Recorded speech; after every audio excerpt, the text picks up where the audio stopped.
never gave you hope. Really left you in a cold, and it's weighing heavy on your soul. To be honest, I don't know. Either way, I had to grow. Get it together, whatever the weather, and carry that tribulation to the front. Heavy is the head, that crown she's soon. Feel it weighing down on my shoulders. Shoes are meant to break by the proudest ones. Money on my head, cause I'm lawless. Shaking on relay, walking down this road. I relate, yeah the same, ain't no debate. Cause shoes are meant to break by the proudest ones.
go.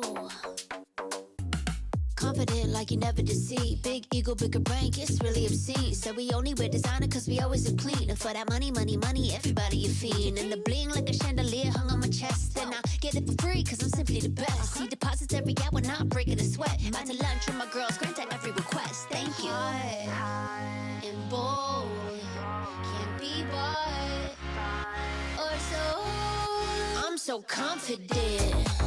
Whoa, they wanna copy it. Slow down now. Yeah, my profit getting big, big, big. Got a whole lot of money, baby. I'm on top of it. Style opulent. I'm so confident. Break it down. I promise I am the hottest, determined and never modest. A star, a flying rocket, a stage. I always rock it, I lock it in tight. Do it every night. Big dividends, big love, big hype. Pretty lights, fat base, nice body, pretty face. Can't keep up with the pace. Everybody wanna taste. If I show up to a place, you know what's going off. I make money moves, baby. Don't mess with the balls. High and bold, can't be bought or sold. I'm so confident. Whoa, they wanna copy it. Slow down now. Yeah, my profit getting big, big, big. Got a whole lot of money, baby. I'm on top of it. Style opulent. I'm so confident. I'm so confident. Whoa, they wanna copy it. Yeah, my profit getting big, big, big. I'm on top of it. Style opulent. I'm so confident.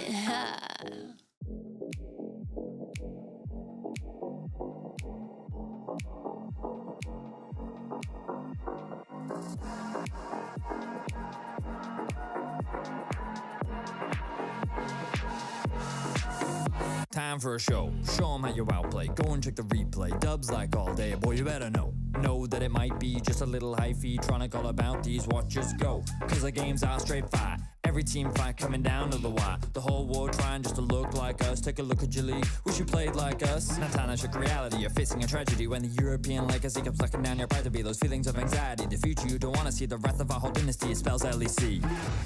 This could be the final chance, our last dance together. This could be the final chance, our last dance. Are you ready? Come on, dance with me, with the LEC. Come on, dance with me, let yourself be free. Come on, dance with me, with the LEC. Come on, dance with me, do that Pepe D. Talk that good shit. Boy, you better back it up. If you want the up yell, sorry, that's just not enough. Cause we got every team fighting lame flashbox. When they clash, you would never last less than 100. Bring your A game if you wanna claim fame. That'd be your main aim, now you're in the right lane. Show up or shut up, no time for excuses. Can't take a series, you're probably just useless. You want a shot at us, you can come get it. If you're just talking, then you can forget it. We're gonna blow up, we're on the rise. Euphoria, this is the vibe. We wear the clown nose and we wear the crown. Kings of the West, you know we hold it down. Like This could be the final chance, our last dance together. This could be the final chance, our last dance. Are you ready? Come on, dance with me, with the LEC. Come on, dance with me, let yourself be free. Come on, dance with me, with the LEC. Come on, dance with me, do that Pepe D. We've come a long way since the beginning. The dark days of double streams, vacation memes, now charged up and charging forward. We are the LEC. We can't be stopped, slowed, or suppressed. This tenacity is EU at its best. It's time for the LEC loyals to show their fandom. Put your hands together. This is your anthem. Come on, dance with me, with the LEC. Come on, dance with me, let yourself be free. Come on, dance with me, with the LEC. Come on, dance with me, do that Pepe D.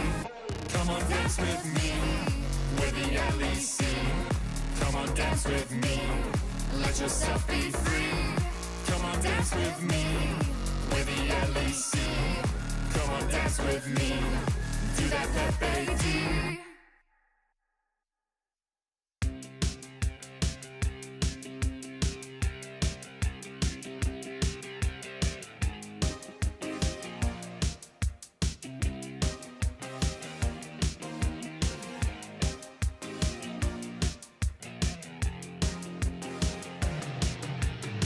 You start to think you're all alone, counting failures, you can't let them go. I can tell you need a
I lied awake for days, counting all the ways I died.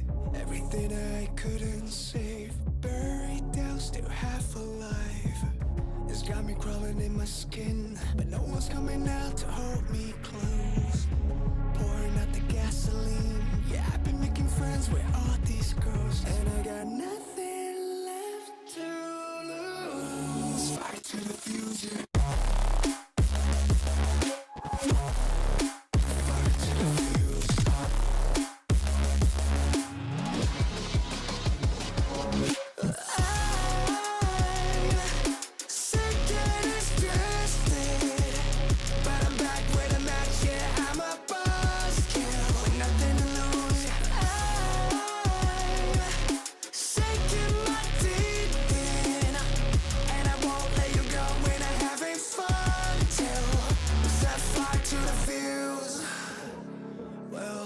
It's not me to turn and run. Met the bitter truth and I choked it down. Left a bad taste on my tongue, but my appetite's been growing now. I can see you crawling in your skin, but no one's coming out to hold you close. I'm pouring out the gasoline, so say hello to all my ghosts.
Red Bull gives you wings.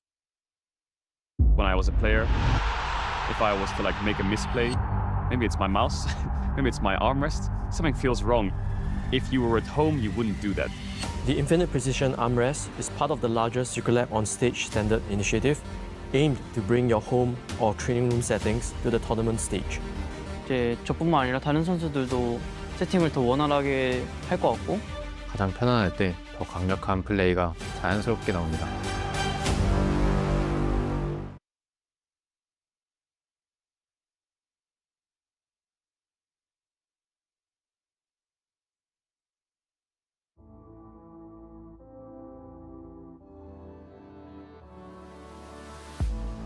If you had it all, would you look the fall in the eyes? Could you walk away this time? Will you realize, recognize it's never over? And the flame that once had died, awaken. Will you rise above the days to come? Will you be enough? Will you walk away this time?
perfect teamfight! They take it all! Korea should know how to blow G2 apart!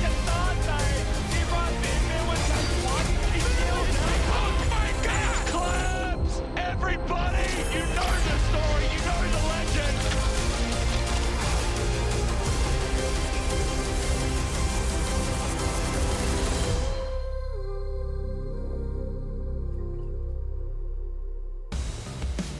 Welcome everybody back to the LEC where we've got the race for playoffs heating up. Yeah, maybe if you're hate watching. Well. If you're hate watching, maybe. Heating up is better. Odo, Amne, and Finn, welcome. You guys are looking very, very cozy. You are cozy, yeah. I'm cozy to watch some good League of Legends. Yeah? I'm jealous. Why? Can I go? Yeah, you can join us. We can do the whole segment while here. Well, you have to move, right? Okay, fine. Okay, nice. All right, let's talk about the standings. Who is locked, who isn't? My dearest Vitality did get locked in yesterday. It was always going to happen, right, Finn? I mean, yesterday was a banger, yeah. I mean, I think Vitality, ever since that first weekend in Paris, has looked like they're ramping up every single weekend. And they look like by far the best team. Or not by far the best team. Okay, I misspoke! I'm not allowed to misspeak. They look like, for sure, the third best team in our league, is what I was trying to say. I think they just have good fundamentals. They have really good laners. I think Nako is looking good as always, but also the rest of the team is kind of stepping up, and I think Lintos had a great series yesterday. I like Fiesta a lot. After week 1, I was a complete hater. I thought he was silly sang. I thought we were just going to have yet another meme mid laner in Vitality's long history, but in reality, I feel like he's shaping up to be very, very good, and Vitality is exciting because it's a different formula from what we saw last split. It's true. When it comes to, and this is just a sidebar because I was reading Reddit this morning, and people were talking about MVP. You mentioned Nako, right? He was the MVP. Tell me a little bit about some people that are at the top of your list. Ooh, for MVP? I'm going to move back, by the way. Okay, Odo, come back here. Okay. So for me, I think it's got to be Yehu for me. Yehu? Yeah. Okay. I think he's had the biggest glow up to me, and I think right now it's Yehu Yike. I think Yike has also had a phenomenal summer so far, but the mid jungle of KC to me is just so dominant whenever they play. Their early game control and their snowballing is just out of this world, and you don't get that from good side laning from a mid laner, solid laning fundamentals, and working good in tandem with mid jungle. Interesting. I didn't know you were going to go there, Odo. This is a sidebar, so. Oh, it is a complete sidebar. Yeah, Vlad is my MVP because his glow up has been immense, but I don't want to put a curse on anyone because we saw the MVP so many times just lose the league, so I'm just going to skip on that. Okay, we'll skip on it. But today, as said, we have Fnatic up versus Shifters. That's our first match of the day. And then we'll have SK Gaming versus Movistar. Koi, let's get into it. So, Shifters, they are in dire straits. It's very hard for them to get to those playoffs. And what you always want then is your coach to give an interview to talk about how much he wants to take a break, right? Yeah, that's rough because every single time I was in this position where something was going wrong, I was looking at this leadership position to get me a little bit more stability, kind of push the ship forward, inspire some confidence into us that, hey, it's okay, we've just been having a rough patch. But now, when that leader or when that leadership figure says that he's getting a little bit burned out, that things are not going well, we saw also say that things are not going in the direction that he's wanting to, and he's kind of getting dragged along. It's not a pleasant sight for the Shifters gang internally, I would think. To me, what you need to do as a team that is struggling like Shifters, because clearly what you have been doing is not working. And I think you should feel liberated by that, because now it's kind of where you can break the mold, do whatever you want, try different kind of things.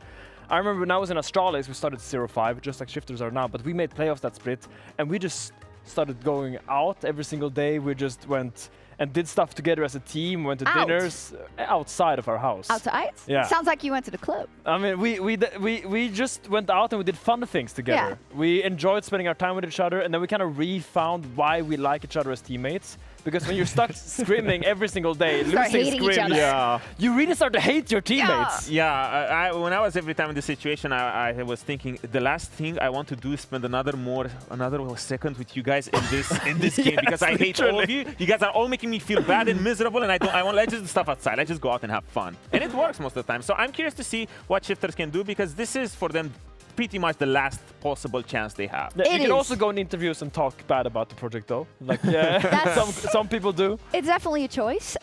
But on the other hand, it is Fnatic that they would have to beat today, and Fnatic has really turned a new leaf. Vladdy in particular was super impressive. Odo, what happened to Vladdy, man? I mean, when you go and play 14 hours of solo queue and you swap that out for a little bit more Roblox and a little bit more time away from League, you get this sort of performances from Vladdy, because his early and mid game have been spectacular. I feel like this is finally the Vladdy that the rank 1 player from solo queue was being touted to be, because his performance has been very, very consistent. He's been everywhere he needs to be in game, and he's been a solid pillar for Fnatic.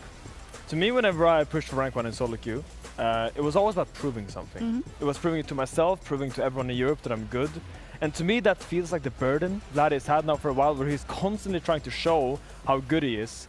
But I think he kind of lost himself in that process. When playing so many hours of solo queue, 15, 16 hours a game days of just playing League of Legends, it puts you in this autopilot mode where you can't really see the game clearly. And when you go onto this stage in LEC, you need to be fluid. You need to be able to adapt on the fly to what's happening in the game. And when you're stuck in his autopilot mindset, I think that's a detriment. Exactly, that's what you've been seeing from Vladdy for the first 3 weeks. Every single time he was putting himself in a situation, you would ask yourself, why is he even there? Why is he overcooking? Why does he feel like he needs to overplay? And it's exactly what you said, Finn. When you're just autopiloting so much, and then you go on stage and you're stressed and you're not really thinking as to why this is a good play, why this is a bad play, you end up more often than not in these situations where you were forced to overplay and you make mistakes. But now that Vladdy, he's back. Yeah, and good news, I was able to talk to Fnatic's performance coach earlier to talk through Vladdy's improvement.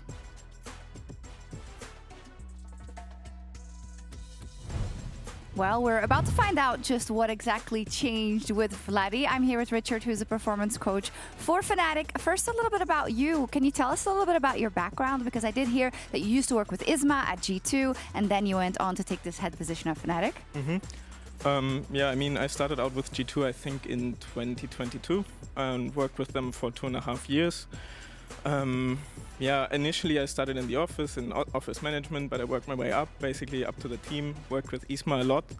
I learned from him, and also during that time I was studying in my master's degree in sports psychology. Got a lot of experience with the boys, basically. We went to Korea together, did the boot camp for Worlds 2023 together.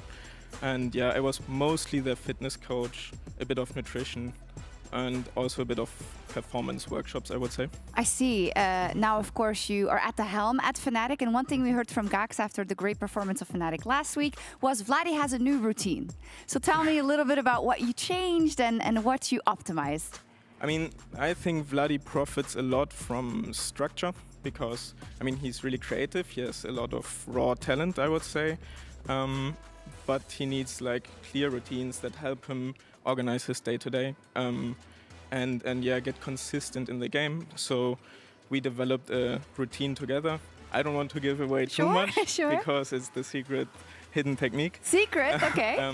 No, but yeah, I think he benefits from that a lot. And basically having clear thoughts when he goes into a match day, what he wants to do on stage helps him. Yeah. Okay, can you let me in on a little bit of the philosophy around, like, obviously this is a very unique job and their job is to play League of Legends, but there is such a thing as too much of a good thing. Is that something that you take into regard, right? Because with some players, we know that if they play too much solo queue, it's not good. It's like almost like it's very different for each player, right? Yeah. I would absolutely say it's always very individual, what works for each player. So you really have to find balance. Yeah, I really try to do that. I try to facilitate the tools that help them perform. And that is always, I would say, a longer process to get to know each other first and then yeah, find what works for them. Okay. Obviously, it is longer term. You have to see when everything gets implemented and when it works. So how do you feel at this point in time about kind of the mental of the team and everything surrounding the team in this push for playoffs, this push for Worlds?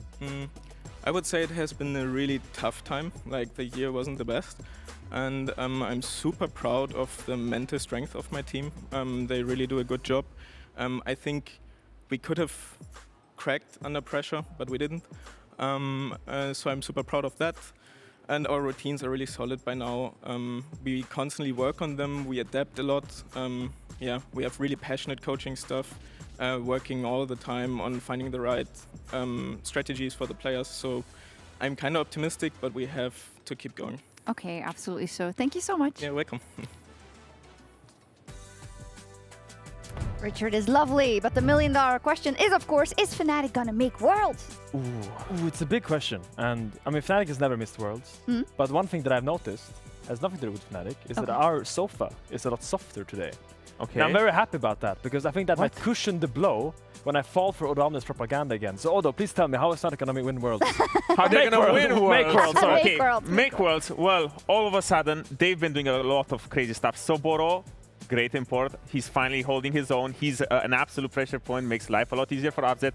Razork limited the int a little bit more. Every time he goes somewhere, there's only good decisions to make, because before, Razork's biggest problem was the fact that how does he make the best decision? And he was sometimes inting because he was just making the wrong decision. But now, when every single one of your lanes makes a good play for you, it puts a good decision on the table for you, all you have to do is take it. Do you want me to go more, Finn? Yeah, I need more. Thank you. My blow is cushioned. Well, I guess that was some good propaganda, though. Nice. I mean, I love to see at least you representing and making sure that someone is believing that Fnatic is going to make it to Worlds, because they need to go for MKOI. Hey! MKOI is looking a lot better now in the bounce back. They're playing later today, actually. They are playing and SK Game. I'm very excited for that. But first, we have Fnatic against Shifters, and I think they need to win today. It's true. Fnatic needs to beat Shifters today if they are to make a convincing run. You know what's the most Fnatic thing that can happen today? Yes. Is also lose to Shifters. Yeah. That's true. You mentioned Soboro there. Soboro versus Rooster is low-key a matchup, or high-key, a matchup that I am super hyped for. Soboro is honestly the shining light for me in any of these Shifters games. Oh, sorry. Rooster is the shining light for me in any of these Shifters games. Definitely the matchup to watch today. I think Soboro has impressed me so much. Like, I played against this guy in Champions Queue many, many years ago, and I thought it was okay. Seeing him on this stage, he looks revitalized. He has so much aggression in him.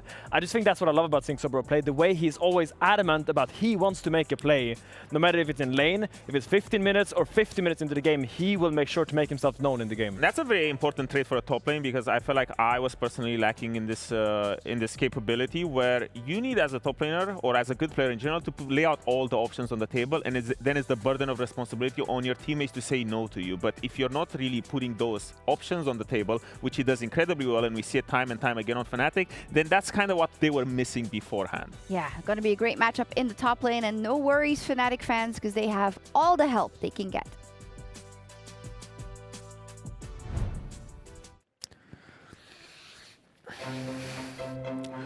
I used to be a world-renowned coach, now my gameplay is illegal, and I need more staff. I'm 30 CS up, I'm sacrificing my KD, and I still can't win the game.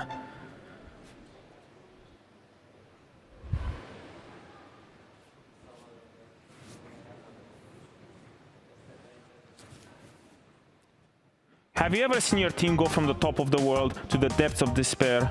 Have you ever celebrated a 2-0 so hard that you inadvertently put a curse for generations to come? Have you ever struggling finding La Formula? As a Fnatic fan, did you know you have rights? Our new and improved AI coach, Fnatic GPT, has the solution for everything. Is the enemy coach communicating with their team, making scrims 6v5? We can even the odds. Is your top laner not performing up to par, and is you're struggling to find a way out? Fnatic GPT can find a player for you. Have you lost the zeal to keep up the hate on the local subreddits? Fnatic GPT can light that one up for you absolutely free. With just one phone call and a couple of tokens, we can take care of your problems as well. So dial 0800 67 180 and get started today. That's 0800 67 180 and your dreams will come true.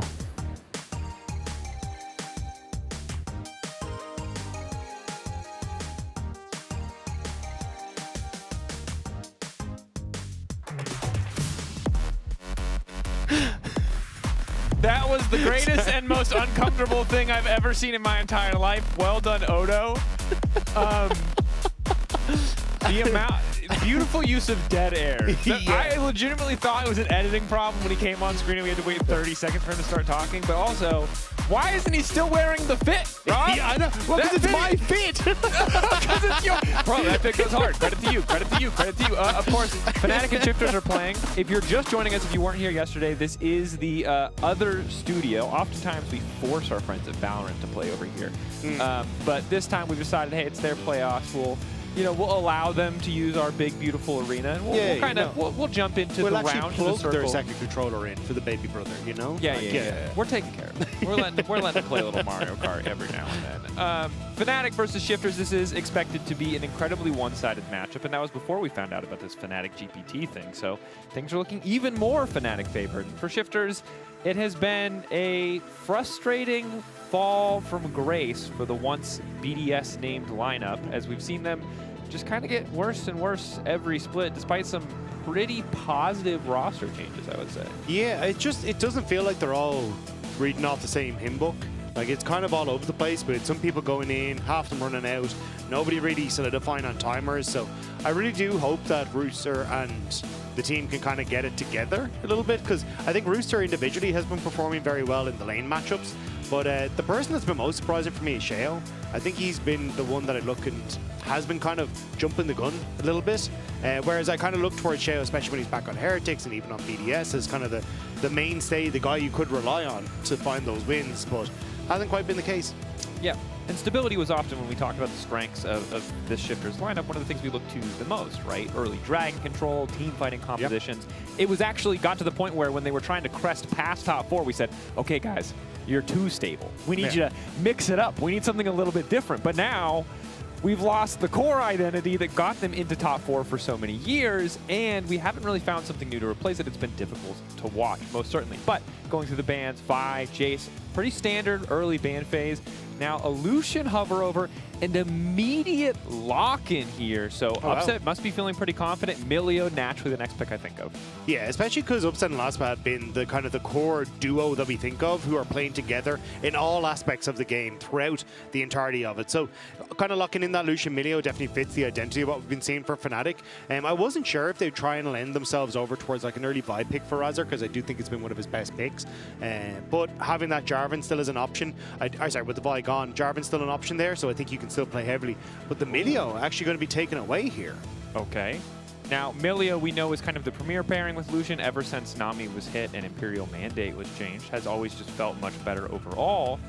But now we'll get to see what Laspa wants to prioritize with Upset here in the bottom lane. What Shifters want to grab second pick?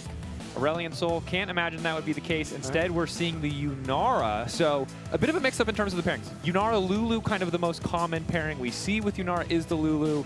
Maybe Lucian. They're swinging, Rob. I don't know what to say. They're swapping partners. Yeah, They're mixing things up. Well, we could even take one of the other pairings away, right? You could go for the Seraphine with the Lucian here still. Nami was the kind of the go-to back in the day, but with the changes to Imperial Mandate, her itemization isn't as strong, so we kind of lost a little bit of that. Still, they are going to go for it, but I thought, you know, you could still go for the Seraphine there.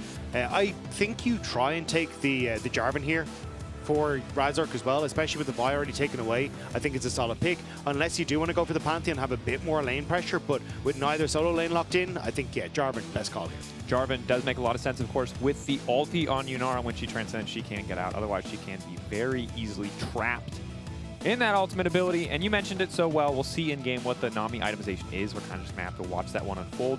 Final pick here, coming in from the side of Shifters, opting not to match jungle, instead prioritizing a mid lane Victor. No longer a flex, as we do already see the Yunara locked in, but pretty comfortable for Nuke. And I will say, earlier I mentioned, when Shifters, when things were tough in the past, scaling team fight was often what we saw from them. Drake setup, Drake control. You got Victor, you got Yunara. I see a lot of scaling. And you can probably set up a pretty good matchup for Nuke as well, right? So you start to ban away things like the Ryze, the Syndra, just make things a little bit more uncomfortable for Vladdy in that mid lane, not be able to match that lane, the range from the Victor in that matchup with the Orianna taken away as well. So I think for Shifters, playing through that mid jungle going to be quite nice. And you still have options here, like Poppy going to be gone. I imagine that Pantheon is going to be the next one that is taken away, but you can still try and play for things like the Wukong. Nocturne, if you really want to, is up and available too, but I'd be surprised if they end up taking that this late in the draft. Yeah, Nocturne a bit tricky, especially against the Nami, right? Even if you can one-shot someone, if she throws the tidal wave towards the rest of your team, it's really hard for anyone else to follow up, and you don't have that immediate shockwave combo to go with it currently. But Cassante instead going to be the ban here, so don't want a safe blind. They want information on jungle. That's what that tells me. They don't want them blind picking top. They want them to use their counter pick on top and just trying to say, hey, there's no blinds here. Please show us your jungler so we know what we're dealing with. That's my read. Yeah, I think that's basically it. Like, the Poppy is a decent ban into both Lucian and Jarvan, trying to make their life more comfortable. I think he can still take, Lee Sin, Wukong, I think either of them perfectly comfortable. They're just going to go with the Lee Sin for that mobility. Rumble, actually, yes, still looked up and available. So Sober are going to be very happy to collect that one for the top side. And I think you can still round this out with a Syndra in the mid lane. You got very strong kind of long range poke that can come through. Good engage with both the Jarvan and the Syndra able to take that space. So I think you'd be fairly happy there. This, okay. Okay, bit of a different take here. Now, Yone Rumble Vi, Yone Rumble J4, kind of before Syndra rose to prominence again, before Syndra got a little adjusted, got some buffs here and there, this was the premier kind of Rumble AoE pairing. It does have a lot of die pressure, more hard CC, more support there, but much weaker at a lot of stages of the game. Better side lane, but much, much weaker in those first few levels. Yeah, and I think that's kind of where Fnatic are hoping that they can have a bit more threat on the side lanes, but I do like the Galio here, kind of having that tank for Shifter's lineup. They were a little bit lacking when it came towards someone who could try and face check some of these brushes, but now you've got solid front line for Shifters for both the Victor and the Yunara, the ability to try and make plays with the Lee Sin and still have a good amount of mobility, at least in the AD carry role, to try and escape away from some of what Fnatic are bringing. But I think for Fnatic, like, you have good playmaking through your mid jungle, a solid push on that bottom side as well with the Lucian Nami, the ability to try and set up for these early dragons, and a decent push, at least in both side lanes. Yeah, Rob, I'm actually pretty concerned for Shifters. I like the optimism they have. I think it's an excellent call out that they can face check now that they have the Galio, but they don't really have any primary engage, right? It feels like it's all follow-up. It feels like it's all eyes on Sheo, on a blind Monk, to really try to find these miracle engages, because Galio's so good at following up, but so hard at actually doing anything other than peeling, right, on his own. I'm nervous. I'm nervous for them. If they get ahead, if they get set up on the objectives, we've seen it so many times. Victor, Yunara, feels like you can dominate. No one's going to be able to dive into the Galio. But if you're not getting that objective set up, really easy to see how it all falls apart. I don't think it's as much of a threat here because it's triple melee on Fnatic, right? Like, they have to get in to try and take fights and stuff like that. And if Galio's literally just walking at you and taking space and you're backing away, I mean, Shifters kind of can play for a lot of these objective fights and stuff. So I think Fnatic are kind of forced to play into the hands of Galio. But we'll see, because I do agree, if you start to fall behind, you're in a rough L spot as Shifters, because suddenly Rooster has to try and answer for this 1-3-1 push that Fnatic have set up, and that's where your Galio not often with the team in those positions. Very, very true. Definitely consider Shea. Ooh, gets the ward. 5 gold lead. It's over. That's true. Fnatic GPT should have seen that one coming and warned Razork. The attack speed is terrible. Lee Sin. Too much.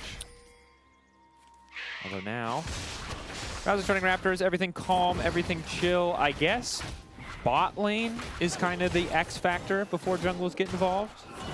But honestly, not sure what to expect, because I think that when Lucian Nami was picked all the time, it still wasn't like level 1 crazy dominating. It was usually like first item or first base. You could start to really do a lot of damage, and I'm not sure who's actually favored here. Yeah, I think for Piduk, definitely in the early stages, you kind of get that push alongside the Milio. And the range, the fact you have access to that Q, you should be able to get decent push. Then it kind of changes as you start to get towards those later levels, especially as upset. Basically, you're trying to play around the times when Piduk has that Transcendence up. If you can find a dash timer to look for quick trades, that's when it heavily favors these quick short trades for Upset and Lospa. But I do think the one item spike that we used to traditionally see teams suddenly play around with the Lucian Nami isn't as strong. Imperial Mantic getting changed, not really having that same effect, means that now you're seeing things like the Ardent Sensor being built a little bit more, and that can still give you a decent spike, but it isn't as potent as the Imperial Mantic. No, you need a lot of autos for Ardent Sensor to feel good, but now they might need to wait that long. One item, it might just be nothing, although great flash from Piduk. Hard reads the flash extension from Razork. So is able to back away, but that is 3 summoners picked up. Technically in exchange for 3, but both flashes still available for the Fnatic bottom lane. Yeah, which I think is going to be quite nice. The problem for the Lee Sin is you can't really interact with this bottom lane too much. You don't really have that setup that you want. So I think it's going to make it a little bit harder as Vladdy taking a bit of damage. But Sheo does have a little bit of a window of opportunity here, right? He ended up resetting, picking up that longsword, now clearing out his bottom camp. So could try and put some pressure down on this bottom side and hope that you can keep Upset and Lospa away from this bottom lane. Maybe set up a bit of an advantage when it comes towards the wave for the bottom lane. But may just try and you know, do the classic of take Scuttle Crab, get a ward down, and then back off himself. Fair. Fnatic do have Cryo here, but they're losing priority in mid lane, so there's really nothing to be done with it. They might need to give a bit of respect over to Sheo, who has you know, pulled ahead a little bit in terms of early CS and might be trying to get active in mid lane. Vladdy, of course, suffering as expected in this matchup early on. I will say that Victor, similar to Orianna, one of the control mages that, you know, can just kind of get up in his face, make it very annoying for him in those first 2 levels. Although, nice crab. Take secured by Razork. That was the 5 HP. If Sheo just hit E the second he went in, he stole that crab. That was... I don't know how Sheo didn't steal that, honestly. You know, some people, born lucky. Razork, not one of them, but that one instance, very lucky. I am shocked Sheo didn't get that. That's insane. Okay. I mean, Sheo, though, going to move back in towards his own jungle. His Krugs are going to be spawning, so he's going to clear out this topside jungle and then look for the reset, I imagine. But Rooster was forced to back early and use that teleport. Yeah, okay, so was basically seeing if there was going to be a poke forward from Sobro, but he's backing away. But yeah, this is where I'm kind of keeping my eyes on what Sheo wants to try and achieve, because he's kind of got those small timing windows that he's able to play around, as the blue buff still up for Razork on that top side. So they could try and make some happen. Definitely could. Ooh, Vladdy not able to connect in the Q3 there. Solo and bound right back. Of course, after first reset this lane phase, it gets a lot easier. No boots too, though, is a bit awkward for Vladdy. Probably will want to go Mercs, but you really love that early attack speed. Double value as it's also cooldown reduction. And it's settled into a relatively quiet early game, although Upset's doing what he can to hold on to gold lead bot, and really junglers are going to be the people that we need to keep our eyes on. Yeah, I think Razork's in a position to gank top. The wave is frozen here for Sobro, and it's a fantastic position. Razork moving up, triple longsword. That's a lot of damage on the Jarvan. Rooster dressed up like an eagle, but he might be falling to his grave. Razork going in. Nice punch back. Taunt into the midst of the wave. Rooster is going to be able to walk it off there. Getting the additional movement speed from the Keystone is huge. And Rooster's not having the best of times with this top lane. So level 3 was forced to reset because he went so low. TP's back in, then kind of has that half push to get that extension on the lane to find another reset. But now has to force back as Paddock forces the flash from Lost, but nicely done by the Shifters bot lane. Definitely very well played. See what else they can get off of this. Not too much for now, but it does mean around level 6 we might have even more of an all-in threat from Paddock, and it does mean that Sheo, well, he might not have mid prio, bot prio, just in the nick of time. Not that Fnatic could really contest. So the difference in jungle starting to pay off into a tangible advantage for the side of Shifters, as they now have that Drake. Of course, Razork has burned a bunch of summoner spells in the bottom lane, but those didn't turn into anything, crucially. And while he tried to force Rooster out on the top side, Rooster able to hold on to that flash. Yeah, Razork should be able to hit 6 off this crab, though, so maybe can make some plays happen here. Is fishing around mid lane, even has Lospa here to contest on the Raptor respawn, but there's a lot of members of Shifters in the area as well. Sheo moving up. Level 6 for Nuke, level 6 for Sheo. Q3 immediate ulti out from Nuke. Soul unbound as Vladdy just tries to live to the best of his ability. Will be forced to snap back. Extend really early on the Ultra Mega Fire kick. Could cost him. Sheo now moving in. Nice sidestep, but Vladdy could be in trouble if he follows. Sheo, disciplined, not going to take the risk, knowing Vladdy still has flash. Quite frankly, I'm surprised Vladdy lived. That was a bit risky. Yeah, a couple of whoopsies, as you say, with the Q from Stend. Not making that particularly easy. So Vladdy managing to escape away. And even the Raptor camp getting stolen by Razork as well. So he's going to start to open up with a little bit of a lead for himself too. So across the board, like, sure, Nuke is winning in mid, but you're seeing advantages for Sober on the top side with the way that this match was playing out, which is less than ideal for the Galio that's supposed to be the counter pick. And also Razork getting some nice pathing to steal away some of these camps and get a bit of a lead for himself as well. Definitely very true. Triple longsword, not bad for the early additional bit of damage. Top lane, we'll have to keep our eyes on it though, as Rooster taunt to set up. Sheo starting to wander in, overheat there for Sobero. Trying to keep Sobero baited into a false insecurity, but surprise, there's Elise in here. The equalizer has been laid down, but Sheo quick to follow. Resonating strike, flash auto to secure the kill. Nicely done there by Sheo. Didn't really have much on the top side to do when it came after his camp, so finds the play in top side. And Sobro just takes that step too far forward. And it's the first kill for Shifters. And credit to Rooster. See, we weren't sure if him losing lane was a diffie in the skill department, but what he did was bait Sobero into a false insecurity and say, No, I just take bad trades sometimes. So he would never suspect that bad trade that he had taken multiple times in the laning phase was actually a genius bait. And now there's no flash on Sobro in that top lane as well, so Elise in with an L kick could be nice in a few minutes as well, as everyone moving up now for these Void Grub spawns. Grubbies are there. Fnatic are going to be even 4v4 here, but Upset is not in the area, and that's a decent chunk of damage. They also do not have the equalizer from the previous play, crucially. So going to settle for 2 and immediately back off. Don't want to stick around too long. Yeah, so Shale at least will be able to get one. Razork just going to continue his clear down towards this bottom side. Shale kind of losing time here on clearing out his bot side camps, which are up though. So I'm curious after this, as the Lucian starts to push out the wave, if Razork looks for invade on towards this bottom side. Sobro doesn't have equalizer though, so he's a little at risk on this top half of the map of a dive. So Lospa, I think, should be moving up here to cover, but it looks like that call for the invade on that bottom half of the map is actually going to be what Fnatic are focused on. Interesting choice of lane assignments. Clearly Shifters wanting to be in position to take the grubs, but it does mean the Galio, who finally got a bit of magic resistance, was not able to go into a lane where that magic resistance would be relevant. Razork now clearing out a bit of vision down towards the bottom side. It's a minute and 30 seconds till the second break of the game spawn. Shifters were able to pick up the first, and the first blood as well. See if they can grab the second and continue the Drake stacking. Yeah, I'm surprised Razork didn't push that advantage a little bit harder. You oftentimes will see that, like, when Void Grubs are up, you don't really want your bottom camps to be up and available, because you can kind of see you take 2, you back off, and there's a timing window where Razork can play in to start stealing away those camps on the bottom side as you trying to finish off the third. But I think with the pressure that was in mid-wave, and Vladdy not being that topped up, they were a little nervous to try and fully commit towards that. But it does mean at least Shale able to continue to pick up the final bits of his camps on the bottom side. Yep. Meanwhile, in the mid lane, you can see that Vladdy, while he was suffering for quite some time, now that he has the Berserker's Greaves and a bit of lifesteal, he's still trading down, but he's able to push that wave out without too much concern. And this matchup is going to get harder for Nuke.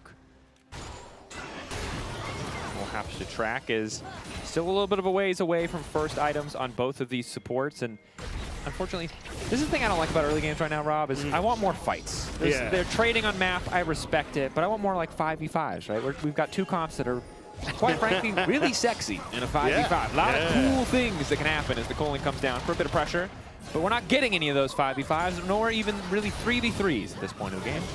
I mean, Dragon is about to spawn, so maybe we get something, as both junglers are moving down towards this bottom lane.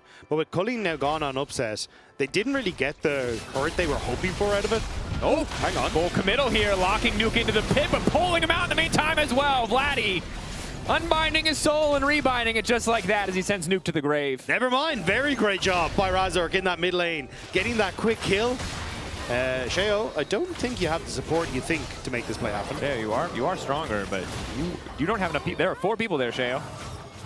His body is telling him yes. Is it like a maybe? Yeah, it was maybe. Conflicted. A man's indecisive. Respectable, though. Get some cooldowns out. Looks like it's going to be second Drake. They do get the kill mid lane, but not confident enough after burning both ultimates from Vladdy and Razork to take the fight. Yeah, Fnatic were trying to make both plays happen, right? Use the Culling on the bottom side, maybe get enough hurt on towards Paddock, where that's kind of your lane that no longer has a point of contact for Shifters. Same with the play in mid, but unfortunately having used all their summoner spells, they don't feel confident to take the fight even in the 3v4.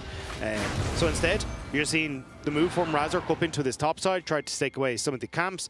Sobro gone for the reset. There wasn't any hope of a potential dive there, which I think is a little unfortunate for Fnatic. Maybe could have tried to look for something there, but still, you get the kill. 2 dragons into Shifters though. Maybe we're getting the LBDS back with some dragon stacking. Honestly, again, I think this comp really feels unstoppable if they're able to get set up on these big objectives, if they're able to force these grouped up situations, and it gets a lot easier when the enemy team has to respond every time a Drake spawns. Sobro's flash is just about to come up, and Sheo moving in towards this top side.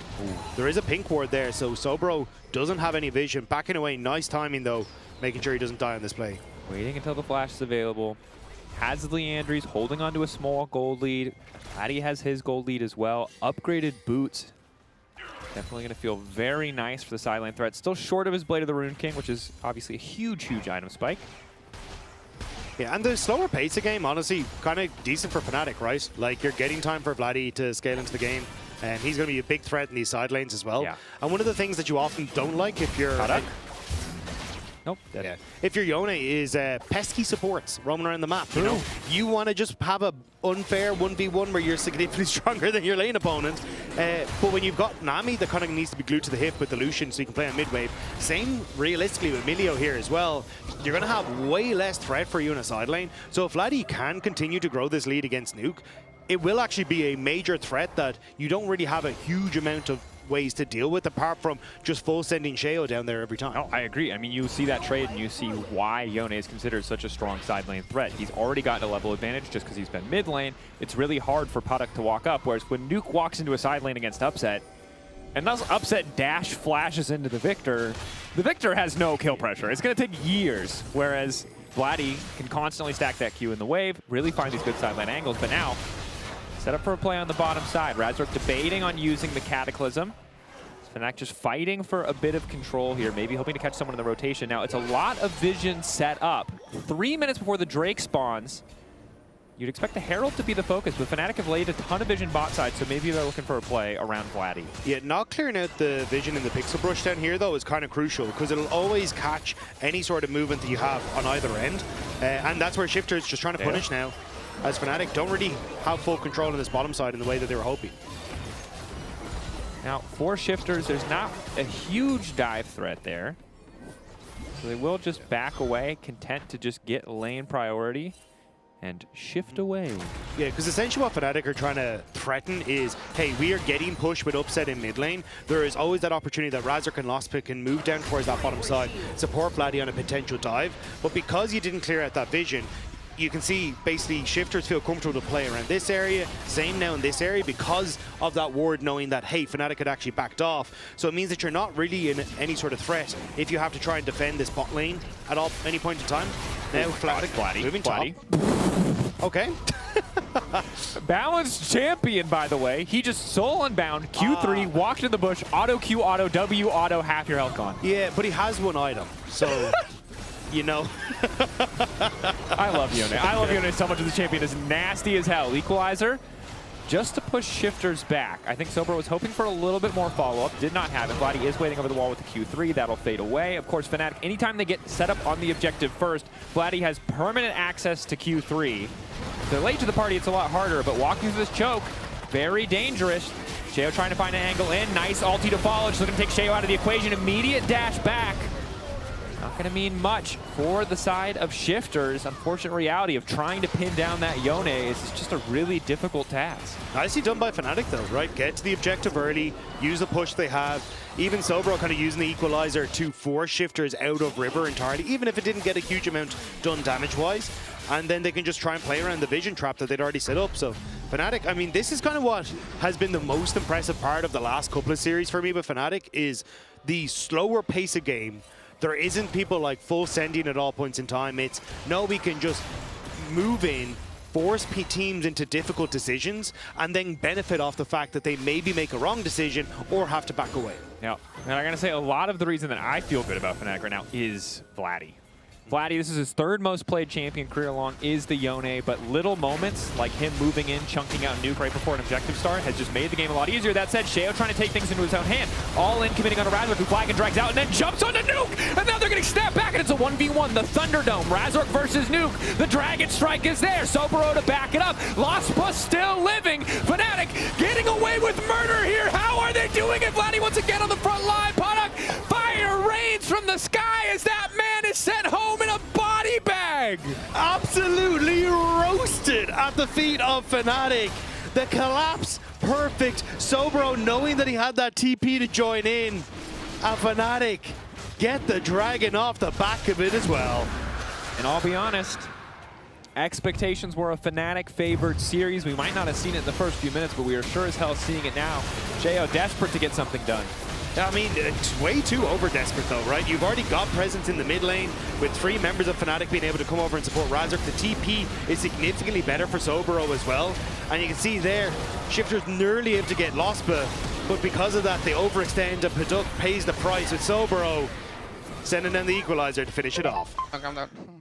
He got mega rage bait. I took his grump. Yeah. Golf clap. He did maybe get mega rage baited. Maybe we can ask Sheo about that later. And the rage, fair. If you weren't mad before, you probably should be now, because every single carry on the enemy team is 1,000 gold up over their opposing member. That is 2 items on Upset, 2 items on Razork. Vladdy well on his way to a second, and Sobro, I imagine, with a decent amount of money in the bank. And they haven't even used the Rip Turtle yet. Vladdy has it in his back pocket, probably will throw it down in the spot lane turret in just a moment as well. The secondly sees more members of Shifters kind of congregating around this mid lane. Sheo thinking of opening up on top side, because you are losing mid turret with no protection here. So I thought he'd try and make the cross map play, because you can see they constantly have this ward just in that top rush, picks up rush, giving him access to the top lane, but doesn't want to full commit. Yeah, it does feel a little bit like Shifters are floundering now at this moment. You saw Vladdy, it looked like, right as we panned to the bottom lane, had used the E to cancel Nuke's base, pushing him even further behind on the reset timing. Means that he has all this time along with the tower as he solo walks forward to once again cancel a recall. He has denied at least a wave, if not 2 waves of CS. There is a Diffie in the mid lane in favor of Vladdy. You love to see it. Again, I could not state it hard enough. 2 weeks ago, this was not something we expected. We never thought we'd get to see 2025 winter of Vladdy again, but man is putting on a clinic. And it's so good to see, as you say, like, the man is he back? Is he back? I want to say he's back. Well, okay, this is the thing. Yeah, it's like it feels temporary, right? It doesn't feel quite clear as Sobro's life definitely doesn't feel safe on the top side. That at least is very clear. Podok slowly walking him down, equalizer across the board. A nice shutdown for Shifters. Their jungler didn't need to get involved. Podok now the one roaming across the map. But there's that cross map that we're talking about, right? That ward in the picks-up rush, basically guaranteeing that you can shift up here and catch Fnatic off guard. So Sobro will get caught out. Vladdy will catch the wave. So it's just a kill, and with, you know, nothing sorry at the moment really to speak of when it comes towards objectives on the map. It would just be Shifters resetting and trying to see if they can get a bit of control in these side lanes now that 1 point of pressure on Sobro is off the map. Razork attempting to mind control again. Will flag and drag through. He actually got it. He got it. Yeah. Upset's now calling to steal the blue buff. Razork is living rent-free in Sheo's head. Yeah, it hasn't been going so hot for Sheo. I mean, he started with a bit of a CS lead, had some good looks, but Razork has had both more impact in terms of ganks and just, I think, better play overall thus far. And they're stealing away more, plus threatening that tower in the top side as well. Ulti into the charm.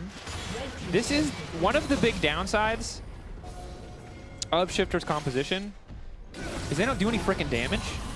Like, they need so much time. They need so much time to kill anyone. They have no instantaneous pull-the-trigger damage. They have 2 pull-the-trigger champions. That's the Galio and the Lee Sin. They don't do enough damage to kill somebody. So Razork randomly wandering into Sheo's jungle just to ult seems dumb as hell, right? But he can get away with it because no one on the enemy team can punish him. Yeah, especially because you end up with push in mid for Lucian, which makes it impossible basically for Podok to try and move across to help out in any of these scenarios. And until he completes that IE, there isn't really the damage on Podok either at this stage. Yeah. And like, look, I get it. Sometimes you look at something and you're like, that's cool. You're like, ooh, T-Rex, awesome. But if you're in a boxing competition, those tiny arms ain't doing shit, Rob, and that's what it feels like the Shifter's composition is. I don't personally feel like I could take a T-Rex in a boxing match. Yeah, but if like, you want to let that melee go run away but with if it, you're only allowed to box and you can pick King Kong or T-Rex, you should pick King Kong. That's my point. Is that, like, yeah, sometimes the comp you make is cool, but only if you're playing the right kind of game. And they're not playing the right kind of game right now. That'll change at 3 items, 4 items. But getting there is a tall task. Because, again, Fnatic at 5K, Shifter's not able to get Soul Point. It's pretty hard for them to force Fnatic to fight on their terms. And Fnatic don't have the same problems. They got reach. They got damage. They can start fights whenever they want. They got a strong left hook. Shifters, stubby T-Rex arms. Yeah. They're going to try and hit Sobro here. Equalizer already used, so he's kind of on his lonesome. Lospa just waiting in the wings, though. But they can't do it because their arms are stubby T-Rex arms, Rob. Yeah. This is the core. They can't just go. They don't have a Syndra. They don't have a way to just one-shot a dude. We have to give them one of those comical, like, extendo punches, you know, the ones that you can press and then it give him some go-go DC gadgetry. Universe Joker-esque fist prop. I don't know what it is. They needed that in the draft. Yeah. There's the new Acme movie coming out. Yeah. Cody versus Acme, I think it is. Or something. So yeah. We'll see Shifters versus Acme after this one. As Razork is once again there. Sheo getting cold. Oof. Folks, I don't like to say a game is over before it's over. But y'all have eyes. And Nuke is getting... Nukes are closed. Nuke's closing and praying that the monsters go away. My man checked under his bed, and there was a monster there. What do you do? He worked up the courage. Yeah, and then he said, up and "Surely I'm safe." in the bed with him. Damn. Yeah, so Shifters. It's not entirely a draft defeat. Fnatic executed super well, but I feel like it's tough once Shifters fall behind to play this game. Had a lot of tools, but now it's a 6K gold lead at 23 minutes. It's crazy what Fnatic can do when Worlds is on the line. That's actually, it is nuts. Yeah. How do they do this? I don't know, but I'm loving it, man. Like, it's so cool to see this all come together. And like, just adding Sobro into the mix, Vladdy looking significantly more confident. Like, this is a really cool version of Fnatic. Yeah, and the secret was apparently Roblox, as we've heard from Otowane. I don't know why, but Vladdy just needed a little zen time between games of League of Legends. And now he plays like a demon. Of course, we're going to have to see how he shapes up against, you know, the top level mid laners. But remember that, like, last year, Nuke was consistent top 5. Yeah. Vladdy was the one struggling to break into that top 5. Vladdy was the one who couldn't find that level of performance. So regardless of if you think Vladdy clears the, like, top 3, top 2 test, this is still a big improvement for him. And also, I just love the little clips we've seen of Sobro calling him the GOAT all the time. Like, it does feel very awesome on the team at the moment. He needed a cheerleader. He did.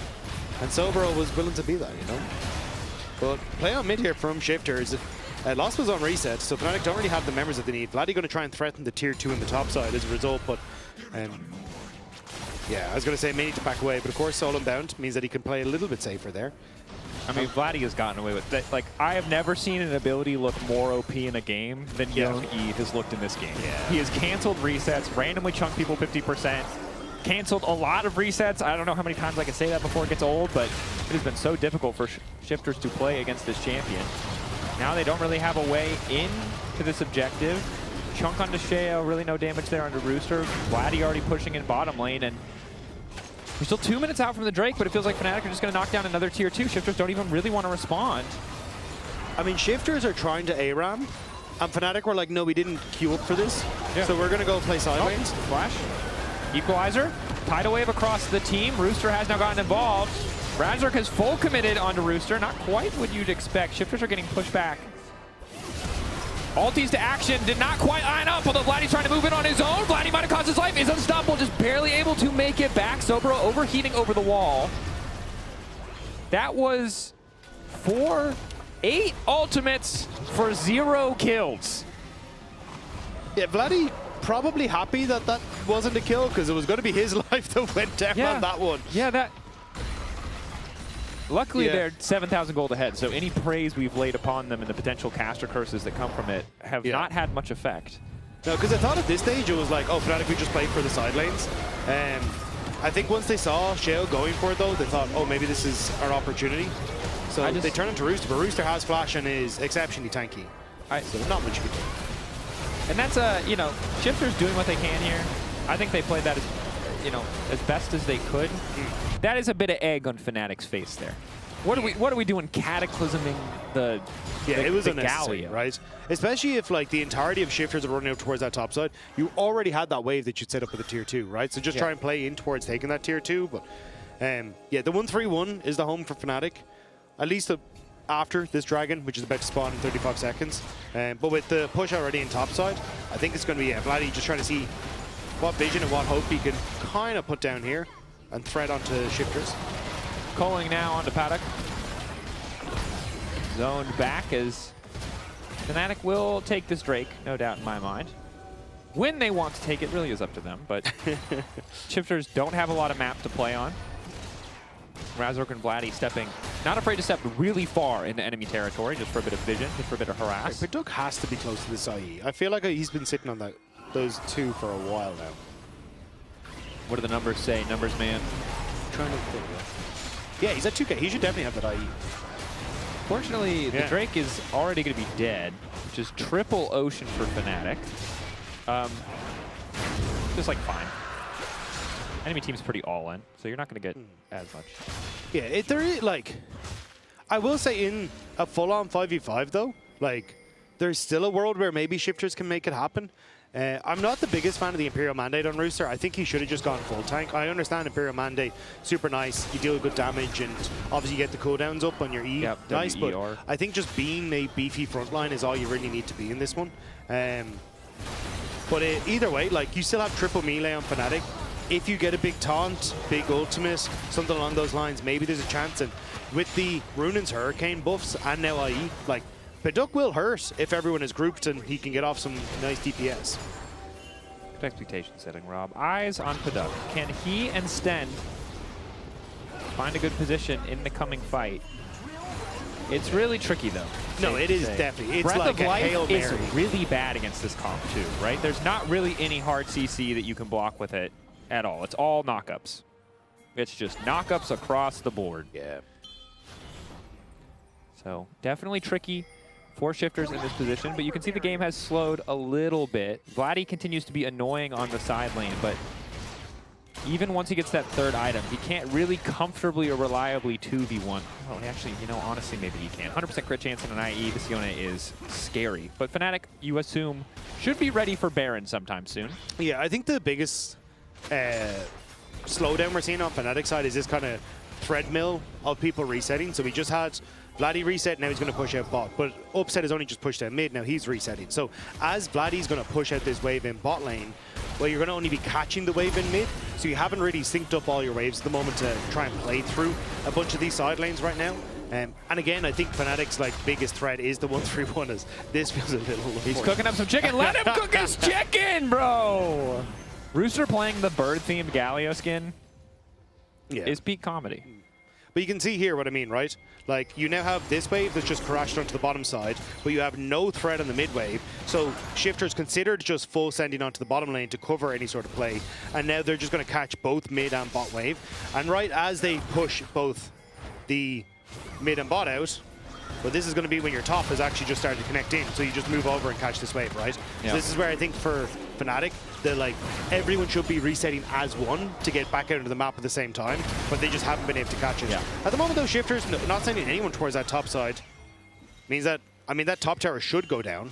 Yeah, Shifters over-grouping a little bit, to be sure. I think it's an excellent call-out, Rob, and it's kind of the second time we've seen an instance where Fnatic, despite their incredible lead, or maybe because of their incredible lead, are skipping some steps, overlooking some little things. The really messy team fight in the mid lane where none of the ultis were synced, and now we've seen some side waves not be synced. They're getting away with it because Shifters not responding super ideally. But at the very least, Shea will grab a blue buff, and Fnatic set to grab the soul in 2 minutes' time. Feels like that should be the final nail in the coffin, although there's a lot of nails in this coffin already, so might not even need it if they can find an angle. Product caught out, that's a good bit of damage. Forced to backstep, has transcended and escaped. Yeah. So you still have to be careful again. So Fnatic pressure on mid. Sobro isn't there yet because he went for the reset, whereas the rest of the team were pushing out. So they can't really threaten, again, in a lot of different directions, but at least having those twos taken make things a little bit easier for Fnatic now. But I do think it's going to be a wait for a dragon and try and full send with Fnatic and see if you can win out on the fight there. Yeah, and there's just an impressive amount of vision set up on the map. Both top side and bot side have an immense amount of wards from Shifters. It's a bit scattered, but Fnatic haven't really taken the time to clear it out because they just have such incredible deep vision, at least on the bottom side right now. Some of that's from the wave, some of that is from that ward all the way up in the brush that Cheo does not know is there. But Rob, I don't know how Shifters win this one, buddy. I don't know. Like, no, it is tough. I'm all on the product in theory, but I think that's like their one hope, right? Yeah. Is everyone basically groups up together and you suddenly get like a ton of damage. But also the problem is everyone's probably diving for Paduk at the same time, which makes it hard. Oh, Sheo might be dead. Kickback is there. Sheo trying to find an escape. Vladdy relatively low. Does get healed up by Lost Buzz. Product debating if he can follow. But that is Vladdy's ulti, traded for Sheo's. Yeah, but it's 20 seconds until Dragon, no kill, and you're losing now kind of that big dive threat that works alongside Razork, so kind of nullifying some of Fnatic's dive. Still, I think Fnatic should win this, let me be clear. But you can see... Moving up, getting cold, the minions are there, the equalizer is down, Razork is in the back line, knock up on his end looks decent, tidal wave hitting onto 2. Sobro debating if he can follow. Both sides throwing out a lot of ultis, but Shifters doing a good job of just backing away. Still, it's Fnatic with control of the river. Fnatic trying to poke Shifters as they want to take space, but a TP back now, coming in for Rooster. Eyes on the objective. Fnatic not quite focused on it. Vladdy stacking up the Q3, ready to unbind the soul if necessary. Sober off the side in trouble, forced to flash away from Padak, who's starting to get some good damage. Vladdy over the wall, Q3 into Sheo, quick snap back to get away from Rooster, dragging down Soul in favor of Fnatic. Shifters debating if they want to fall up here. Nice knockup coming in for Razork. Rooster getting shut down. Resurrection now coming in from Razork. Will he lose his actual life? Exhaust on the Vladdy. Gonna be forced to snap back here in a second, but it's a double kill. His upset comes in over the wall. Looking for a knockup. Down goes another Fnatic. Still 5 members standing strong. A TP in from Sobro. And Shifters falling apart. A 12,000 gold lead for Fnatic. Paduk tried to be the difference maker, but it's Lospa who puts him in jail. Fnatic find the fight, and they should be able to find the game win. If they don't, that would be very surprising. Fnatic, incredibly dominant fight, good patience on a lot of their cooldowns. And you can see Shifters, they're just too far behind. Even if they had won the 50-50 on the Drake, it's still likely that Fnatic wins the fight. And Fnatic continuing that streak of improvement that started last week, reminding us how good this team can be. They pretty cleanly win out on this game 1. They're taking their time fountain diving. That's a level of confidence you'll love to see. Yeah, and I mean, I'd love to see this version of Fnatic, right? Like, this is a team now that I want to see succeed and see if they can continue this streak going. We're going to have to find out, but for now, let's send it over to Analyst Desk to talk a little bit about that game 1. Now, this Fnatic is so exciting to watch, Odo. What happened? I'm just saying, Fnatic GPT did its thing. It did. I'm stoked because... And stunned. Yeah, I don't know that we're going to get this version of Fnatic, but playing slow and controlled and making correct decisions was not something that was ever on my Fnatic bingo But it card. was a mix, it seemed like, for me, right? Because it was that, but then it was also pulling the trigger like, at one point wasn't, you know, there was one fight where it didn't work out, but that doesn't matter in the span of a game, right? It's the mix, I feel like. It is the mix, and it's a lot of responsibility put on Razork from the draft. Like, he's playing this Jarvan, and he's the sole main engage. And sometimes, when I watch Fnatic games, I'm not sure I would have that much faith in Razork as the sole main engage, but I think... You don't want to give him too much responsibility, let's put it like that. No, but if you look at a draft here that Fnatic came out to here with, it was the Razork on the Jarvan, and then did you see, you have 3 types of follow-up engage. You have the Nami ult, the Rumble ult, the Yone ult. It gives Razork so much confidence, knowing that if he engages, his teammates can follow from 2 screens away.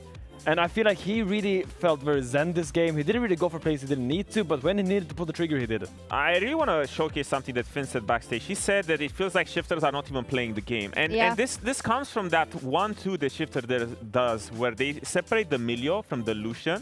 And when you do this sort of gamble where you want to break up a prominent combo, you need to first win lane, which they didn't, but also you want this to secure something else somewhere else in the comp, because what Finn said, that they are not even playing the game, you see it. Who is the one who will make a fight happen for you? If you get behind, who's going to bring you back in the game? Because all you have is follow-up CC with the Lee Sin and the Galio, but who's going to set you up to do any sort of wombo combo? I think it's just a fundamental misalignment of how you approach a draft. So let's break it down as simple as we can, okay?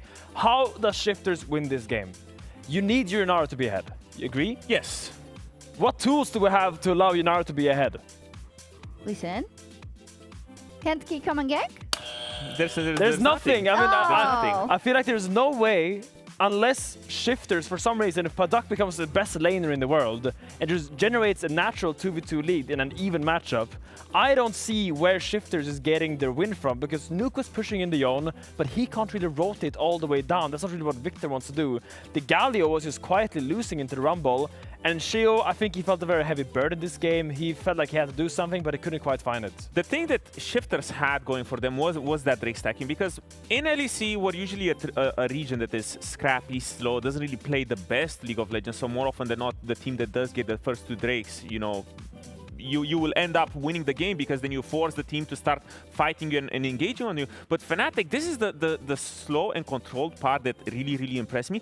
Every single time, you see right there, 69% win rate with the first 2 Drakes. So technically, the Yunara Emilio should be getting this sort of situation where they're forced to fight, but Fnatic did something really impressive for me, because I don't see this from other teams in the region, bar KC and G2, is that Razor did great cross maps, because with each Drake that they were giving over to Shifters, he was getting 500 gold up. At some point past the second Drake, with all the cross maps happening, they were 1k gold up, and then it all culminates with one big fight where Fnatic, all of a sudden, you are there at the objective first, you did these trades where you're taking the gold, forcing the fight, when this should have been the prime position for Shifters to be winning this fight.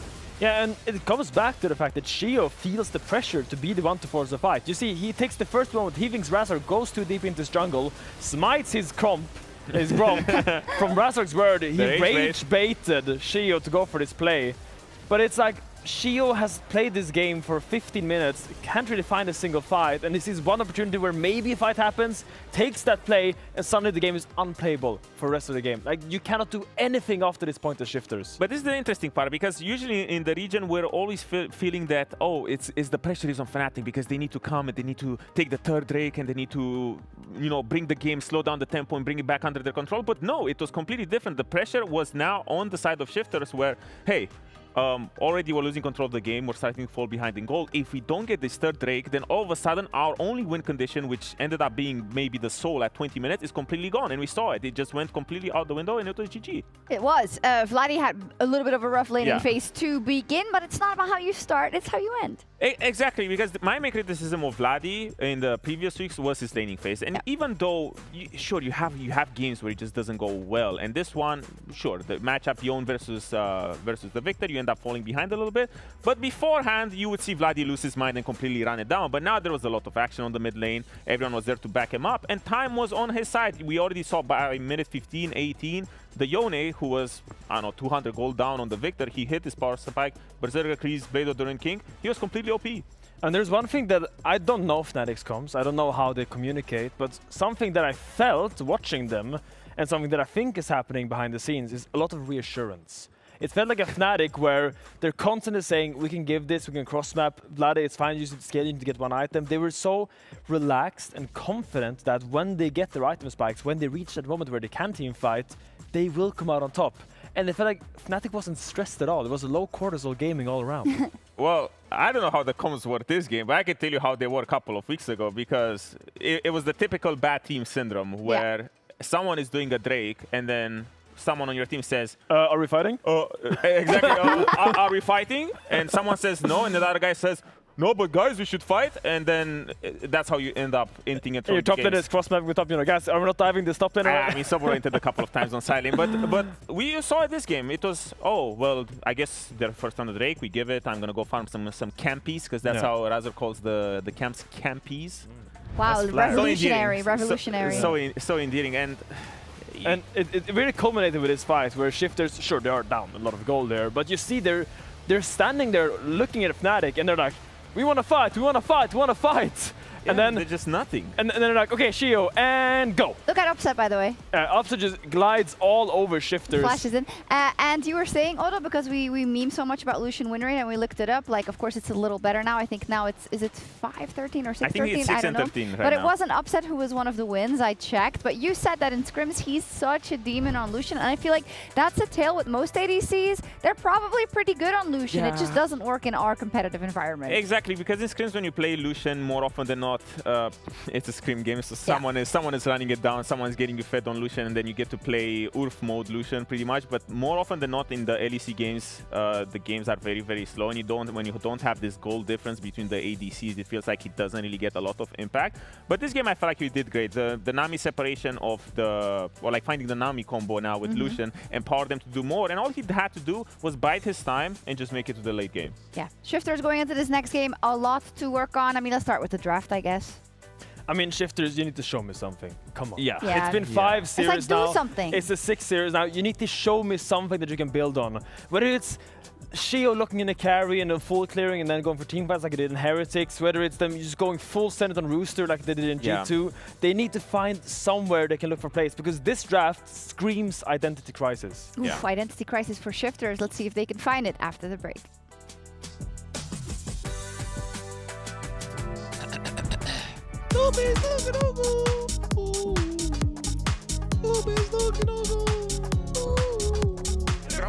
Okay, jumped on me, guys. Look, he's kicking. I'm moving with TP. Link no flash, link no flash. I TP. Look, I'm on Victor too, You know, I can look. You never flash. No flash now. So he's dead. I got it. Good job. Penta. Guys, keep Penta. So. Oh, never mind. Sorry. It's fine. My 2 seconds. My ult is 5. We can end, guys. Oh, you was Penta. Go mid. Nice try. I never get a Penta.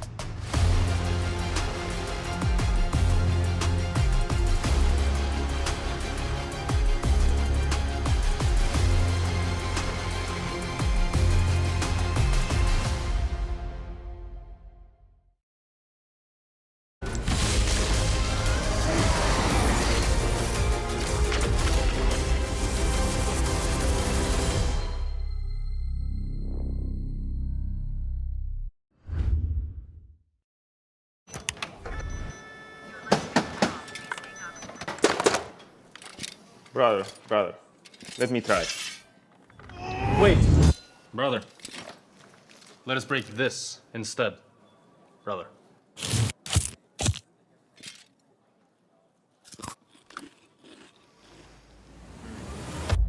Have a break. Have a Kit Kat. What is this, brother? Perfection.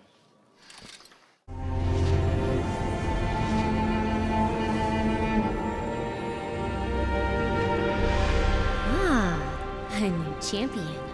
Welcome to my shop. You'll need the right build. Choose wisely, because every upgrade brings you closer to the next level. So tell me, how will you level up?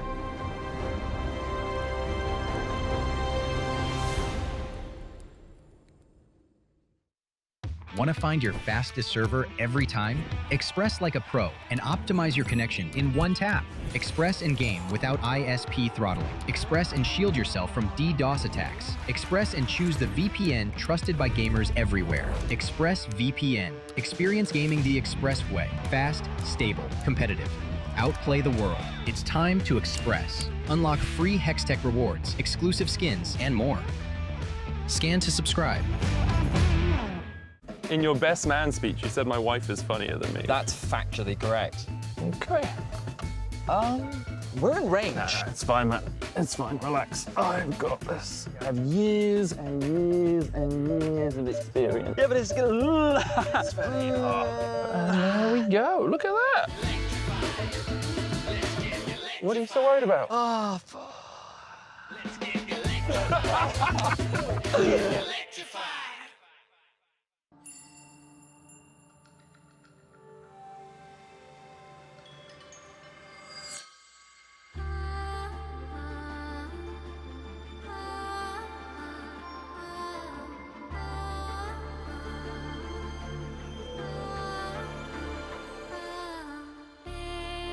Echoes from beyond the past. The seed is sowed.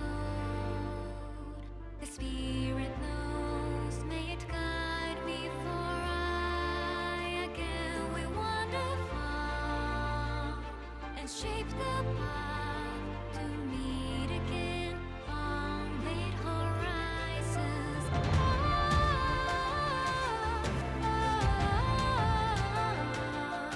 The wind is calling your name, a whisper of the souls who never leave you.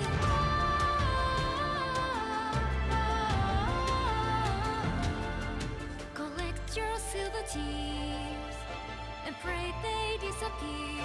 Tomorrow, earth and ether to combine. The light it shows, the dark it knows. Our tethers speak.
Welcome back. It's the LEC. That's right, you missed us. You really couldn't live without us for those 3 minutes.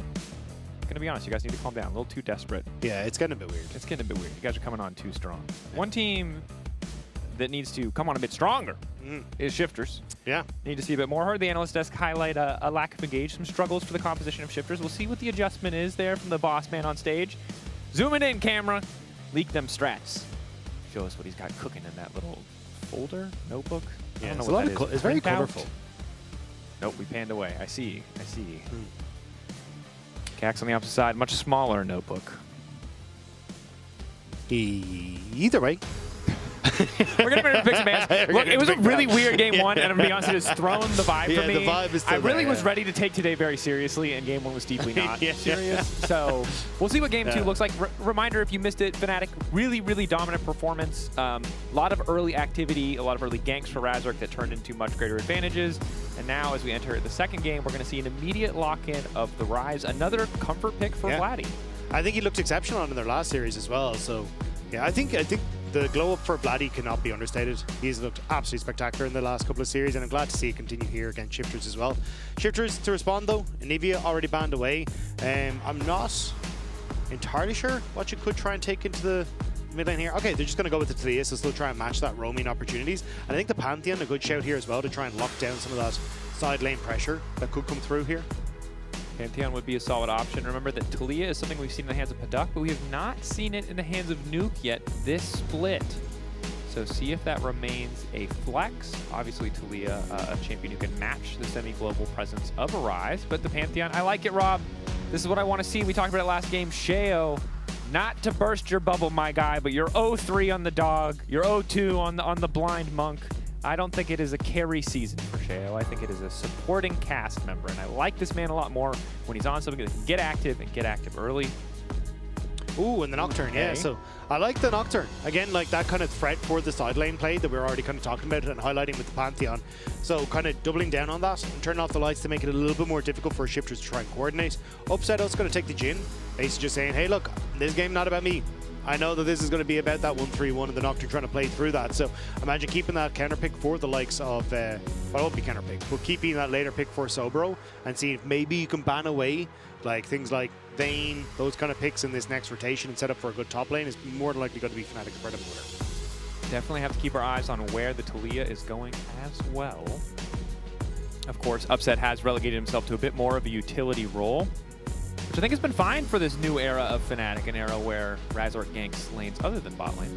The Leona pick is very strange to me though, because you're not really under threat with engaged supports at the moment, especially with like Nami and Emilio being the first two. Like Rel, Alistair, Nautilus, Leona, Rakan, all still up and available. So if this feels like a very early Leona pick, and now you're more than likely kind of, I suppose you're not really, you're expecting top lane bans like the Vayne, so you're not, I suppose, fully put out, but I wasn't going to see Fnatic like immediately tunnel onto support. Yeah, I think it's more about concealing other options, right? They pick up Leona, they ban away some of the conventional other options, and they save the potential Talia flex as well as what their top lane is going to be. So it just seems like support trickles down as the best option. Leona getting locked in is a bit surprising. She is notoriously super OP in those early game skirmishes, those early 3v3s, and Pantheon it as well. So at least I think Shifters are thinking about, hey, when they want to fight, when their champions are strong at the same time. Yeah, I think it's just kind of a fake flex on the Talia to the bottom lane. I just don't think she's there at the moment. Like, I still think Cassiopeia can be moved to the bottom lane.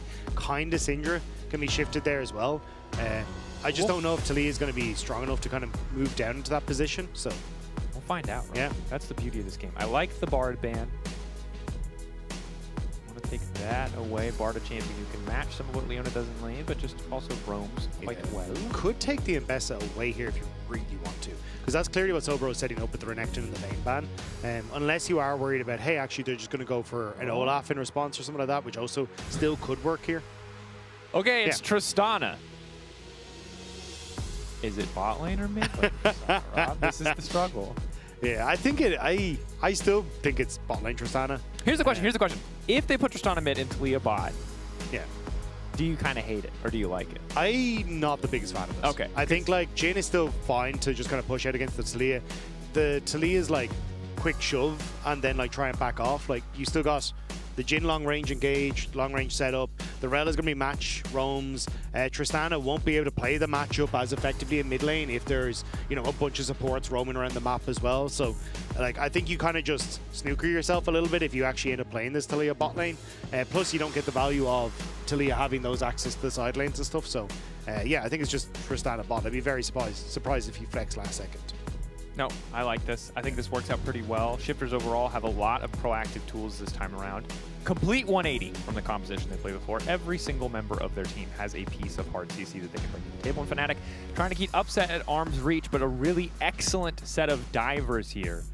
The Ambessa does lack one of the traditional reliable Ambessa pairings, something like the Vi that holds the target down, but the Rune Prison, the Rel, hoping to make the difference. And never mind, they're swapping. Okay.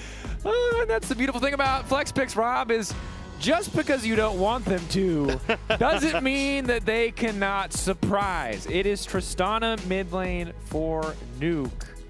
Yeah. So the reason I wasn't the biggest fan is, like, Tristana kind of wants to play like a nutcase against the Ryze, right? Like, try and jump onto him, on top of him, fully burn through with the, like, having your Q and the E at the same time and, like, really put the hurt down. So I liked having, like, the Pantheon at least there to try and support in that endeavor.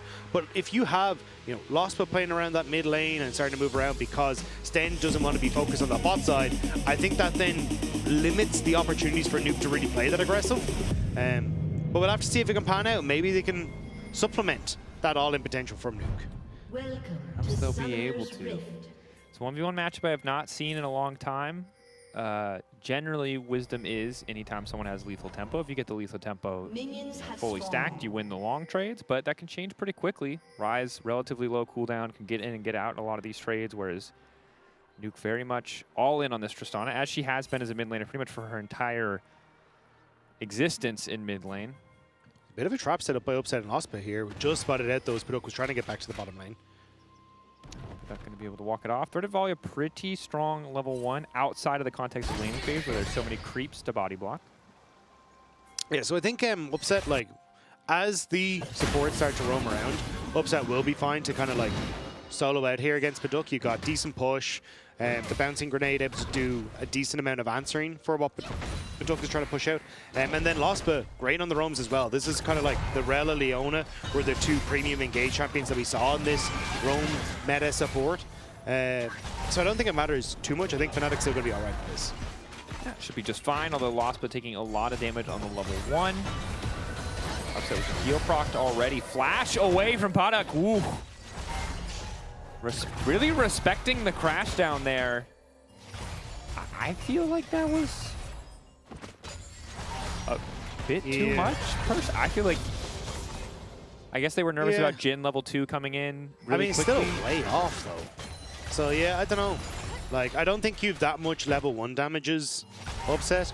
Plus, you also have the TP, so even if you take a somewhat bad trade, push out the wave, and then still look for the teleport back in, you can go for the early tier pickup and still be happy as Paduk. Even if you don't get that lost chapter gold. Yeah, I'm not sold on the Taliyah, Dragos. Well, let's look what the Taliyah got them, and it is the Tristana mid. Reminder that 80 carries for bot lane. This was designed for bot lane, but I like any buff can be used elsewhere. Got a little bit more base MR, just to, you know, help out, and that base MR buff does help Tristana in the mid lane up against Ryze. But not a lot else. So let's see, we have a graphic. Shout out production. Graphic. Boom, boom, boom. Magic resistance buffs. Tristana, 33. She got 5 MR. Balanced team. That's like one of the only 80s who could reliably mid. What are we? Okay, fine. It's so the problem that we're seeing is the other part of that change was the supports kind of like, hey, we're going to really hinder you if you start to move around the map too much. Yeah. But it does mean that supports are going to be stuck to the bottom lane. Like we're kind of seeing at the moment. No, not stuck, but Stend is sitting in bot lane with Paduk for a lot more, as Gank, Nuke should be able to jump away from this. Shao's here. They might not want to jump away. Shao trying to stack up. Monofoil going all in on Vladdy. Rocket jump forward, looking to burn him down, but Vladdy getting a little bit of an extra shield. Nuke looking to finish that one. Gets a reset on the jump. Now flash away. Rajak will at least get the 1-for-1. Okay, so nice holding off there for Shifters. Nuke not jumping too far away, even flashing away from that damage from Vladdy. It goes 1-for-1. At least Tristana gets to hold on to the wave, so she will get a little bit of a CS lead, and she got the kill. Razork being a nice guy holding the wave here for Vladdy, but it's still a tiny advantage for Nuke, and you have to see if he can play through that in the 1v1. But I want to go back to that. Actually, we'll watch the reset here, or the replay here. Nuke, yeah, holding off on the jump, doesn't want to go in, waiting for Sheo to get the stun. Nicely done. The setup is there, and flashing away from that overloaded Q as well. And even the fact that Sheo flashed here, it may have looked a little funky, but I do think Razork, there was a chance where he might have been able to chase down the Tristana as well. She should have had the jump reset, but was kind of hoping to split the call there from Razork, so he couldn't go for both. Yep. And ultimately, all it means, small gold lead for Nuke, small gold lead for Razork. Of course, if Razork can get to rapid level 6 here, it could be a pretty big problem for the side of Shifters. I want to go back to the bot lane mage discussion though, because basically the reason why we see the supports roam was because mages need levels in their abilities to become strong. And that was the whole point of, hey, we're going to start moving the supports around the map so you're getting solo experience on towards the mages.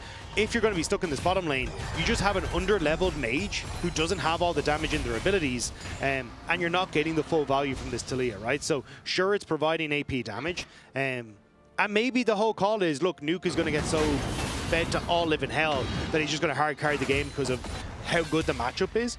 But at least having the early kill, maybe that becomes a little bit easier. Ooh, nice flick back on an upset. Cleanse comes out, but doesn't stop Sten from just walking face first into him. Extended trade, though, still really not bad for Fnatic. Product cooldowns are so long. Sten forced the flash away. Upset still has his flash. Well, that was a bit awkward. Flick back is once again good. Lost finds a stun, but Product can't kill anybody. Needs some more items under the belt, most certainly. I like the call out, though, Rob. I do really feel for the balance team here, though. They're kind of caught in a classic biology dilemma of... Paddock doesn't have mana. Paddock does not. Oh, he's just enough. Minions? Caster minions? Round war. Vladdy not going to be able to get in. Yeah, no flash on either of them, so Vladdy was hoping for the best but couldn't get it there. If you die to caster minions, is that a caster curse? That's my question. Does that also count? It depends on the words they said as they shot that last. That's true. Yeah. I like to think that they talk a lot of smack. Shifters, TPing in, know that they have prio right now, and just looking to leverage Paddock's TP to stay active here. It is a battle for Raptors. Those little chickens. Shifters now going to go out. Lost but wants to kick things off. Razork already has level 6, but they immediately collapse over the Nocturne. Gets deleted. He can't even push his ulti button. Shifters in game 2, finding the aggressive angles. Things working out for them nicely there. That was slightly psychotic from Lospa, I'm not going to lie. He went for the solo play onto Paduk, thinking, hang on, the Talia doesn't have the flash, but there was no world the rest of Fnatic were going to be in a position to follow up, and immediately Shifters just turned, so now 2 kills this early for Nuke. This Tristana is going to be in an insane spot. That he is. Rise still hurts a bit, so he has to be careful, but yeah, here... Like, it's 3v4, because Jhin isn't in position, and there's immediate stun follow-up. Like, Lost Bush, I don't think you should have engaged there. I agree, but sometimes you're stuck in the previous game where no one had any hard CC, and that's what it felt like here. This time around, though, things looking good to start off with upset. Flash forward, doesn't get the 4-shot, flick back! Oh! Fnatic fans, avert your eyes! Look away! Oh my god! So good from Shifters! So bad, and also embarrassing for Fnatic. Oh, that is heartbreaking for Upset. The double CC preventing him from getting that 4th shot off. Oh my god, it's just continuing. Okay, Paddock's kind of nasty on the Talia, I gotta be honest. He's hitting a lot of stuff in this lane phase. Observers, we're gonna need that one again, and preferably slow-mo at the end. Let's take a look. Yeah, so, I mean, this was a great setup from Lospa, right? The W, the Deadly Flourish, but the Q from Sten just barely makes it through after the flash. Then the flick back, and Sten able to get the finisher. Oh, that was heartbreaking. Just ran out of bullets. I mean, he was just dizzy, right? Stunned consistently. I mean, How do you play? The stun is crazy into the flick. Wild. A lot of things came together to make that happen. Now Paddock has a gold lead. Nuke has a gold lead. It's not massive, but it's a very, very good start. Sheo has started up on the Grubbies this time around. And I got to be honest, the return to form Fnatic celebration hype train that has been continuing across all of their previous games, starting to fall a little off the tracks. Shifters look a lot better when they have CC to play with. 6 for Sten though, not for Lost, but that solar flare could be devastating. Ulti goes out. Voidgrub's already taken down. Cheo gets deleted right as the fight kicks off. Sobro gonna find, Rooster gonna find the multi-man stun. We'll just leave strike away instantaneously. Vladdy getting very aggressive. Oh, Fnatic flashes the wall to keep things going. Podak, beautiful flick back. Fnatic way too far, but they don't quite finish off Razork. Now there's a Jackson melee range, but Upset is once again out of ammo. Furiously reloading his pistols. He starts to free fire, but the counter strike is finally there. One more bullet. Go forward, but he learned from last time. He learned he's not walking in. Rooster manages to survive.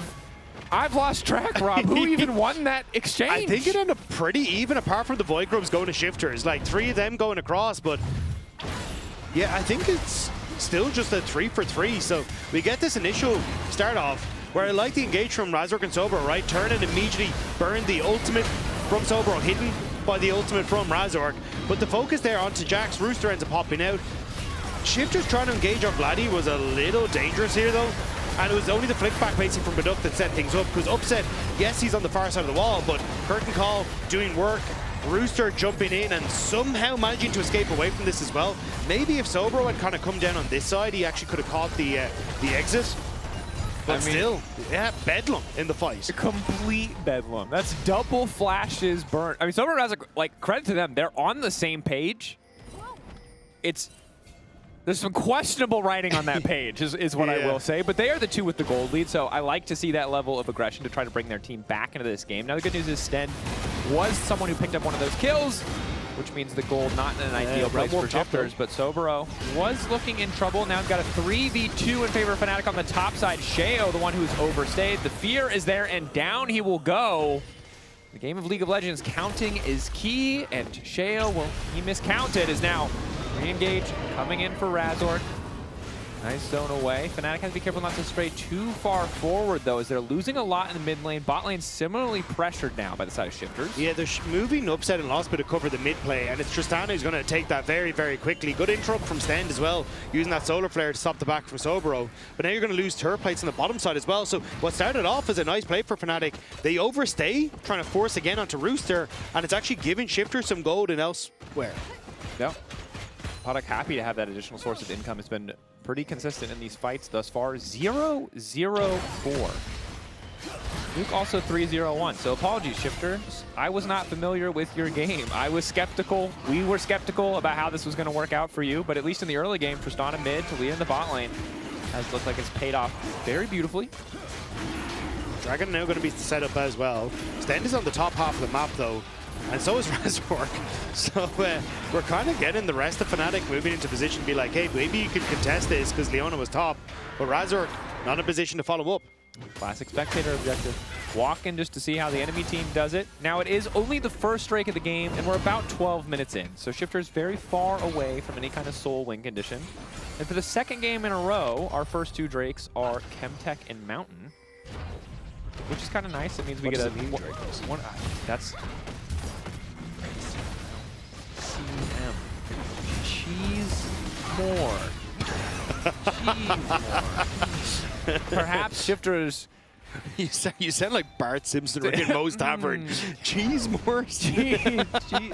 Chemtech Mountain. Cheese more. Yes, Tristana mid striker understood. The message is hidden in the Drakes. Although I don't really think Tristana mid is cheese. I think that's a bit disingenuous. I think it's a pretty...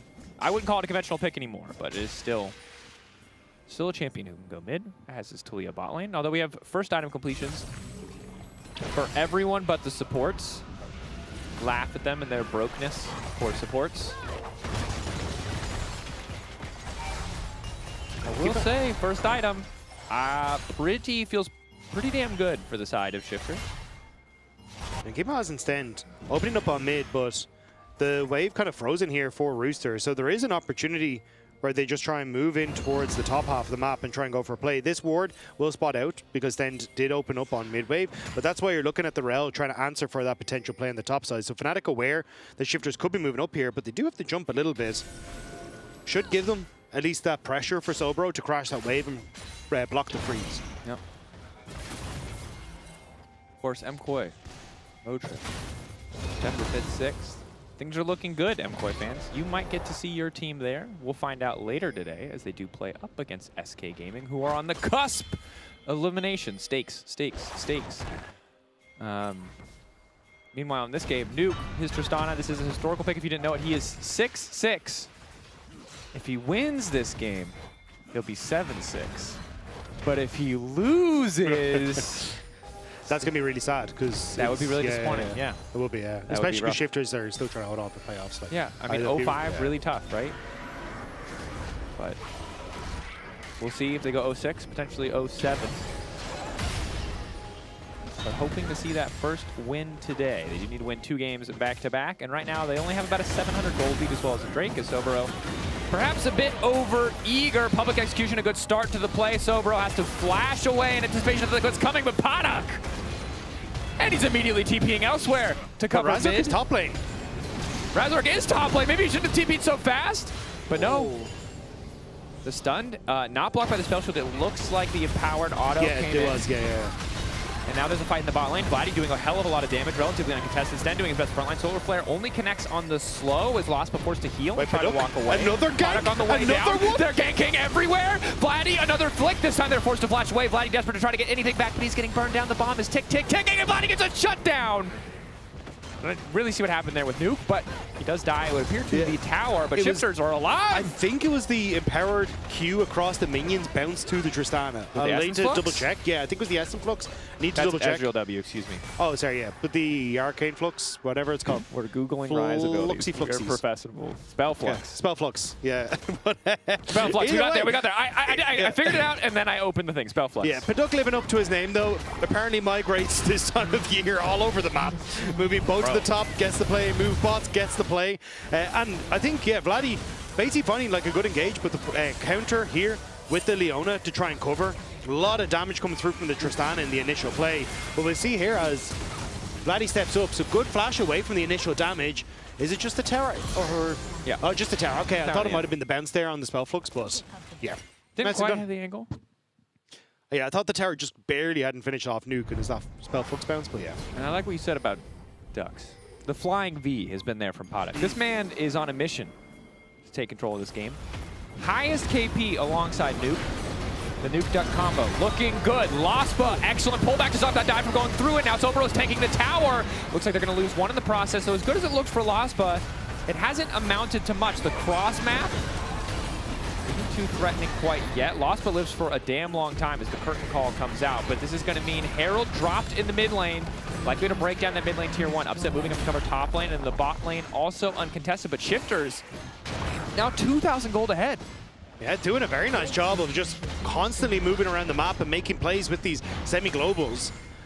Downside is, actually, no, they don't get bot tower there for Fnatic, so they're still going to keep like a 1.5k gold lead. I thought it might have dropped down a little bit further, but still, I love the way we're seeing Shifters play and constantly moving. Good pick from Razork, which we're going to see here, on towards Paduk, though, as they try and set up for the play, because Paduk moving in to try and help out, but spotted on a ward, and immediately Razork just turns onto him.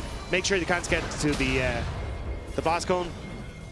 But Shifters back in live, immediately over towards the dragon, and you can see where Fnatic are on the map. They're not in position to contest this. No, they certainly are not. Nice to get the consolation prize of that kill. Razork, the sole remaining member of Fnatic with a gold lead, but Nuke getting further and further ahead.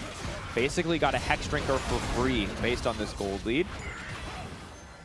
Really nice to have. Hex Optics there and working towards some penetration next. So again, we're seeing, I mean, last game was a side lane masterclass from Vladdy. This time around, Nuke looking to do something similar. Yeah, no vision for Fnatic here. Lockup stun is there. Razork flashing away, still likely going to die. Vladdy doing his best to cover. Nice knock off the wall. Wait a sec, that's a lot of damage. That is a lot of damage. Sten now in trouble. All deep, public execution, the fight continuing. Paddock's gone a little bit too far. Shifters, no! You've thrown it all away! Realm Warp in. Shifters, is this your time to fight? Blast Cone is there. They're locked up. They're rooted. Can anyone hit the Blast Cone? No is the answer. Shifters running for dear life. All D out is not going to happen. Vladdy snipes him with the overload, and Fnatic even things up. Fnatic turning that play around was insane. Vladdy pushing Paddock off the wall, keeping Razork alive, because there was no world where Razork should have been face checking this. You have zero vision. You have no idea where Shifters are, but the fact that he barely manages to escape, thanks to Vladdy here, interrupting Paddock. And after that, the Jhin putting in so much work. The follow-up from Sobero The kill comes down. The chase is clean from Fnatic. Sure, they lose one, but this realm warp with the immediate wards on the blast cone to prevent anyone from following up means they're able to get a few more on the back end. That is a lot of wards. Yeah. I only saw one ward when we first watched that. I was about to criticize them for not doing the quick flick on the scroll wheel to zoom in and click. But yeah. that's too many wards. Yeah. They were not letting you get anywhere there. Nope. But again, nice from Fnatic, right? Because Shifters had started to take very much firm control of this game. And the composition from Shifters is it's most threatening when they constantly have access to the map and they're able to keep this ball rolling.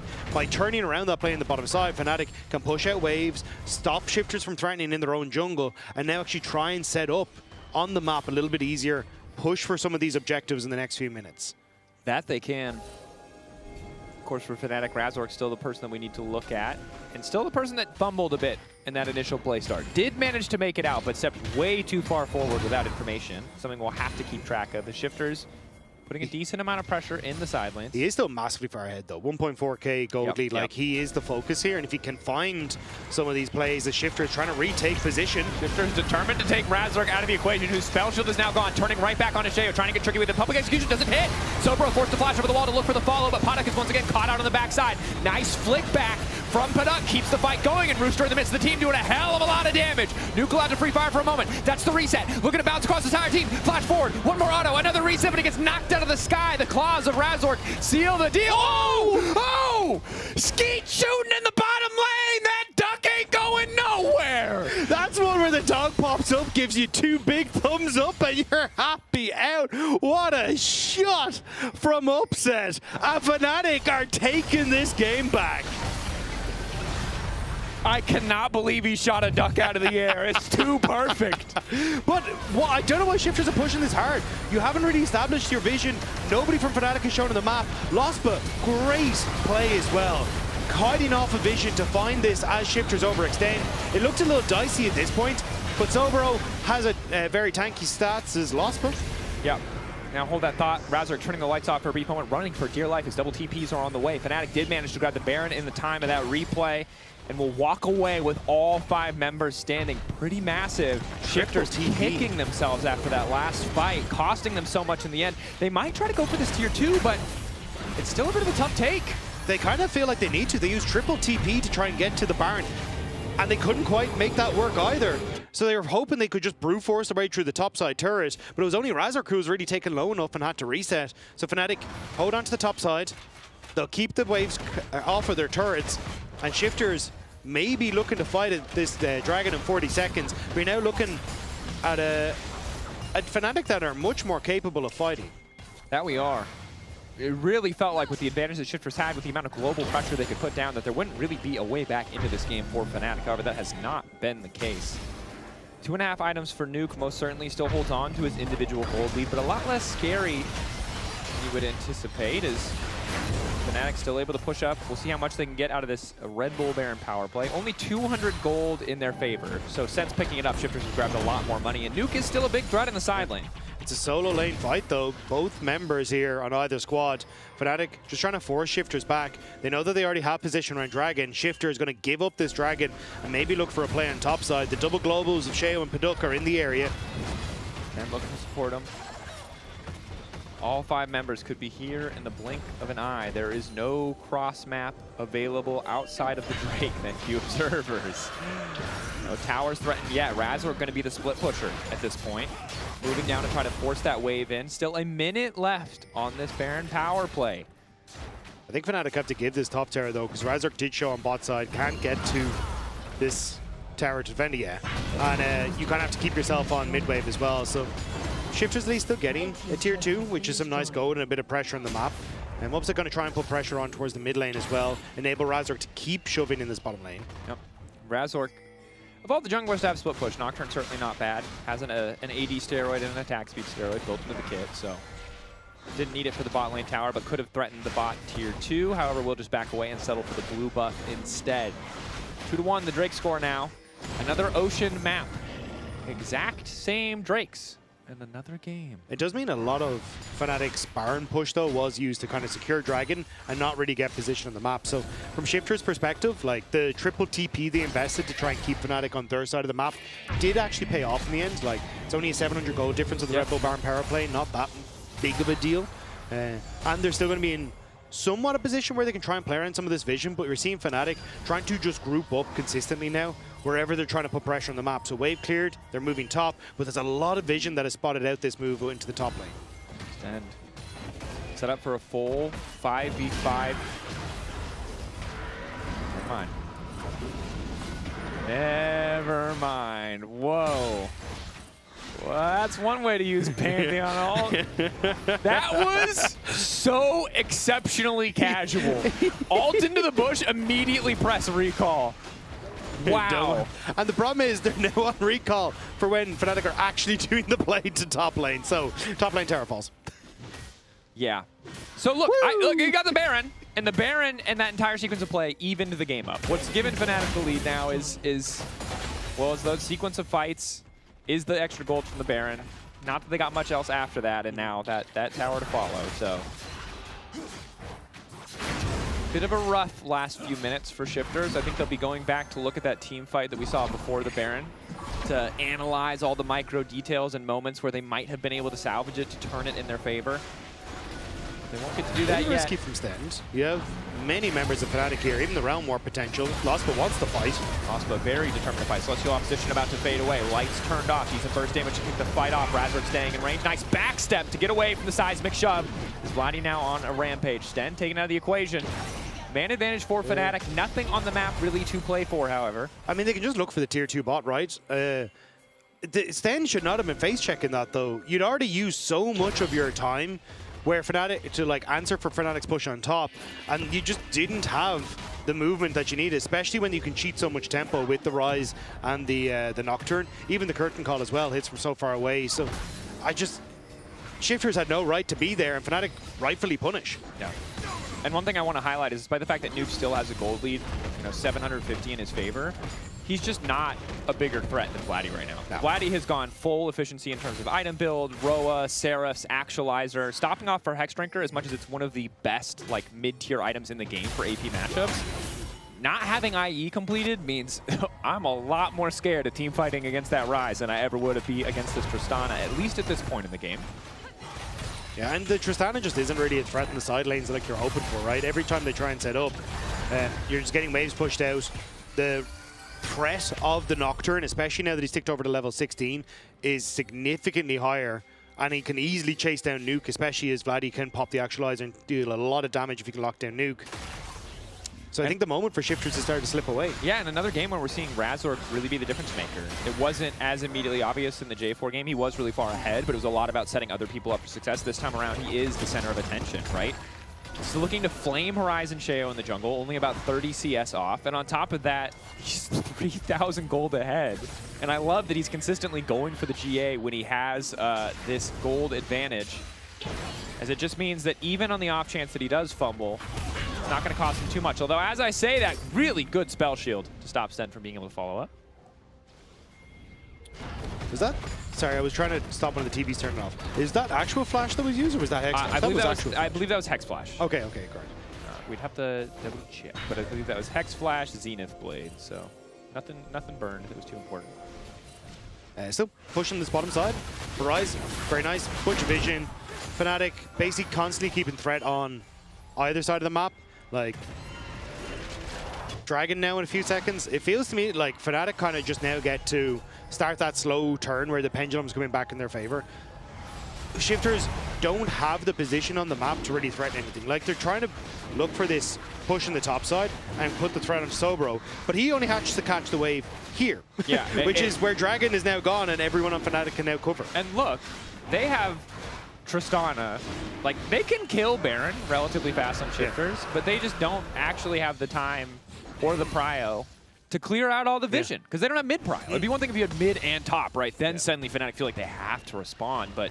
Well, you've also got Nocturne, Rise, like, you have so many members that show up so quickly, even if you do try and take it fast. So I don't know where the options are for Shifters. And I love the idea of this composition from Shifters, where they were like, hey, let's try and play on the map. Let's very quickly try and move around. But we're starting to see the problem again that we were talking about earlier, which was Paduk is now level 14 on the Talia. He's the lowest out of any of the carries on any of the teams. The Talia just isn't doing enough at this point in time. And while Nuke did get off to a good lead, he's not really having that big threat. At least with IE completed, he can be a nuisance in these fights. But not a Fnatic close on him. Lights turned off. Engage coming in. Down goes Paduk. Public execution uses the backline. Unstoppable, not unkillable, however, as Fnatic realm warp in, trying to keep the fight going. Vladdy gonna get stunned up. Rooster able to try and dissuade Fnatic from following, but Upset is so damn powerful. 4-shot on to stand. Deadly Flourish, a nice sidestep, keeping things in their favor. Razork walking up. Upset now unstoppable as he manages to take down Sten, and Fnatic can just turn right to the Baron. Yeah, easy pickup on the Baron going to be for Fnatic. Really great job on the engage, and like this is what I think Fnatic have been so good at over the last couple of series, being decisive in their engages. Like the immediate TP from Sobro, Fnatic popped the Realm Warp, Curtain Call is there. It's everything functioning as a unit so well, and Shifters unfortunately just are being barreled over by Fnatic at this stage of the game. Cheo ready to ult in, ready to do what it takes to steal the objective. Whatever it takes, he does it! way. Yeah! He can't flash out. He completely messes that part up. But Fnatic, that was 4K. They must have hit the objective. Nocturne can't help it. AoE auto from Nocturne. So Razork, at least look, Paduk, immediate death. Sobro to follow, but this forward shot onto Nuke as he gets stuck there thanks to that Realm Warp and the lockdown. And Fnatic, they end up winning out the fight. But yeah, unfortunately, Baron stolen. But I still think like Fnatic should have the composition at this stage, and like the late game scaling through the Mbessa, they just force plays through side lanes and really put the hurt down. Yo, but shout out Sheo. Can we get a replay of that Red Bull Baron power play steal? I'm just asking things to the void. Maybe that's not what we're supposed to do. But sometimes, Rob, I want to see things again, and I need to see why that Baron. Why that Baron? I've been told the observers are cooking. Thank you, observers. Let's take a look. Let's take a look. How did it go from 4,000 down? Because everyone knows, just stop hitting the Baron, right? We all know it. Razork can stop hitting entirely. Almost a sixth sense. They've all stopped. Oh. E. Big auto hits it. Spell Flux makes it. Spell Flux hits it? Yeah, no, he just smites. Just straight up smites? Okay. Yeah. He puts all of the DPS in. I think, yeah, there was a little bit of AoE coming from Fnatic, which made that a little unfortunate. Well, Sheo, that's a good steal. A little bit of redemption for a 0, 6, and 8 Pantheon. And I will say, I did really want to see him play this champion. I do think he had a much more active early game, but it's not been a good one. Speaking of not a very good one, Paduk running for his life. But look at that turn chase. Look at that little wiggle. It's the cutest thing I've ever seen. Not for Paduk, though. He's dead. We're going to need to see that one again, too, observers. You've offered me this power, and I'm not willing to give it back. I need to see the wiggle. Oh, Paduk, that's so sad. He had the right follow instinct. the entire way, and the fact that there's Nuke does damage. Nuke does a lot of damage. Nuke just going to start to walk down Razork. Razork not quite sure if he wants to turn. Rooster finding a bit of CC onto Vladdy in the meantime. Nuke off to the side, though, in trouble. Sobro starts to chase. Rooster effectively unkillable. That's a big shutdown. Nuke now with a reset on the jump, presumably. Stun, though, not going to land. Rooster going golden. Nuke can't really walk up, though, so that's probably just a dead. Jax is going to jump backwards. Curtain's being called. Bullet going to connect on Sheo. Second bullet on Sheo. Oh, that last one! Landing under the key target. Nuke once again sniped in the fight. Cannot get an honest battle between him and Upset as, well, Sheo, not long for the world. Double kill for Fnatic. This game, much better for Shifters in the early game, but as has been the story for the entire season, it is simply not enough. Yeah, Fnatic find their way back in the mid-game, punishing some of those overextensions from Shifters. I mean, inhibitors falling. There's still 30 seconds on the top side. Another engage. Decent attempt at the flick from Paduk, but now that they're on top of him, there's really nowhere for him to go. Fear Tether still connects. Upset goes godlike. Fnatic. The early game looked like it was falling apart, but Razork held steady. So now leverages advantage into those big fights in the jungle. Shifted things back in Fnatic's favor. 8,000 gold to end it. Fnatic take down Shifters 2-0. Moving up to a 3-3 scoreline. Nicely done by Fnatic. It looked a little dicey in the early stages, but punishing well, moving around the map well. And upset with some kind of John Wick bullets in that one to find a few shots that were sick. Dude, the lollipopping on those bullets is kind of nasty. It's if your hitbox is even slightly over the edge of your ally, you can make that shot happen. That man knew how to curve the bullet. He got his wanted moment. He shot the guys. He was running perfectly. 2 on the wall. This was a very fun game. Of course, Kia player of the series, Razork, Vladdy, or Upset, all fantastic options. Still so frustrating for Shifters because it feels like this was much more in the right direction. A lot of things that they were looking for did work out, but ultimately Fnatic were just that step above. And we're gonna need, I see we're getting Vladdy. We're gonna need to see the goofy Nocturne ult production. We're gonna need to see it. I know you might think, hey, a team just got 2-0'd pretty one-sidedly. It's not like we're going to a break and you could go and watch it back yourself, you know? Yeah, well, you could watch it back yourself, but maybe the AD will show it to us. I'm not entirely sure. Vladdy is joining them. Let's see what he has to say. Yes, indeed. All we can say is, Vladdy, du bist gut genug. Du bist gut genug. We saw you singing it earlier. Yeah? You like that song? I mean, I'm just addicted to it, I think. Really? We are all mega spamming it in, it's like a vocal stim. Yeah. I get it. It is addictive. Say, we talked about you a lot in the pre-show because it was very obvious that you had really great performances last week, actually a lot better than before. I think that's fair to say. We talked to your performance coach about everything, but I'd love to know from your perspective, kind of what changed, what did you optimize, like how come you feel so much more comfortable now? Not sure. I mean, I think after we went 0-3, I think I just said, okay, I'm just gonna play the game. That's it. I will just go and play the game and not think about anything else but the game. And I think that's what I'm doing now. And I think it shows that I'm not being nervous anymore on stage. Yeah. So how do you view on solo queue? Because you played a lot of solo queue and we've been tracking you. And whenever I played that much solo queue, I think it was always because I felt like I had something to prove. Do you feel like it's just... Do you feel like the solo queue mindset shift has really been big for you? Or is it just you don't really view it as a reason why it's changed so much? Yeah, I don't really see it as a very useful thing, I would say. And as I said before, I think you still get some stuff like to practice some jumps, or I think even side lane, I think you can get some things. I think in the off season by spamming that much solo queue, I think I got better on side, I would say. But yeah, I mean, I've seen people saying that I play too much solo queue, but I'm sorry, it's my job, right? Yeah. Like, if you don't play solo queue, then I don't know. Like, We're hearing mixed opinions then, because I think Odo said that you were playing also other things and that's good, but you seem to think that you should just be spamming solo queue, right? No, I'm not saying you should spam solo queue, but I'm saying even if you play a lot of solo queue, I think it's still good to do. It's still the game you are playing. Obviously, it's a bit different, like competitive-wise, it's different, right? But it's still the same game. Yeah. So talk to me a little bit, because I noticed something you said. You feel like you've become better at playing side lane from solo queue? Is it just because you're pressuring deeper on side, you're shadowing more? What exactly are the concepts that you think you got better at on side I mean, as you laning? said, I think I'm doing all these things. I think I'm not dropping waves. Yeah. Like people just push one wave. They're like, oh, okay, the side wave is neutral, so I will just go with the team and just press S and not do anything. But I think there are certain timers where you can push more, for example, if you have vision or if you think you can do so. And I think I did it better in solo queue in the off-season. Yeah. Hey, nice to see. About this game, Finn, you want to talk about the globals, I think? I mean, I didn't really want to talk about the globals, because that was mostly for shifters, because they had a lot of globals. It felt like no matter where you were, there was either a Pantheon ult or a Nocturne ult. Does that shift how you play the game? Do you always have to stay super mindful of that, or is it kind of scary?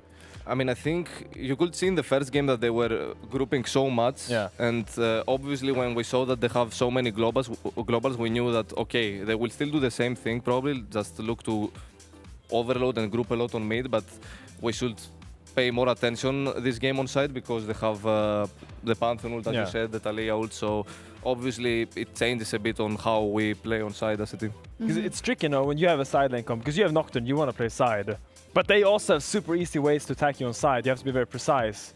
Is it something you're communicating with your jungler, or is everyone kind of doing their own thing? I mean, I think it's a mix, and as people saw, this game was very messy because I don't think we did very good, and I think it's a hard comp to execute, especially if the enemies have globals as well. So, yeah, I think we just need to get better at this kind of comps. Do you want to look at the Baron, Vladi? Because whose mistake was it? We'll get it up on screen. It seemed like it should have been yours no matter what, but somehow Sheo got in there. So let's see. Break it down, Vladi. Yeah, break it down. Here we are saying, guys, like we knew at 9k, we already knew that Pantheon is gonna ult. Yeah. So we are saying, okay, let's not hit it, which we didn't. But the issue is that Noxur has the AoE damage. I have the AoE on the Q, like when I Q him. And the thing is, if I don't Q him, no one is gonna kill him. Yeah. Eventually, like if we don't, But you said you knew at 9k. Yeah. The Baron was 4k there. So what happened there? I mean, we probably thought we can keep it at 4k, let's say, or 5k, and even if he ults, we will still have the time to kill him, but it turns out we don't. Yeah, I guess that. It's actually interesting because we talked a little bit about how you seem to be, as a group, reacting more positively to things that happen in game, even if they don't go your way. And I feel like this would be a great example. So tell me a little bit about how you reacted to that, even though it didn't go your way. And in general, do you feel like there's a more positive atmosphere? I mean, I think we were very confident still. Like even when they got the Baron, I was like, okay, it doesn't really matter. We can still do our own thing and push sides deep because they're not playing side lane. And I think we were still ahead even when they got Baron. Like I could see items wise. So I was saying in comms, guys, it doesn't matter if we see them on mid or on side. We can still just send it and look for a fight. Archaea player of the series was Razork, who is having, a generational run. Really, Finn, you were surprised. You were like, what's happening to this guy? He's so stable every game. I mean, I was impressed game 1, because he's playing Jarvan, and he's the only guy going in. So if he does a bad engage, it's really hard for the Yone, the Rumble, the Banana to follow up. But I think he had a really good game 1, and even this one, in his Nocturne game, he was kind of on the 9. He was the only guy being ahead. Okay, you side. I have to say, he was only farming and not doing anything else. So of course, if the team does everything for you and then you just farm enemy camps because your laners are winning, of course you're gonna get 3 levels up and then okay, you're gonna ult eventually and kill them all because you are just too OP after farming the entire game. So not deserved MVP. Who's the Not MVP deserved. Then? Who's the MVP then? Stole it. Probably Soporo. Soporo, really? Yeah, I think he played pretty solid. Okay. He got a bit griefed, I would say. Yeah. Game 1 or game 2? I think game 2, yeah. Yeah. Before we go to break, there's something that might entertain the current crowd here. But Nuke's Tristana is like a famous pick, and he was 6'6", but now he's 6'7" through this loss, Vladi. What do you think? I mean, it's a great number, I have to say. Yeah. It's probably the best number, 6'7". It is. Yeah, I mean, I could see that he did pretty solid here, but as I said, I think they are struggling. Maybe the side laners mostly, but maybe it's a team thing that they are struggling on side. And Tristana, especially with Pantheon, I think you really need to play on side, push a lot, or even look for picks on side. And I don't think they managed to do this properly. Thanks for explaining. We just showed it because of the meme for you, but I respected that you still explained it. Thank you so much, Vladi. Congratulations, a 2-0 for Fnatic. And when we come back, can MKOI do the same versus SK Gaming, who are down in the dumps currently?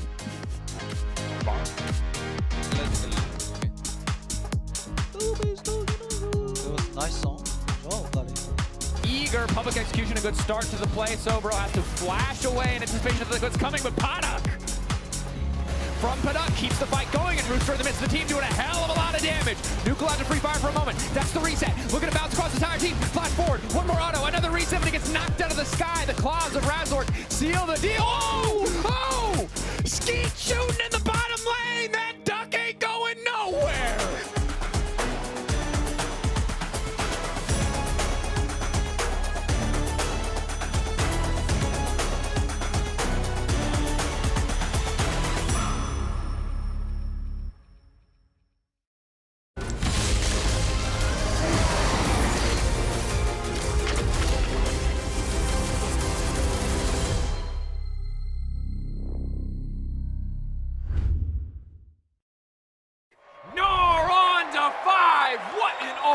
What an incredible play there from... Oh, that was incredible. You love to see it. Right, yeah, let's really What get into... a move! He's just so good. I mean, the persistence, the patience to find the angle. You just don't see that from rookies. He's got it all. He's got the pizzazz. Have a break. Have a Kit Kat. Ooh, that looks good. Do you want to maybe share a little bit? Yeah. What a move!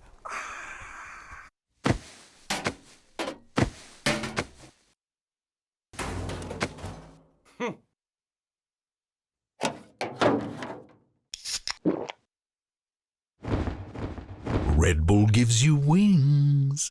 When I was a player, if I was to like make a misplay, maybe it's my mouse, maybe it's my armrest, something feels wrong. If you were at home, you wouldn't do that.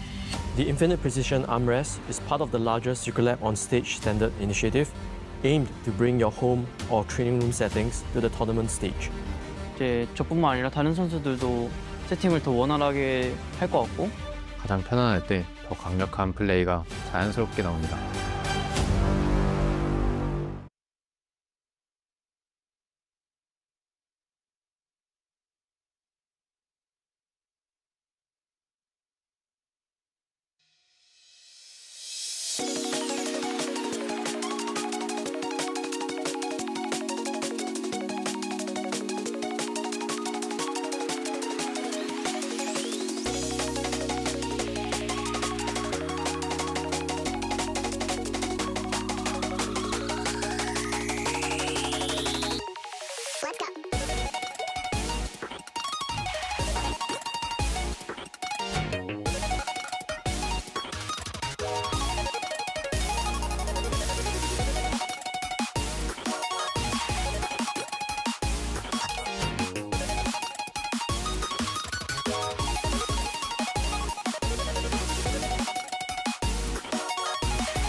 Welcome back, everybody. It's time for Movistar Koi versus SK Gaming, and there are some huge stakes for this match. So, if MKoi sweep the series, meaning if they win 2-0, then SK will be the first team eliminated from playoffs contention. On the opposite side, MKoi really want to sweep the series, of course, and pick up any ways they can to raise the odds that they make it to their top four, their road trip to Madrid in the top four. But as you can see now, in the remaining scenarios calculated here, in only 8.88% of those they get top four. But you say, Odo, this might be fake data. Okay, so when you're looking at these scenarios, you're also accounting for all the teams who have still they can get to 6 wins. I'm looking at Fnatic, for example. That's why they're so high in the standings, even though they're 3-3, because MKoi is capped at maximum of 5 wins. But their last remaining games for MKoi, and why I think that they will make this top 4, is SK today and Team Heretics. When you look at the other teams, you have this incredible battle when it comes to middle of the pack. You have Navi, GX, Fnatic in a fight to the death, and that's why for MKoi, they have an easy way to make their road trip. The really big thing for MKOI is really salvaging their game score. They've had a really messy start to the season, so they really want to come away with 2-0 wins against SK and Heretics in the future to really make it. And SK desperately needs to win a game if they want to stay in the race. Let's hone in on a singular matchup for our focus, Yopa versus Supa. I think that is the one that we'll be looking at. Supa having some incredible performances, a pentakill also just last week, and Yopa, the beacon of light. I mean, Joppa is the carry of SK. He's the main beacon, as you highlighted, Shox. But for me, Supa has really stepped up now. We see this really mechanically intense pentakill by him. Just absolutely styling on Kai'Sa, which I think is his signature pick. And he is really the player to watch for me from MKOI. Because going up against Joppa, you need to shut him down in lane and make sure Joppa doesn't have a free game. Because actually, just look at Jodipin flashing from the Skarner here, giving the Penta. That's a team spirit we need from MKOI, and a team spirit that they have shown now as they're ramping up for playoffs. Exactly. This is the volatility I like from Supa, because we see him be so inconsistent, but when the Kai'Sa comes in and he has a great performance, he pops off. And as you said, Finn, if there's one guy on the side of SK who can stop MKOI in the road to top 4, is Yopa. Yopa versus Supa, MKOI versus SK Gaming to stay alive in the playoffs race. Here we go. Thank you very much, Shox. Here we are for our second series today. You heard it, the stakes are sky high. A 2-0 for MKOI means elimination for SK Gaming. Playoffs contention, week still left to play. Gonna have to see how it unfolds. I'm still Dracos. This is still Dagda standing next to me. And I got out of my chair, but they're not even show us on camera, Rob. I know. Going back to the comfort of my chair until the game demands my joy and excitement, and it might. So I have a feeling that with everything on the line, SK might get a little freaky with the draft. And curious to see what they are going to bring to the table, because especially against Movistar Koi, you kind of have to bring it all. They have had a little bit of a rough time, but as you heard the Des talk about, last week was incredibly impressive from the Movistar Koi boys, especially Supa in that bottom lane. Every time he was left alone in the 1v1 against Sam D, he absolutely popped off in that series against Navi. Yeah, just solo killed him. And we'll see if it's a similar story or if they're locked in that 2v2. A lot less support roaming. You highlighted it beautifully, right? Patch changes working as intended for old Paparito. The mages trimmed it back a little bit, and the support's, well, a bit more lane locked, at least for the first few levels. But now we'll need to see what the focus is as we enter picks and bans. I'm guessing Nocturne. Gonna get banned. And I'm guessing that because I can already see it on my screen, even though you can't. Cassio, the next ban. We'll get it all up in front of you shortly. It's the coaches. Yeah, imagine the Vi as well. Just the respect ban from SK against Elyoya. I think he's incredibly strong on that pick. Okay, but context. Rob is actually predicting that. That's not, I just read them off the screen I could see before you guys. Rob is actually doing analysis work. Orianna, though, so far. So both halves of the Orianna Nocturne combo gone. Obviously, a pretty big pick for JoJo is both the Cassio and the Orianna, so not surprised to see both those banned. Yeah, I think Orianna is still very strong. We've seen like some people happy to have answers into it, but I think JoJo, one of the players that is the best at bullying on that pick, so not fully surprised to see it ban away. I'd expect the Vi to be the last ban here, because I think it's Elyoya's strongest pick. Like, he always seems to find wins and find like good positions when he's on the Vi. We'll have to see if that is going to be the last one here. Maybe? Yes, no? Maybe? No, Bessa. Okay, so willing to let it go through. Is there a counter pick? Is there some sort of ankle? Mirror hovering the pike. I mean, the Poppy is up, so maybe SK thinking, hey, we can just lock the Poppy into it. But yeah, MKOI going to take it anyway. And maybe that's where Skeen's like, cool, I'll slam Poppy here. We try and take a strong AD carry. Maybe even opt in towards our mid laner here and just make sure we're comfortable. Especially with like Orianna and the Cassiopeia and Akali already gone. Victor, yeah, going to be, or the Syndra, I was going to say, could be decent answers here.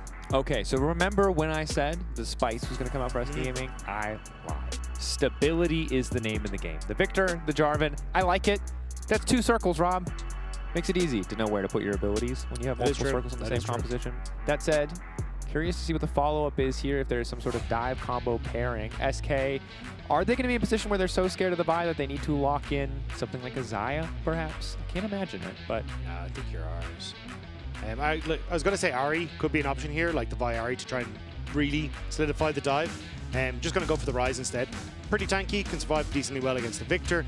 And a blind Kled, kind of crazy here, but honestly, there's not a huge amount that can answer into it. It's kind of just a solid blind top lane pick at the moment. Kled. The Jace instead. Okay, Mirwin Jace, the gauntlet being thrown down. Wonder what will the answer be? We've heard Finn basically say he's a Gnar one trick 50 times on broadcast already. Will he return to his single trick, or will he show us something new? Could try and go for the Vayne if he really wants to get spicy with it. Wonder, Vayne. Nope. Okay. Opting for the Rumble.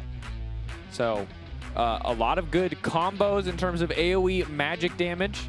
Love seeing the Rumble and J4 together, as we saw in our first series, in our first game of the day, Rob.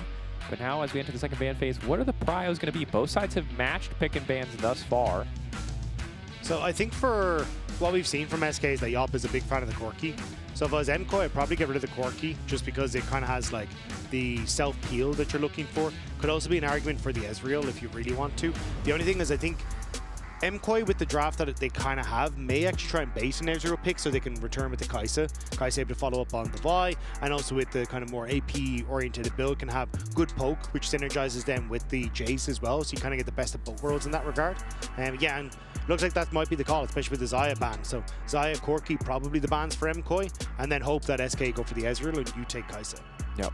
Kai'Sa, though, banned away. Something that they do not want to see in the hands of Supa.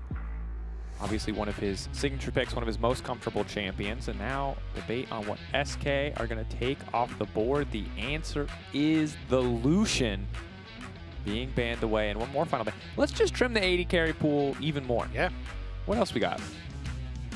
I mean, Ezreal or Corki, I imagine, would be the last ban here. But you are then putting yourself in a position where you don't have a huge amount to respond. But there's the Ezreal. I imagine Yoppa goes to the Corki. And then we can try and like maybe respond with a mage, but that, okay. I was gonna say respond with a mage for Super, like could end up going towards the Ziggs or something if you really want to. Mel, also not the end of the world into the Corki. Debate here. Okay, Jhin going to be the lock-in. Jhin Rumble, very common pairing. So this is kind of, again, keeping MKoi at arm's reach is the name of the game here. So what does it, like, mage could work here if you wanted to try and go for more poke. You could also try and go for the Corki yourselves here and say like, hey, I want decent follow-up here. The ability, the mobility as well for the Cataclysm is going to be nice, but they want to go all in on the fight in the bottom lane. This is like, one spike item is absolutely insane for MKoi. No, I respect laying down the Thunderdome. Kalista ever gets on top of any of these champions, it's going to be so hard for them to do anything to stop her. But what is the pairing now? Are you just going to go for the Renata? I think, yeah. Like, it's still fine, because you assume you could go Jhin Karma, at least and try and, like, fight with this at range. But traditionally, you'd kind of want to pair something like the Leona here to try and follow up with the lockdown for the J4 and try and help him out in some of these fights. So you're kind of going, oh. Maybe not, I was going to say, but yeah, I think you could take the Leona and like Renata then gets the value from it. But if they pivot to the Karma, it's not the end of the world. Like, I still think you've got decent push and you still have decent engage with the J4, but we usually see J4 plus some engage support to just have like a secondary tool there. Well, now we'll have to find out what the final pick is going to be. I assume we're just had an issue with locking in a champion. We'll keep you up to date as we get more official information if there is any to be had. Pause. League officials investigating. Yeah, so there's an issue with a PC, so we're just going to restart the PC and then the draft as well. So it'll be a little bit of time before we get into it. But Yep. But I imagine everything remains the same up until that point, as is usually the case.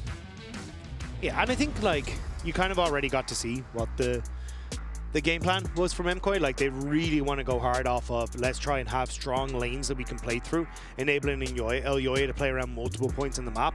And that's what we were kind of talking about when he goes for the Vi. That's kind of the way that MKoi like to play, making sure that you can have, like, I can look for plays around the Jace, maybe look for potential dives there. Same when I look towards the Kalista on the bottom side, especially post 6, where Alvaro can start to tank up the tower and then work away from it.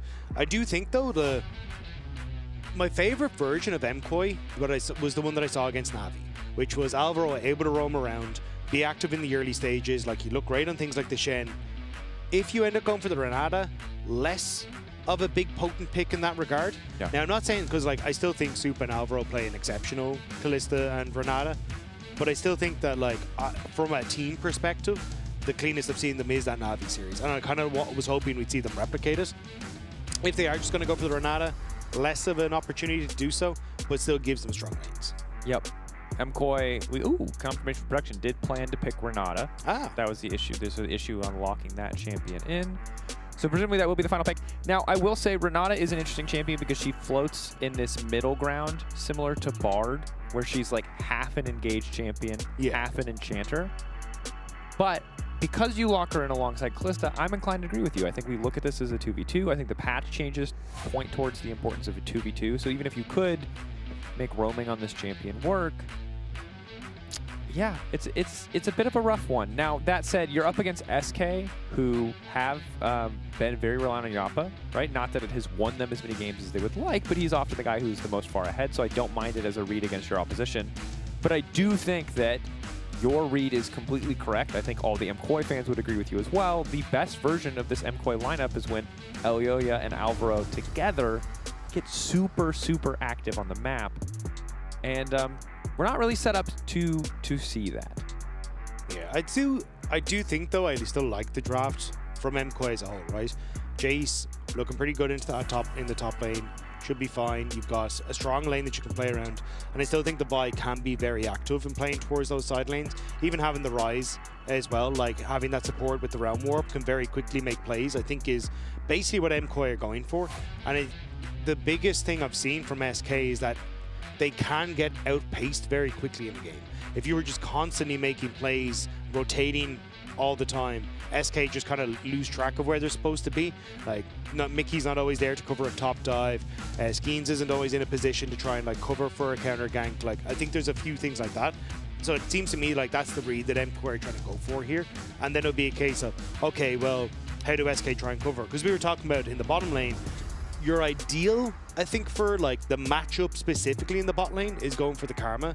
But when I think of Mickey and what he brings to SK, not a Karma player. Yeah. It feels like there might be some sort of weird devil's deal, some sort of secret handshake where it's like, look, we both know we both need to roam and be active on the map. Exactly. But we are going to agree to be gentlemen and face off in this 2v2 and let the rest of the map sort itself. But Mickey could still go against that. We are just now hopping back into Picks and Bans. Picks and Bans, reminder, we had an issue with the PC. The PC was restarted. Champ Select has been restarted. All picks remain the same. Final pick for MKOI, I believe, is the Renata. I don't know if the Renata is included. It is, yes. And that it is, of course. And we'll be picking up in a few moments from the second ban phase. So if you're at a loss as to everything that was locked in, you will see it on your screen shortly. We just need to get to that second ban phase first. Yeah, I can see them just loading it now. So working our way through it. But yeah, I'm curious to see because I think SK have definitely in the past in their draft just gone like, screw the 2v2 matchup specifically. We're just going to try and lock in engage for Mickey. So there is a chance here that it ends up being like a Rel last pick for SK, and they just go, right, we're going to full send, hope that that'll be enough with like the Jarvan and the Rel for team fights, or even like take the Leona and look for that all-in kill pressure with the Leona and the Jhin, especially if Kalista ever overextends or tries to push that advantage a little bit too far. Yeah, definitely a huge weakness, not necessarily weakness, a potential weakness that can be capitalized on, not a baseline weakness. I do always get nervous when it comes to the Kalista, especially against champions like Rumble. There's the world where you're kiting the Rumble away, and there's the world where you get hit by a single Electro Harpoon and then kind of get run down. But now, as we enter the second ban phase, the problem is now that Champ Select is going too fast. Okay, we're just getting it on screen. Renata was the final lock-in. Bard is the immediate response. So we have the hybrid supports against each other, Bard versus Renata. Now, Bard, really good against immobile champions, or relatively immobile champions like the Jace, the Rise, and really good at actively roaming. And I think that's the big one for me. Because one of the things I was about to talk about was for MKOI, there's two ways you can try and play around a Jace. Either you can play heavily for him and just be like, hey, look, we're going to give you a ton of resources and make sure you get the lead that you want. Or we can try and create an isolated matchup for you, so then you just win through having a good lane matchup. And like Jace into Rumble, you should be able to play relatively well, and the Jace can get advantages there. But if Vicky's going to be on the Bard, that suddenly makes it a little bit more complicated, where he has a decent 2v2, but can also start to roam a lot, which then can influence on the top lane matchup as well. So I think that this game, a lot of it for SK is going to rely on how can this Bard influence both the 2v2 and the rest of the map. And if that J starts to fall behind, I think you kind of start to see the game plan for MKOI drift into dangerous territory where they may not have enough firepower to deal with SK. Definitely could be the case. Gearing up now. Remember, the stakes for this game are sky high for SK Gaming. A single win stops them from mathematical elimination. Another game after that. If they go 0-2, then they're just completely and totally out-robbed. Yeah, it doesn't feel very good to say, but we're not mathematically out yet. You know, you would much rather be like, hey, we're winning this series, and then adding a few more attempts at getting to playoffs. So for SK, yeah, although the one isn't quite like, hey, we're out, it's not exactly filling me with confidence for SK. No, it's safe to say that this is just a pretty terrible position for SK to be in, and it's been a pretty frustrating year for the SK lineup across all of its additions. And yeah, we'll just run it again. Just a reminder, just in case you have us muted for some reason. Very rude if you do. So for those of you who cannot hear but can read, this one's for you. Sky high stakes. We'll be checking in on that again over the course of this series, but it is only the laning phase of game 1. I think the thing we're gotta be looking out for, Mr. Rob Price, Mr. Dagda, is jungle and support moving together, because MKOI have often shown us master classes, and it does feel often like Mickey and Skeens aren't really on the same page.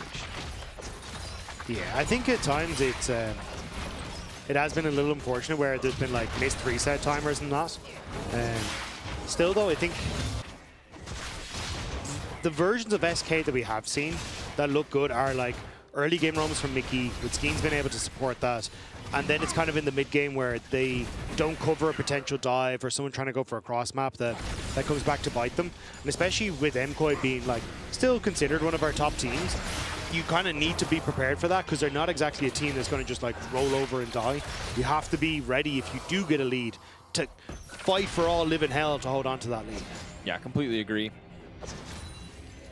SK, debating. Looks like they will be able to grab the cannon in the end, even if Supa and Alvaro try to stall out.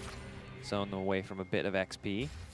Not surprising to see Supa and Alvaro take control of the early lane, and really I'm looking at Skeens to get active on the map. We know Elyoya would be pretty happy just to trade farm back and forth. Get a quick level 6 under his belt, whereas Skeens, I think, pressure on him to get active. Elyoya should be the one that at least gets the earlier reset. Push on bot, push in mid. Skeens will have to go top to get that Scuttle Crab or face the wrath of 4 members of MKOI showing up to try and take it from him. You can see he's basically already peeling towards that top side. So it means that Elyoya should get back onto the map a little bit quicker. So we'll see if they can make anything happen. I think mostly though, what I'd want to see from Elyoya is getting some vision in towards the enemy jungle. Trying to make sure that Mirwin has full information on when Skeens could be in the top side, so then he can start to put pressure onto the turret and start to build that gold lead as the Jace is going to be very important. Certainly is. And Rob, already, look at these massive gold leads across the board already. Wonder getting aggressive. Mirwin likely going to be forced to flash here, but Skeens taking his sweet time, waiting until there's really no angle out. Mirwin dropping for first blood. Skeens a little bit caught off guard that there wasn't even a flash there. A nice start for the side of SK. I'm not going to lie, Mirwin, you shouldn't have died to that. They had vision to spot out where Skeens was on his first clear on Raptors, so they knew he was moving down towards that bottom side. Skeens didn't show up to contest on towards the Scuttle Crab, so there was always going to be a high chance that Skeens was on that top side of the map, and Mirwin gets caught out. Already the Rumble set behind. Really brutal start now. Skeens getting snowballed this early is also can be super devastating. We'll see if this frees him up enough to get more active and maybe invade Elyoya's second camp spawn. But right now, SK, positive little start. A little optimism injected to the start of a very high stakes day. Maybe take some of the pressure off, some of the tension off. Yeah, especially when the biggest worry for me for Skeens was going to be like constant push in mid, constant push on boss, making it very difficult for him to really kind of get control over this bottom side of the map, or even have Elyoya start to invade on towards his bot side and taking some of these camps. But with that early kill, it makes it a little bit more difficult now. Tunner already picked up for Skeens. He's going to have an advantage over Elyoya if they do ever match in the 1v1. So I think you're happy out as SK. That, I mean, a mistake from Mirwin might have bought you a substantially stronger early game. Definitely feels like it's the start of something, at the very least, as Elyoya continues his race towards level 6. Effectively even in terms of overall jungle CS. A reset now for Skeens, giving a few more items as Level 6 is there first for Jojopyun. Alvaro backing up as best he can with a bit of shielding as Jojopyun does his best to collapse the wave. Maybe a battle for Drake. Drake already started, excuse me. All in on the top lane, though, is Mirwin. Level 6, Wonder the one who got that support, and Wonder the one now running for his life. Shock Blast, we're not even going to look top. It doesn't connect. Wonder just barely able to take over level 6, but that's first Drake for the side of MKOI. Reset timing for Skeens, I think, had him arriving a little bit late to that one. Didn't quite see what happened. I think he's just full clearing. That was all. Like, kind of knew it was like, we, again, don't have push on mid, don't have push on boss. There was never really going to be a timer for SK, honestly, to contest it. But I think nice from Elyoya to basically set up his camps to try and go for the dragon. Like, leaves his Krugs, knows that he won't hit 6 and be in time for Scuttlecrab top. So assuming the Scuttlecrab take top, Elyoya now making a play on boss. Mickey, nice sidestep. That's going to be crucial. Manages to get through. Pulls Elyoya in with him, but he's not quite under the tower. Yappa forced away. SK overall still losing flash and heal in exchange just for the exhaust of MKOI. A nice timing window there by Elyoya. Basically confirming Jarvan was on top side and saying I can full send on bot lane. So making Yappa way more vulnerable to a level 6 gank when Elyoya does tick up to it. Mirren though still has to be a little bit careful because he knows the Skeens is going to be on this top side. You've got both Alvaro and Elyoya now moving to defend the top side, but Crab, blue buff taken. But at least Alvaro is here to defend a potential play against Mirren on the top end. Jojo going to see if he can punish in the meantime, or at the very least keep as much information on Skeens as they can. Eyes still, though, are locked on the bottom side of the map. Yappa going to be very vulnerable to future plays. You highlighted it so well, but also when there's a Renata there with the bailout, it just makes those aggressive tower dives so much easier for MKOI. We are still getting roaming, though, and I do like that. Random Hex flashes from the Renata support.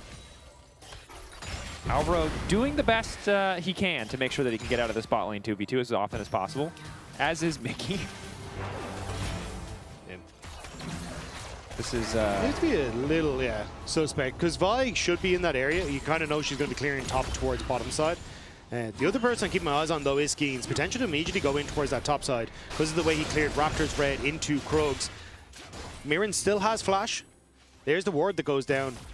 But if you can manage to get the flash and then the Cataclysm after, sets up for some more ganks top lane. Ooh, nice sidestep on the first overload. Now going to ulti just to clear the wave. Jojopyun has so much pressure in this mid lane matchup. Keep in mind, Slowq already burned the TP. Dive bot lane. Dive bot lane, looking good. Yappa level 6, Vi on the way in. Realm Warp is there. He's doing what he can to clear the wave. But again, the bailout is there. There's really just nothing that can be done. Alvaro beautifully tanking the tower. Quick, clean kill pickup from MKOI. Mickey flashed in the hopes that he could get the Cosmic Binding through Jojopyun onto Alvaro, but not to be the case. And that pressure from Jojo spilling over the bot lane into a great gank setup.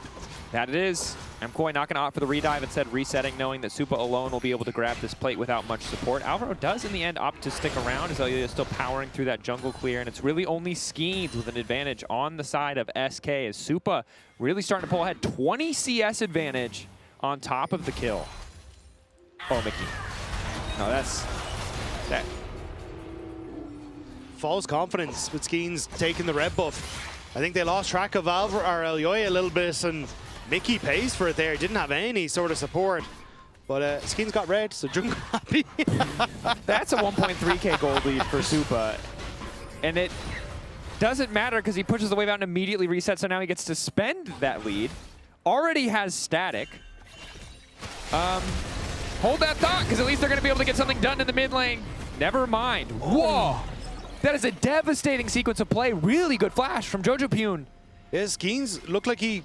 I don't know if he held it, but based the CC long enough that he wasn't able to get it afterwards anyway. So the Cataclysm never used. Jojo barely escaping away from that one. Mickey barely escaping away from this Again, one. Playing with fire, but Supa just goes over the wall, starts to chase. Slow there, binding does connect. Alvaro used the bailout to give that extra movement speed story to Supa. If the binding had not hit, it likely would have been a kill. But Mickey getting caught means they can't really contest the Void Grubs either. Now Slowq might be caught. Flashback. Garrity Field once again. Supa is the boogeyman on the Rift. Has held on to his own flash.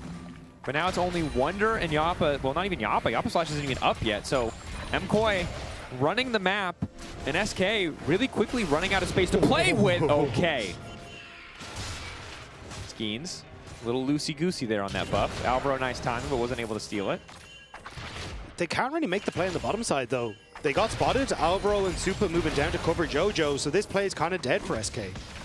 They are spotted out by the Scryer's Bloom there. SK on the back foot, always responding to MKOI's pressure. Now rallying mid lane. Try to make a play here, perhaps. Tempered Fate available for Mickey. Drake instead could be the center of their attention. They did push out bot lane. I think Supa's too low for MKOI to really contest this. Mickey going to spot them out. Mickey only manages to connect onto Alvaro. Nice backstep from Supa. Handshake back. Mickey likely, well, he's at the very least in trouble. Gravity field down. Mickey going to try to make his way. A nice stun lands in. Supa going to be in trouble, but he kills Mickey. The bailout is clutch. The body blocks are not enough. The Raptors manage to finish the job.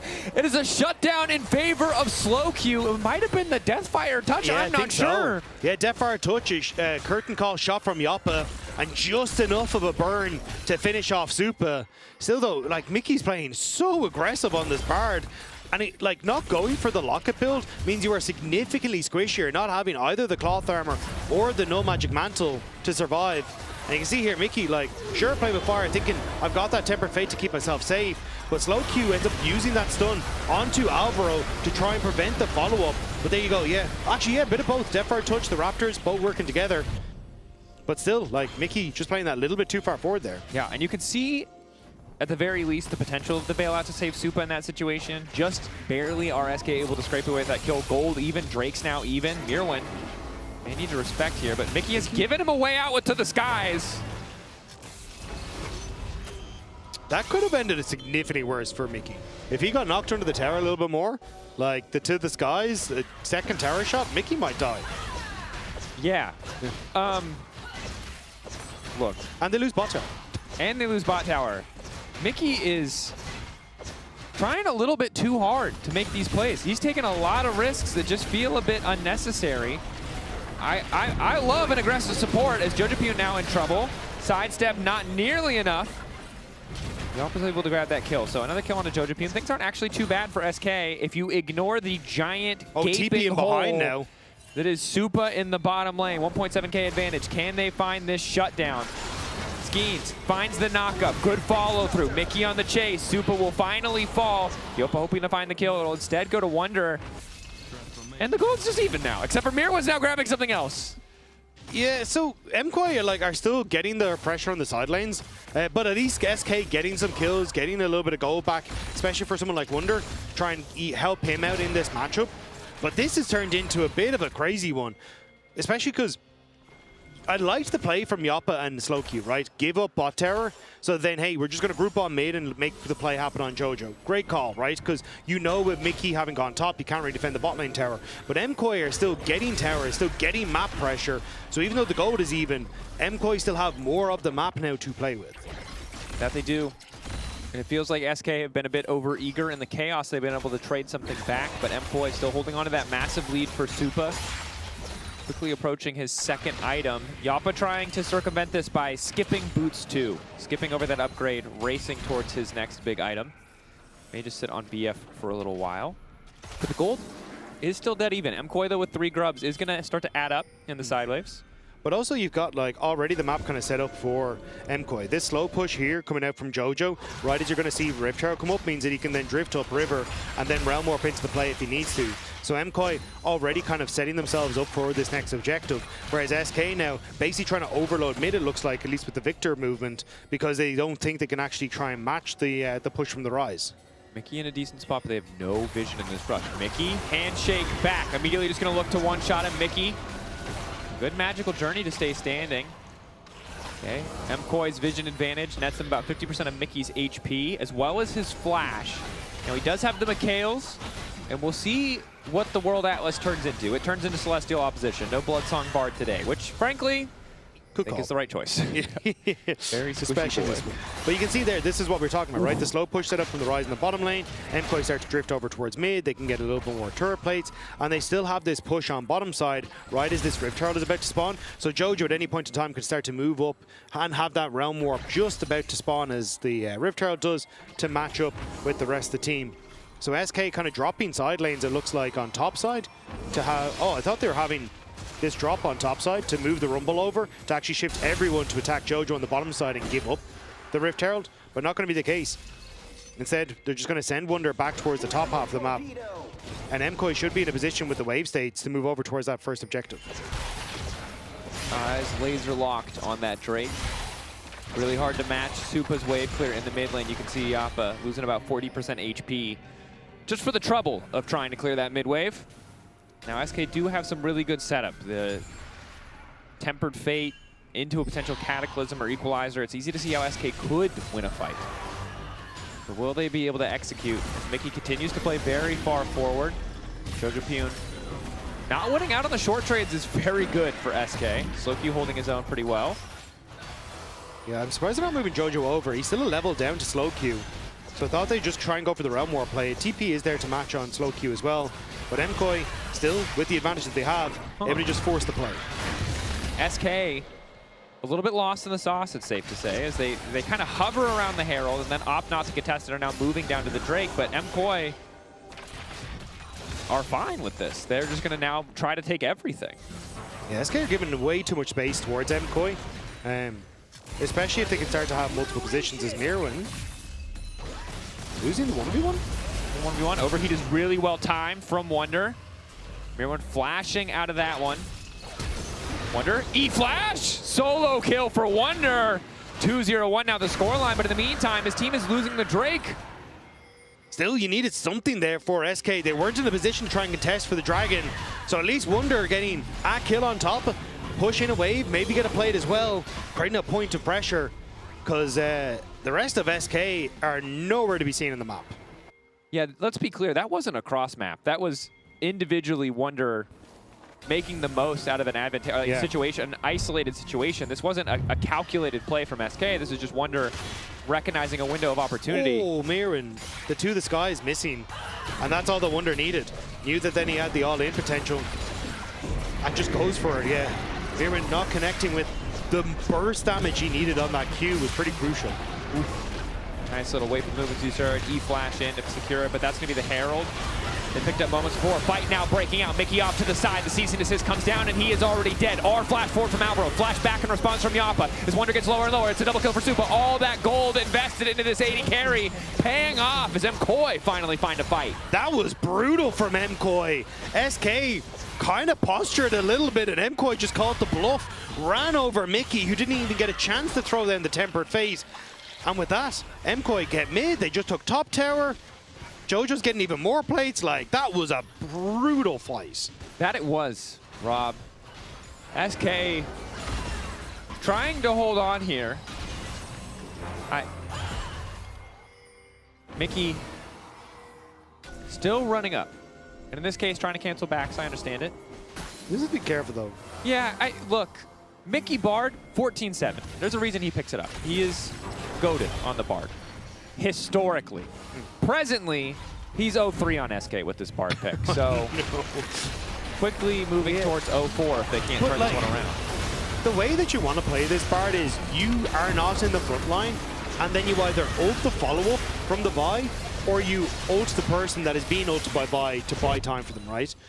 Mickey is just playing so far forward that he never gets a chance to do either of those things. He is not tanky, despite the Celestial opposition. We said he's gone for the early Mikaels, which even then, a little weird here, I will say. Like, obviously with the cleanse not on Yappa, you're a little bit more worried, but I still think the Locus value is still pretty high.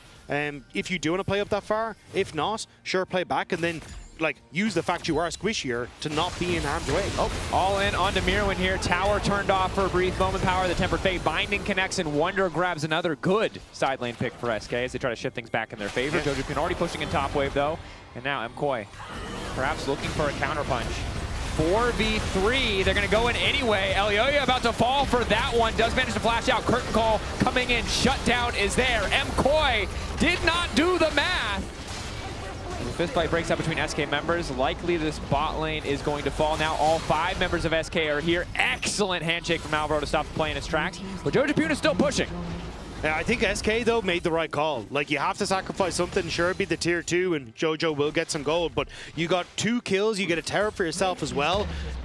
I think you had to make some sort of play like this, as long as they don't get caught on the punchback. Double TP in. No Tempered Fate for Mickey. Supa continuing to walk up. Decent chunk. Mirwin now recognizing that maybe he sticked around just a little bit too long.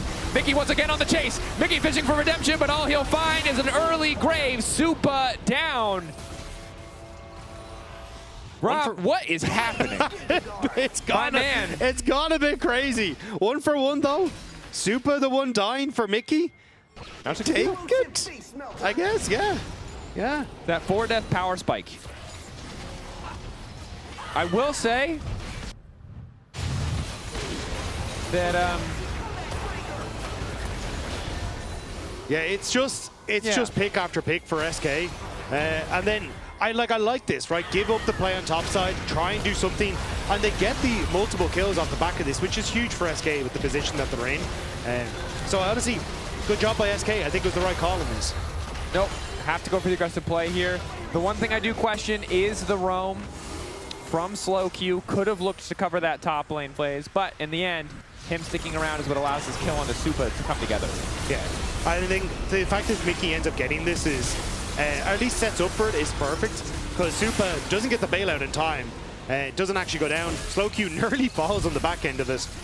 Still though, SK now set up Dragon in 16 seconds and trying to face check into 0 vision. There's actually 1 ward just beside Dragon Pit, which is giving a ton of information to MKOI. And I will say it's only a 900 gold difference, 2.5k lead for Supa. If they take Supa out of the equation, MKOI are actually pretty far behind. Second item still not completed for Yappa though, means it's still a pretty excellent fight timing for the side of MKOI. Yeah, SK basically seeing that ward now and realizing that the trap they're trying to set up isn't going to work. But Mickey, lock up there. SK debating if they respond. Initial interrupt, but Supa caught out. Supa locked down. They're hoping to find the bailout, but they managed to burn it before it can come through. SK now turning onto Elyoya, frontlining as best he can, but they managed to salvage the fight. Yappa, 2 bullets left in the chamber. 1 more in the clip. He makes it happen. Another kill to come through. Jojapune tries to style his way out. The Realm Warp takes him away, but not before SK find 3. SK finding the Dragon. I was going to say off the back of it, not convinced they can go for it without having their jungler there, but they'll take the fight regardless. And it starts off beautifully. Mickey connecting on towards Supa. Doesn't it have the flash to try and get away from this? And the deadly flourish from Yappa, picture perfect. Sure, Supa ends up getting one back, but they did the job. And Elyoya, in trying to prevent the follow-up for Supa, ends up going incredibly deep. And Yappa having that exhaust from Mirwin. Perfect timer to take a 3rd for the SK roster. MKOI. Once again, we're straight back to even in terms of gold. It's Jojapune and Supa with these small gold leads, but SK do a beautiful job of laser focusing on the one member of MKOI that they have to be scared of. That said, it did not stop Supa from picking up his 3rd item. But in the meantime, Yappa has picked up an IE. So he's continuing to get more powerful. SK shouldn't be able to contest this one. Going over the wall, though, they found themselves locked up. Ulti now used. Stun has connected on Supa. Mirwin fishing for the flank. Skeen's taken out. Yappa, 3 bullets left, hoping to find something as Wonder's already chunked away. The Dragon still has not fallen. The Dragon resetting. Wonder on a killing spree. All in is Mirwin onto Yappa. He'll be able to find the kill. It is Slow Q and Mickey. A nice stun to interrupt the Vault Breaker. Slow Q not repositioning the ulti for some reason. I don't know if it would have even mattered. Slow Q down. Mickey, the last man standing. Elyoya and Mirwin holding the line. Turning their sights back as Mickey runs for dear life. He managed to pick up a chime. Running, sprinting. There's a rise on the way, though. Praying for the chime spawn. The Q goes wide. Mickey will fall. Ace for MKOI. And they'll turn back. And finally, this Dragon might just fall. This Dragon has seen so much bloodshed around it. But it's MKOI come out on top, and I wasn't certain it was going to be, because as they end up going in for this, it's Alvaro gets caught, Supa with the pullback, but as Supa goes forward to take the fight, Mickey actually gets a good ultimate off, and then gets the stun on the Dragon with Supa, so Supa ends up falling, but Wonder caught by Elyoya afterwards. You talked about them not repositioning the ultimate for Slow Q. That really, I think, would have won this fight. Elyoya dies here, you don't have the CC chain, you can chase off Mirwin, so Slow Q not reposition that ult, I really think came back to bite SK. And I get it, there's so much going on, it's so hard to see in that moment, but you already got enough resets that ulti is gigantic. You just gotta move it. Frustrating for SK now, 1,600 gold down against MKOI. Reminder, if SK goes 0-2 here, they are out. Eliminated from playoffs contention with a week left in the season. But they've been able to fight back in so many scenarios. The downside is they're so far behind in objectives. And I don't think their composition could come back against an Ocean Soul. As MKOI continue to try and press their advantage where they can. With the Callista on their team, securing Baron shouldn't be a difficult feat. SK not quite on the map as fast as they would like to, so mid tower will fall. Nice take from MKOI. Still have slow Q trying to push for that top lane turret. Mirwin going to be able to respond to that though. And this is where I think for MKOI, this strength from Supa in the mid lane with the 2.4k gold lead and Jojo having constant pressure on the side lane is just going to force SK back that a little bit too far, where they can't really contest for some of the side lane picks that we've seen. They had to forego a tier 2 in the top lane to make that bot lane play that swung the game back to give them a chance. But the number of tier 2s that they have to try and make those plays is dwindling quickly. And it could be an inhibitor turret that falls next instead. Running out of pawns to sacrifice at this position, at this point in the game, and respect to them for recognizing those opportunities where they can give up a side lane tower to get a favorable man advantage or a favorable setup. But a move they've used a few too many times. Supa only continuing to get more powerful. And still, SK trying to see if they can move into position. I think MKOI are doing a really good job of not basically passing the line that they have. As Mirren, Mickey goes through. Yappa now locked up. Ulti onto the rest of the team as Yappa flashes out. That's pretty much a perfect start despite the initial disaster. Yappa running for dear life, but the ulti is there as he starts to auto Mickey. Hits the plane instead to heal up. Ulti reset now coming in from slowQ. slowQ trying to make the difference as Wonder goes golden. Jojo Pune on the side. Mickey going in. Flash Q into the wall. SK, they're finding a way in this fight as Supa holds on for dear life. Mikhails is there, running back into the midst of the entire team with the exhaust. Right on Q. What the hell indeed, Rob? SK ace MKOI. SK don't die at all. They barely managed to escape on any health. What am I watching? Because they go for the all-in on Yappa, but it's a good ultimate from Mickey, and then the flash away from Yappa. Jojo tries to go in to kill the AD carry, but Yappa falls back. There's no follow-up. Yappa managing to stay away from the hostile takeover as well. It means that he doesn't actually kill Mickey. Opens up with a curtain call because the positioning from Wonder, as he just wanders up to this fight to find low-health members of MKOI. And MKOI's front line has completely disappeared as they've overstayed to try and make the play. I don't know how. What? That's the best 05-15 Bard I've ever seen. What the hell? I am shook. I am flabbergasted, and I don't even have time to be that. Setup from Mickey is good. Q timing is also good. Immediate fall from Schemes. Yappa from downtown making it look easy. Alvaro running for his life. Bailout is there, but no one nearby looking for a kill. Red Bull Baron power play looking damn good for SK Gaming. They were out of this. They were out of this. MKOI, I mean, they kept it close. They gave up so much to keep it close, and it has paid off because 3 items now for Yappa. He's hitting like a truck, and MKOI, despite how incredibly fed Supa has been, have not been able to leverage his lead. And now SK can fish as much as they'd like. Bit of poke on Jojo Pune. Immediate ult onto Jojo Pune, running for his life as the curtains have been called. He's forced to flash away, but the ulti resets are still coming. SK are unrelenting. Lockett keeping Mickey alive. It's Mirren staying alive that may have just held onto the game, but SK, they want to reset. They want to teleport back in. SK looking to end the game right now. It's going to be a 3v5. After yesterday's performance, it felt like SK were done. It felt like anything other than an 0-2 was too much to ask for this lineup. But in game 1, they have weathered the storm. They have found their way back in. Skeen's almost going to kill Mickey, but the Q still connects onto Alvaro. Root there on the deadly flourish. Flag and drag through. Supa put into the Cataclysm, flashing away as the Nexus is starting to fall. 1 tower left standing. Mirwin dropping as well. 10 seconds left on Elyoya. The wave being ushered in. SK keeping their playoff dreams alive with a victory in game 1. SK snatching that game from the jaws of defeat in one of the most miraculous team fights I have seen in years. We don't have anything else to say. Shocks, go. Whenever you're ready, please. We're stunned. I'm ready. I'm stunned as well, but I got Yappa. Everybody's amazed at the last team fight, the one that got you the win, basically, that looked completely lost. Can you talk me through it, Yappa? I think our draft is like pretty good, and just playing on range. They only have Vi as engaged, so if we avoid the Vi, it's hard for their carries to hit in teamfights, so we're just playing into that. Okay, I mean, you needed to win at least one game to stay alive in the race for playoffs. Tell me a little bit about how that went through your mind, because you did it. Weren't thinking much about it. Was just focused on the game and taking game at a game. For sure. You can join your team game by game indeed, because if they win another one, then they just beat MKOI, guys. What the hell? I'm shocked. I'm shocked. It really felt like that was MKOI's game to lose. There is no way you go into that red side jungle and you start the fight out of thin air. It's just everything that could go wrong went wrong. Well, they broke all the rules of League of Legends. But did they though? Because they were they had a gold lead. Yes. They were winning the fight until they weren't. It's 2026 and MKOI is still making the same mistakes over and over and over again. It feels like no gold lead is safe from MKOI in the late game, and I don't know, I'm just disappointed. Yeah. I saw this early game and I'm like, okay, fantastic. Give Super Kalista.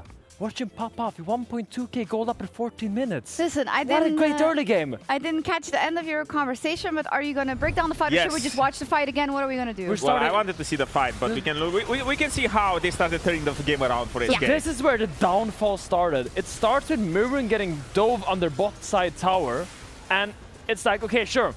Your Jace, who hasn't had the best game, has died. Let's commit every single member to try to save him. And then they go into this fight where Supa just starts getting one shot in the beginning of the fight. And it's 2 team fights in a row where your AD carry has given up his lead. And after this, it's a free-for-all. It's a mayhem. It's a madness. I want to see. Are you alright? Okay, sorry. It looks like I'm going to walk to a TV, so goodbye, everyone. Okay, bye. Let's talk about how the hell did they manage to turn that fight. Let's bring up production, because there is no way, again, you break so many rules when you walk into that jungle, and if I would have anything on my screen, it would be great. I don't have anything on my screen, so let's just roll the clip. I'm just gonna point at it because that's just the way we do it over here. So this fight starts over here. Now pause. There is no way, as a team, you think that I will walk into this side of the jungle and everything's gonna be okay. No matter how much gold lead you have, there is no way you can go. So let's keep on going. Let's see how many people from MKOI's team still decide to walk into this choke with all that gold. Okay, Merwin skins perfect EQ out of this fight, but look at this. The Renata ult hits 5 people, but it does not matter because everyone on the side of MKOI, you still cannot hit, you still cannot fight, you cannot do absolutely anything in this fight. So when the fight starts like this and you're just forced to walk into choke points where all the people on your team are the ones with gold and they cannot hit absolutely anyone, why do you have a gold lead if you cannot use it? It was perfect fighting from SK, perfect kiting, but this is the one rule of competitive League of Legends. You do not walk into chokes, you do not walk into places where you have no vision, and you do not keep on chasing once the initial engage fails. You just cannot do that. I thought the first rule was don't chase Singed. I misread somewhere. Hey, that was the first rule of League Classic. You do not chase Singed. Things have evolved since then. I like this. Coach Odo. Is this how you talk to Fnatic when they get into a choke? I mean, listen, I'm having this spiel at least once a day with pretty much everyone I'm with. It's just, you see it time and time again, because it's this one instinct that you have as MKOI, because you've been in a position where you've been winning the whole game. Your Kalista is unleashed, and probably Supa is saying, hey, any fight is a good fight, let's just fight, I want to use my gold lead. And you get a little bit over ahead of yourself, and all it takes is that one int where you're like, oh, we just threw the game. The gold lead wasn't that big. Well, at that point had 2k. Supa had 2k, so even though you have this spread out gold on everyone on the side of SK, it doesn't matter because you have one guy that wants to carry, and you saw from that point on, it took 2 minutes to lose the game. Okay, I'm gonna be a little bit harsh. Mirwin, your Jace was not good. He did a lot of damage! Yeah, okay, damage doesn't matter. MKOI constantly sent people to try to defend Mirwin on side lane, and in the end, they just over-invested into this Jace. They could have just let him die on a side wave and make a cross map, but every single time SK was attacking the Jace, all of MKOI just committed to save him, and it just ended up being catastrophic. The early laning phase was bad. He got solo killed. I need to see something else from him in game 2. I can't see Mirwin have another game like this because, honestly, I think it's unacceptable. I mean, everyone wants to be happy, you know? Everyone wants to be a superstar in the game. So one of the things that as a teammate you would do for your other teammates is when you notice someone's getting camped and he's a bit sad, you need to go there and like, oh, I need to help him. I need to make him have a good game. No, just sacrifice him. Supa was Thanos this game. Just keep on going to his lane. Yes, it was the final fight. Do you also think it also contributed that there were 2 shutdowns right before that, right? They also find Supa. Again, I think for SK in the situation of the game, I want to commend them specifically for staying in the game as they did, right? They knew where their strengths were. They knew how the team fight should play out for them to win it. And they found critical targets like Supa in fights before that. And when you paint it like that, Finn, it's kind of a simple assignment, right? Even though you're against in gold, even though the pressure is on you, you have one target and one target only. Yeah, and I think Mickey was the man who constantly was looking for Supa. You know, he went into the main jungle, died. Went into enemy river, died. Went into bot side, died. But the 4th time, they actually found Supa and managed to catch him out. And to me, Mickey's relentless tenacity to try to get Supa down there, whether it's a Tempered Fate, whether it's the Cosmic Binding, eventually started up landing, and he was the one that kind of set up the comeback. He did. Let's talk a little bit about the stakes as well for this one. Do you want to say? No, I was just completely charmed by how Finn put it up, that wherever Mickey goes, someone dies. And I was waiting to see when it would be the time where Mickey doesn't die, because I was just so compelled by it. But I guess, as you say, Finn, Mickey doesn't make some magic happen. But onto stakes. Oof. Yeah, I mean, game score is important, and MKOI just lost that game. And SK, exactly, but now, well, it turns a little bit a wrench in the cog. How is that saying? Anyway, it does screw their plans a little bit to make their own road trip, because, again, game score matters a lot. When you have this fight for 4th spot, it might just end up being this one singular loss against SK. Even if they win the series, it might just turn everything around. But it's still, on the side of SK, they're so weird, man. You had that game against G2 where it made everyone's hope go to the moon, and now they're having this game against MKOI. Are they back? Can they be back? I mean, there's one guy I want to give his flowers. I think it's Wunder. I think on this Rumble here, had a fantastic game, set up from the early gang from Skeens into the solo kill, and was that consistent damage factor. We saw the damage dealt before in that screen. He did so much damage this game, and every single team fight, there was an equalizer on Supa's face, and that pressure had to keep mounting up onto him, because yeah, he was a threat, and I think he had a fantastic Rumble game. Yeah, and SK, they bring it home in this one game. It would be even better if they win 2-0, and it would be an absolute nightmare for MKOI's chances to make playoffs and to make their own road trip. We'll see what happens when we come back. Everyone flashing out of that one. Wunder, E-flash! Solo kill for Wunder! Victor TP ambush. Keep going, keep going, keep going. Victor TP ambush. No flash rumble, no flash rumble. No flash in. IW Supa. It's hard for them to join, okay? It's hard for them to join. Look why as well here? Yeah. Also. Look at Kajsa. Hit rise. Yeah, we can chase, we can chase. We can go down after. Yeah, chase them and we go to go. Let's go for me Q. I exhaust him. Kill him. Nice one, nice.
A new champion.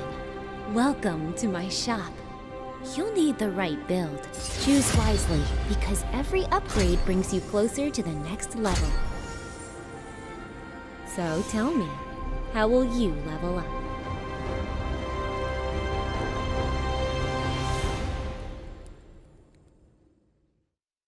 Want to find your fastest server every time? Express like a pro and optimize your connection in one tap. Express in game without ISP throttling. Express and shield yourself from DDoS attacks. Express and choose the VPN trusted by gamers everywhere. Express VPN. Experience gaming the Express way. Fast, stable, competitive.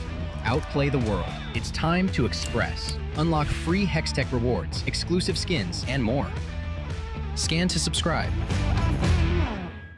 The whole room was howling. Howling? Oh. That's not howling, buddy. That's... Did you steal the LEC trophy?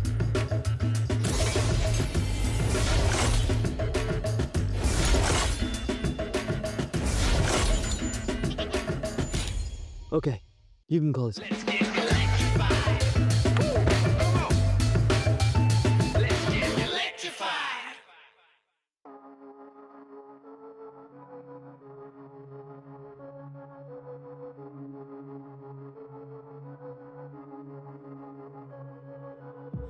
I lied awake for days, counting all the ways I died. Everything I couldn't save, buried down, still half alive. It's got me crawling in my skin, but no one's coming out to hold me close. Pouring out the gasoline, yeah, I've been making friends with all these girls, and I got nothing left to lose. Fight to the future.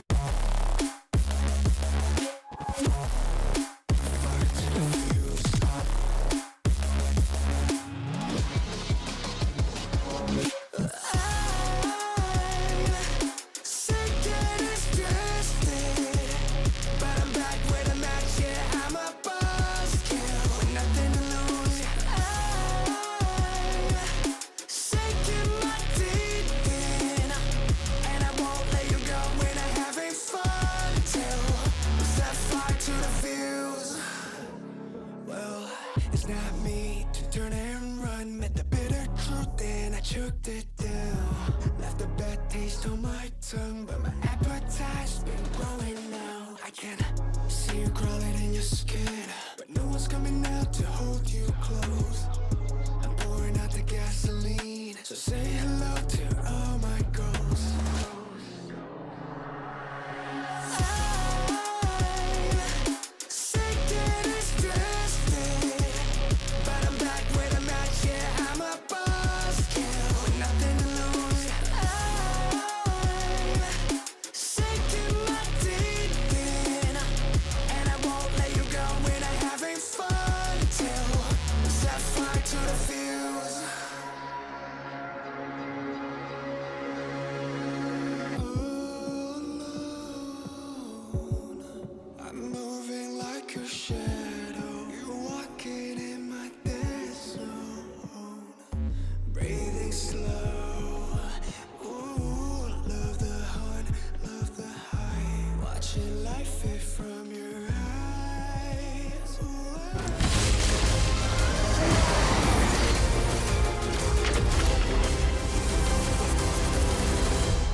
And welcome back to the sound of Ottawamne's voice, or maybe only I heard that because I think it's from Austin. Yes. As we're getting ready for the second game of the series between MCoy and SK. If you're just joining us, holy hell, you missed what? You missed a crazy one. I'm still not entirely sure that that was real, and we're not all just under some sort of shared dream. But SK, despite falling ludicrously far behind, despite Supa having almost 3,000 gold in terms of his personal advantage, SK managed to win, and now I'm shook because the biggest and most important story coming to the day was SK need to do anything other than go 0-2, and now the story on my mind is, are MCoy going to get 2-0'd?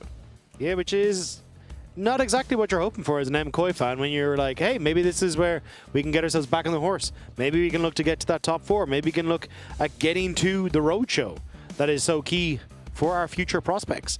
However, SK kind of slapped that down, and whatever Mandela effect we're now going through, there is a 1 beside SK in the win column, and we're going to have to see if they can push that to a 2-0 here as we get into the draft. And we all know that the win column is the #1 way by which we measure reality. Whatever subjective experiences we all have, the little chit above SK, little tiny filled-in white square, tells us the truth. And they did indeed win game 1. Right at first selection, MCoy have chose second pick. They want that counter pick. SK want blue side, which means easier access to the Baron. And we'll get to see, when they have pick of the litter, what they would like to prioritize. What will the Prio be? Yeah, interesting to see that they're going for the Pantheon ban. I thought they'd try and look for that as a kind of early jungle rotation. Maybe priority on the Nocturne, or well, with the Nocturne banned as well. Like, Sinzhou, Nefiri, maybe you're looking two more? I think angle B, SK Gaming. Time to do, well, they can't die anymore, but it's do or do not. It doesn't really roll off. The stakes were sky high in game one, and now that they've won, it's kind of like, well, technically, if you lost here, you wouldn't be mathematically eliminated, but they still need to win a lot. Let's be clear. Kicking off Syndra, though, would be a good look. Technically a flex pick, but for Slowq, this is a massive, massive comfort pick. Last I checked, it was his most played. It is. In his career. Nice. Oh, but also this split. Also this split. Yeah, well, if it goes from 5 games on it now. But the Ezreal and the Lee Sin immediately taken on the opposite side. But Lee Sin a little bit more difficult to play into the Syndra. So I'm curious if SK start to build a composition that makes it a bit tough. Things like the Wukong come to mind as well, where you kind of have that opportunity to try and play for making the team fights a little bit more difficult. Ashe Seraphine also looking like the likely lock-in. So I like the range and kind of the utility that is offered by both mid and AD carries here. It's good that you said this split, because you were right. It is not even close to his most played all time. That would be insane. It's obviously champions like Azir. But he does have an 80% win rate over 15 games. So it is one of his best picks. Ashe Seraphine, the lock-in here, fully committing to the bot lane 2v2. So if you were skeptical of some of Mickey's playmaking last game, the good news is there's a leash on him now. And he will follow his AD carry around like a good boy, I'm pretty sure. Really? No, it's Mickey. He's going to do whatever he wants. Which is risky because the opposition, Alvaro, in this case, has locked in the Nautilus, an incredibly proactive playmaker. And so we appear to have returned to a very standard script for MKOI, which is jungle and support are going to link up and do whatever the hell they want, and Super will be on an island holding on for dear life. I mean, he's been surviving pretty well on those islands against Navi, so we'll have to see if we can find a similar time against the Oppo. But I do agree. I think this now becomes significantly more difficult for MKOI to try and unlock Alvaro from the bottom lane unless they can find some success in the 2v2, or Elyoya sets up a tent in this bottom side and just says, I'm going to gank over and over again. But with the Syndra in the mid lane, Jojo Pyun going to have a little bit of a difficult time, I think, getting a decent matchup into the Syndra, at least one that wins the push against her in the early stages. So I do think you've got options here as SK to kind of go for your jungle in the next rotation and like still have a pretty good time and just trying to play through strong lanes. What is the option going to be here, though? Remember, MKOI have access to that counter pick. Imagine they just lock mid lane here and leave pick 5 for Mirwin. We'll have to keep an eye on that. Poppy kind of goes hard here for SK. Poppy does kind of go hard. Poppy jungle support.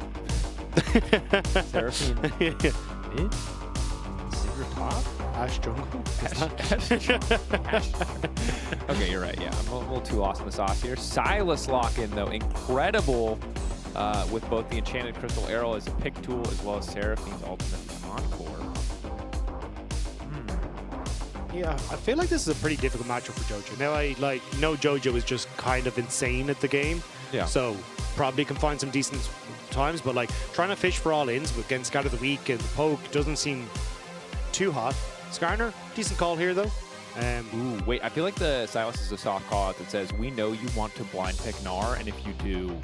Mirroring gets Silas, yeah? I mean, we get Silas ult, right? Or yeah. we get Gnar ultimate from Silas, even if Mirwin can just go for any conventional answer into the Gnar. Still a lot of stuff on the table. Yeah, I mean, even just Renekton or something here is not... Ooh. Oh, they're just giving Silas free real estate. They say, we're not worried about it. We're going to pick for our comp. We'll give Silas every good ultimate you can imagine. And now the Olaf locked in the top lane for Mirwin. A lot of pressure on him to perform. We know how impressive and how frustrating this champ could be to play against and how good it will be against Ashe Seraphine. You will not be able to peel him. But can you survive walking through the Syndra? The Syndra and even the Gnar, like there's a lot of damage on SK side. MKOI is like feast or famine very much with this composition. Like if you do not get some early skirmishes going your way and you end up like having the strong lane with this Olaf, this composition is going to fall off a cliff.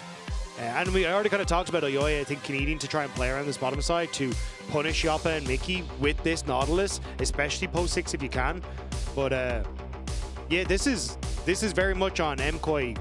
Get control of the early game or go home 2-0. Very true. All eyes on the early stages of the game. Because that's 4 melee champions looking to make the difference. And an Ezreal backing them up.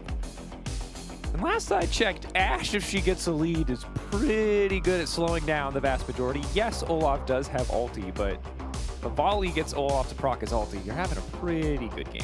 Yeah, I mean, it's also like the Olaf kind of needs to get a lead for a good chase down, but also like when you've got the heals and the Seraphine and like just a lot of burst damage coming through from the Syndra, it is can be a little spicy for the Olaf if he doesn't get that lead. Definitely can. Minions have spawned. Jojapyun. He is absconded, but he is not abducted. And Rob, I do feel a bit of pressure on the side of MKOI. Because while at 3 wins, they're not... I think we were all lulled into a false sense of security. Perhaps by Finn yeah. is incessant MKOI praising. And in his defense, it did feel like he was right. When we saw Supa get back on the horse, start dominating 2v2s, it did feel like everything was back on track for MKOI. However, a loss here to SK would shift myself at the very least, and everyone except for Finn on the LEC broadcast, back into the MKOI Doomer camp as, ooh, Jojapyun almost goes under tower, but doesn't. That was a nice little trade. Yeah, especially because they got the lead in the last game, and to throw it away so spectacularly is kind of the heartbreaking one. So now you're kind of like, well, traditionally when we've seen MKOI get leads, they kind of would just blow teams out of the water, and it feels, at least last split. Now we're kind of going back another couple of splits where you could see MKOI get leads but weren't great at playing the map and start to make mistakes. Jojo would get caught out in the galley on the side lane, and these kind of mistakes that were there, right? So it starts to then kind of look like MKOI are walking back some of the progress they made, which doesn't bode well for a team that wants to make it to Worlds and wants to contest with the top in the LEC. Does not bode well as the hawk shot sent skyward. Will spot out Elyoya, giving them perfect information on where this Lee Sin is moving, letting Wonder know that he's the one that needs to play a little bit more safe. As Jojapyun and SoloQ just continue to trade blows. Jojo's doing a decent job though getting a push in the lane, which will help out Elyoya when he's going to try and contest this grab in a little bit. Because Wonder pushed in the top side as well, as Mirren has been doing a decent job of keeping control there. So I think it will actually be Skeens who has to take a trip to the bottom side of the map to try and match the Scuttle Crab take, especially as Jojo went for that quick reset, picked up the Dark Seal, and it's going to need to be matched by SoloQ, so maybe a window for the Lee Sin here. Small window of opportunity to capitalize on if they can find it. Is Mickey and Yopa, as expected, bounce back here on the wave, going to be able to harass a little bit, maybe disrupt some of what Supa and Alvaro are trying to do, which is farming under tower. And they know Elyoya is topside, or at the very least should be. So this is their window of opportunity to maybe crack a plate or just get a bit of poke down. I'm curious if Elyoya tries to focus that into topside. Maybe actually the wave looks like it's just broken for the Olaf. So a potential gank as Wonder cracks that wave back out. The Skeens down the bottom side. Yeah, just going to be able to clear it out. But yeah, I think Elyoya should try and look for a play on Wonder here. SK opting to use their time to reset as Elyoya debates if there's an angle of attack. Has ward for ward hop over the wall. And is going to pursue it. Double bounce comes out from Wonder. Likely going to need to flash here. Gets away from the axe. But a nice early gank for Elyoya. Ghost exchange for flash. Very much favoring MKOI. Yeah, especially if you can try now with Mirren connect with one of the axes. Didn't have to burn the flash. Use the Ghost to try and chase down Wonder. So you do have that all-in threat. It does mean Elyoya obviously a little late on the reset, but this is kind of the small things that Elyoya needs to do to set up his lanes for success. So top lane kind of semi-ticked off, I'll say, on the checklist. Now the next one is going to be this bottom side, and especially as this wave is starting to push in, I'm curious how much more time Elyoya wants to invest in the lanes, or if he's just going to go for these full clears. It's a good question. Wonder still wins out in a lot of these isolated 1v1 trades, especially before first recalls have come in. Mirren needing to reset now. Wonder now Mega likely won't be able to interrupt. No, does manage to stop the recall there very briefly. But keeping our eyes on when that Ghost cooldown comes up. 2 more minutes and it should be available, and that'll be Mirwin also with level 6 at the same timing. So a great all-in window if he can find it. Root into stun there from Mickey. Team Yappa keeping things even in the bottom lane at the very least. Cole for one side, Tyr for the other. So both Yappa and Supa very aware that their job is just to scale up. This is a very quiet throne. We had Mickey low-key inting his face off in the previous game. And this one is just incredibly chill. Although Elyoya will try to change that. Yeah, moving up towards the top side, I think again it's kind of just starting to get the pieces in place on the chessboard before you really try and go for anything. Still has to finish Krugs, go for the reset, try and look towards the bot side. Scuttle Crab is spawning on the top end of the map, and Skeens has the advantage on push, so I think should hit the level 6 first as Alvaro. Forced to hook out to safety. Nice little trade there from Yappa and Mickey X. I actually might have saved them as well, because Yappa and Mickey, like, by forcing that means that Alvaro can't really set up for the wave, can't really try and play for some aggressive trades. I know Elyoya would love to try and trade Scuttle Crab for playing the bottom side. Elyoya has the upgraded smite though, so Skeens cleared so quickly he doesn't have that access. So Elyoya actually might have a bit of an advantage, as I say that, to steal away this crab. Crab battle. MKOI are committing 4 members to this particular crab battle in their head. So they will win, even if the Scuttle Crab, little River Shen, does dodge the Sonic Wave from Elyoya. And now we can see clearly MKOI wildly far ahead after that one. It doesn't matter. You're close, like, you're basically level 6. Yeah, I think Elyoya kind of surprised that he didn't hit it, because I certainly am off of the clears, but still, like, he's going to move in, clear out his blue, immediately hit 6, basically hitting 6 at the same time as Skeens though. And SK not in a position to try and turn like the Scuttle Crab play for Dragon or anything like that. So it should just be again kind of a handshake of, we'll probably poke our nose in around this bottom lane, but not actually commit to anything too heavily. Yep. Looks like Yappa and Mickey maybe just holding the wave as best they can. Hoping to time this perhaps with Skeens level 6, maybe some pressure bot lane to fight for Drake here. Just wondering Mirwen. Mirwen, this is we're rapidly approaching the all-in window. When that Ghost is off cooldown, Mirwen can go all out to try to take Wonder out in the 1v1. As Elyoya for now starting up the objective. Just now, SK are fighting to get mid push here, and the slow Q moving up instead of down. Nothing really SK this can is do risky about though. this. SK have moved. That's what like 2K, 1K. Elyoya smite secured. Yeah, a little bit indecisive from SK. We saw the same thing in the previous game. There's some moments where it feels like they're a little bit uncertain if they want to go for the contest. Yeah, it was very risky because you had push on bot lane for Yappa and Mickey. Level 6 being hit by Yappa as well. The only, I think, saving grace was that slow Q had actually moved in towards this top side. As a nice deal from Elyoya, but damage. Kick back, looking good on the slow Q. Slow Q really just nowhere to go. Flashes over the wall, instant double flash follow. He's gonna walk back into enemy territory, but there's just nothing he can do. A nice little pick coming in for slow Q. Eventually falls. But first blood for Mirwen. I mean, the reset timer, nicely there. And SK basically saying, hey, if they get Dragon, maybe we can try and look for something. But MKOI forgo the bot lane camps, immediately move up towards the top and defend well. And now Yappa on his lonesome underneath the tower. Has to be a bit careful. It's an Ash. Only level 5 for Alvaro means he will be able to survive for now. Level 6 there just to interrupt the dive. His team at the very least is going to start picking up the grubbies. Surprise Elyoya not going to contest. He's stepping up so far. Okay. Credit to Yappa. Like, again, this is one of the guys who's been getting a ton of praise on this team. And while we do get nervous anytime when anyone on SK steps forward like that, it's nice to see that sometimes they do survive. Sometimes, yeah. As Jojo, stunned, but the Scout of the Week actually pushes him out of the double hit from Mickey. But I don't think it was going to be too much, especially since Slow Q didn't have the ultimate available. Still just would have been nice to try and poke the Silas out a little bit and try and open up on the map where maybe Slow Q gets a reset or can actually start to move. But again, MKOI kind of moving with this combo that we were talking about. Alvaro and Elyoya working as a unit, starting to shift around. This is what you want to see for MKOI. Especially if they can start to get vision down and spot out where Skeens is. They want to make plays away from the Skarner, especially as this Lee Sin. If you go in and suddenly there's an Impale there, it's not a fun time. Yep. And Mickey and Young both have to be careful at stepping too far up. Amount of damage, immediate CC for this MKOI duo. A bit of a terrifying prospect to slow Q. So make sure he doesn't get caught out by the hook. For the previous death, a little bit unavoidable as MKOI committed just about every flash they had to find it. But now in the isolated 1v1, Jojo going all in, just takes him out. Slow Q just got wrecked. Huge from Jojo, the 1v1 kill.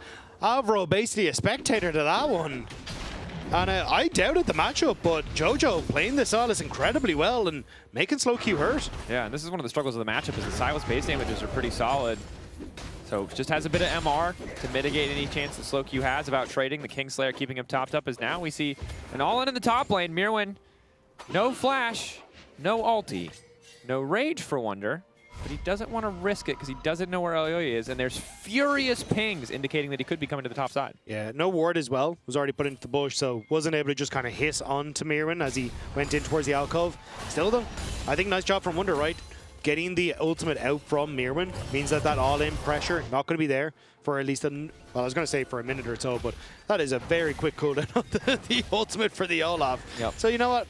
It'll be back for the wave that you want whenever you want to go in again. Is slow Q continuing to poke. I think one of the big problems that we're going to see for SK Rob as we get later in this game is side lanes are going to be a wee bit tricky. Jojapune going to be scary on that side lane. Mirwin going to be a bit scary on that side lane. Slow Q is going to be one vulnerable mage. And it's not like anyone wants to play Ashe side lane either. Hook lands on the Mickey. Jojapune ready with the Abscond Duck. Nice combo coming through. Doesn't quite connect on a slow Q. Mickey drops down. An excellent pick from MKoi. Yeah, great play from Alvaro. And this is what we were saying. The version of MKoi that works the best is when Alvaro is able to start making moves, play around mid, and start constantly keeping the pressure up. Skeens was in the top half of the map and nowhere to protect Mickey, who is so vulnerable on this Seraphine. That he is. Really no defensive item to speak of. Kindle Gem giving him a bit of stability, but Alvaro already some giant spells. Wants to be a tanky boy this time around, and really credit to MKoi's bottom lane, because early levels, kind of as expected for the Seraphine Ashe duo, they were getting pushed, they were getting prio. But MKoi didn't give up anything else, and now they've weathered that storm, come out beautifully. Supa's able to push waves back with the True Shot Barrage, and Alvaro actually able to get active on the map. Remember, it says 1 assist, but he did watch top lane or mid lane while his mid laner solo killed, which we count here.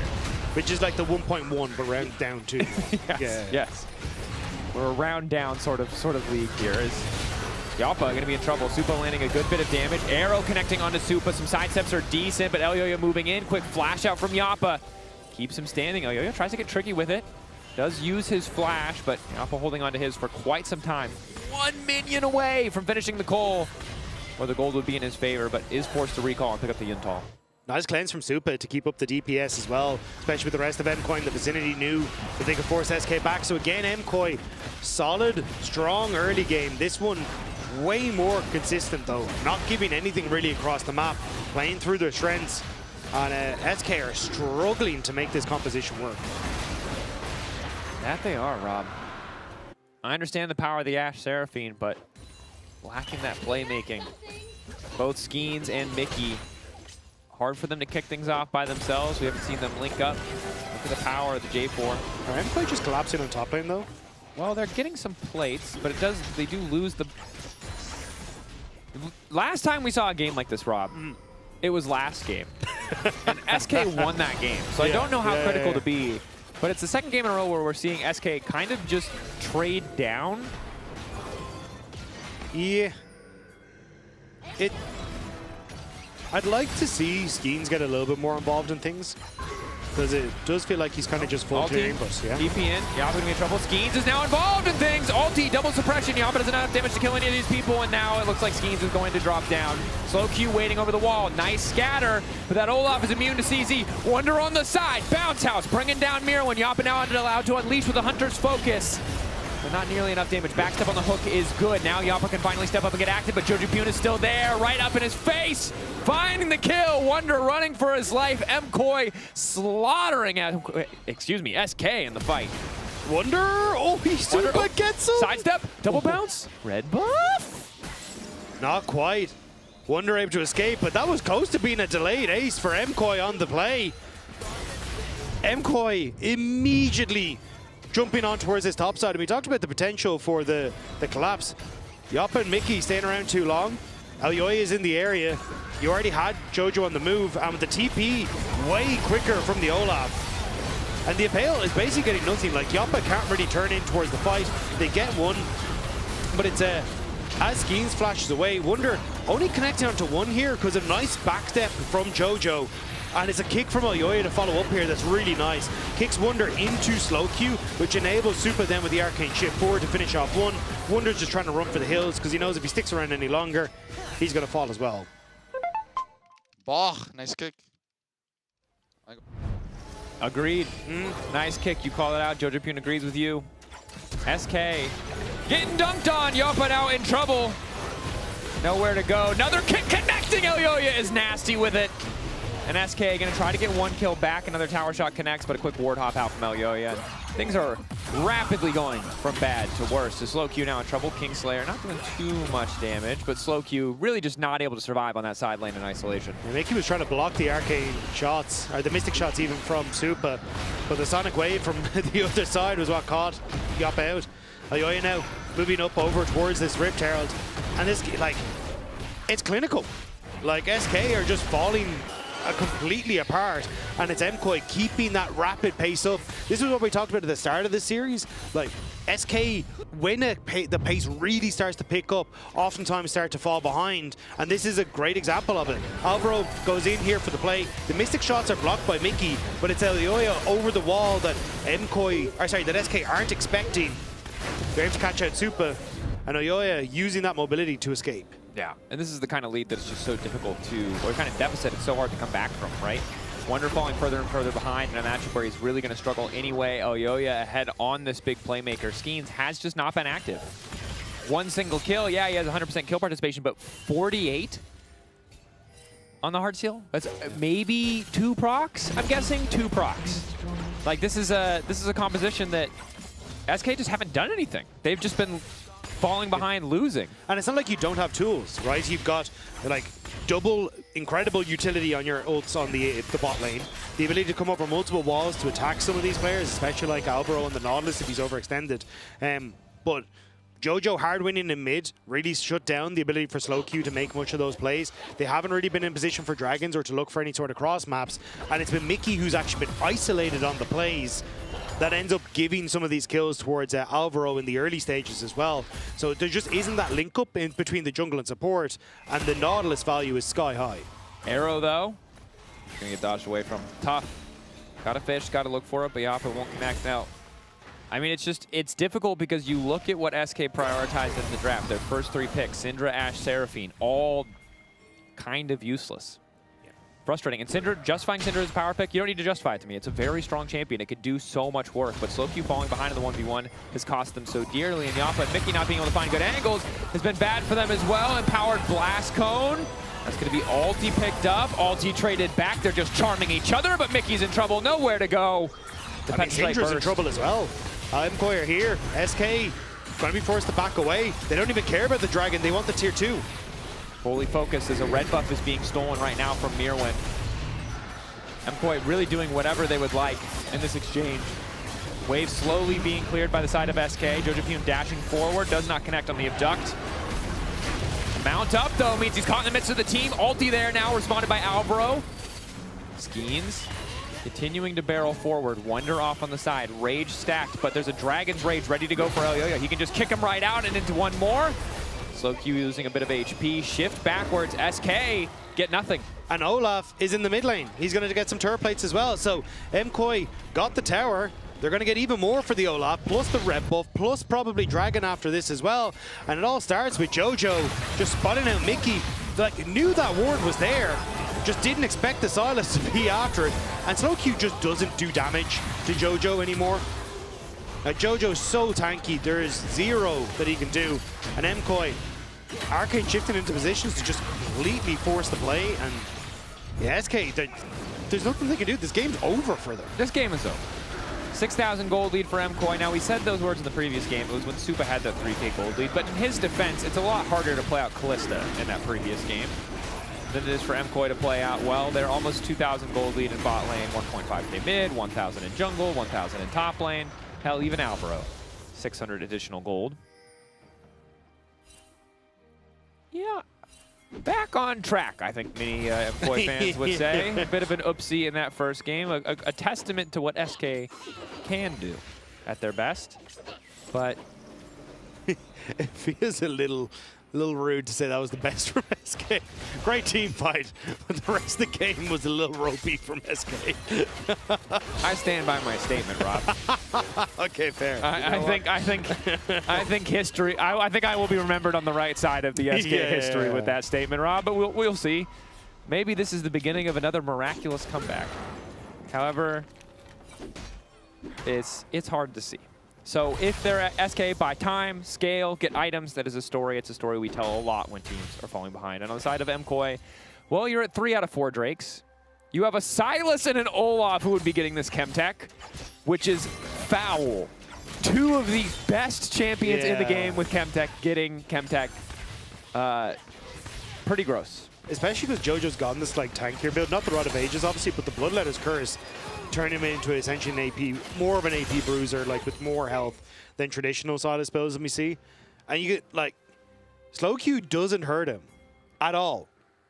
Like there is nothing that this Syndra can do to get through the Silas. And you add Chemtech Soul on top of that, it's like, what the hell do you do whenever JoJo goes into a side lane? I mean, what they're going to do is they're going to press Scatter. Then they're going to push Arrow, and they're going to push Ulti, or they'll wait for Supa to overextend. Cleanse, he gets pulled back anyway. 80 carry dying on mid-wave. TP in. SK hoping to turn the fight, but that is one very fast Olaf who did not auto-skeins for some reason, and now his ulti has faded away. And that, folks, is how you start a comeback. So I think it's just mid-tower. I don't even think they get mid-tower. Like, JoJo's pushing inside. So slow Q has to cover. Yeah, they can't even get a tower off it. Okay, so, well, we're gonna watch it again. Oh, Arcane shifting forward there is psychotic super. Yeah, okay, that's a... They will say many things about Supa, but they will never say that he is not generous. Yeah, he knew that was a bit of a silly move. Bit of a silly Billy. But I understand it. You've been making a montage. You've been landing Qs. Sometimes you want to arcane shift forward. He's had a good series. He has had a good series. Yeah. Game 1. Don't remember him for this. Remember him for the Callisto that was popping up. Yeah. Well, we'll see. There's more series to be played. MKOI, they're going to need to win 2 games now. SK only need to win 1. Now, one of those games feels like it might already be over. Ah, Storm Surge. Okay, slow Q very committed never to killing Jojopyun. I understand. Perhaps we get some Magic Pen after this, but it does mean that Supa will be very vulnerable to the burst damage of this Syndra. There's good vision set up from MKOI. You can see, like, constantly basically covering, so then every time you try to move here, as Wonder, you're caught out. They see the entire map, Rob. That's so many wards. I know, yeah. Mate, I'm trying. I'm like... What am I? How many times can I just say MKOI are going to win this, right? Like, I'm trying to find anything. It's a bit of a struggle. Yeah. This is normally where we go off topic. Is it too soon to talk about... Well, never mind, I'm not going to make that joke. I was going to joke about a certain dessert, but I feel like I'm not trying to... Flan. Yeah, let's talk about flan. It's time. And have you noticed that every time MKOI are winning, we start going off topic? That's crazy. Anyway. Flan is delicious, though. I'm a sucker for a custard. And the many different countries' versions of flan. I feel like there's a lot of countries with some sort of... Flan-related. Creme caramel. Basically flan, right? Am I wrong on that? That actually... this could be the real dangerous topic, because suddenly we insult an entire cuisine. Flan. And look, as an Irishman, I'm not exactly, like, worried about my cuisine. We don't have... we have like some things that we do well. We're not exactly renowned culinarily. Oh, okay. That's fine. That's your culture. Yeah. We can bring this up. Irish desserts. I like how I started to type Irish and it just said rattling rhubarb and cream, I suppose. Yeah. Irish apple cake, Irish spice cake. Yeah. It took me straight to booze, Rob. I don't know. Yeah. Dang, Google. That's a microaggression. That's crazy. Anyway, SK did get an objective bounty back. We like to see this. And I think their grouped up clump, their death ball, is still pretty threatening. And the skirmish is the 3v3s, it gets a little bit harder. But they are giving up Chemtech Soul for this top lane tier 2. So it will be Chemtech Soul for MKOI. So don't be deceived. Yeah. Oh. Hook there. Wonder on the chase. Skeens on the chase. Supa poking. Lots of damage. Alvaro has survived. Chemtech is there. Supa doing work as well here. Still chasing forward. Slow does connect. SK now retreating. Ulti connecting. I think they just start Baron.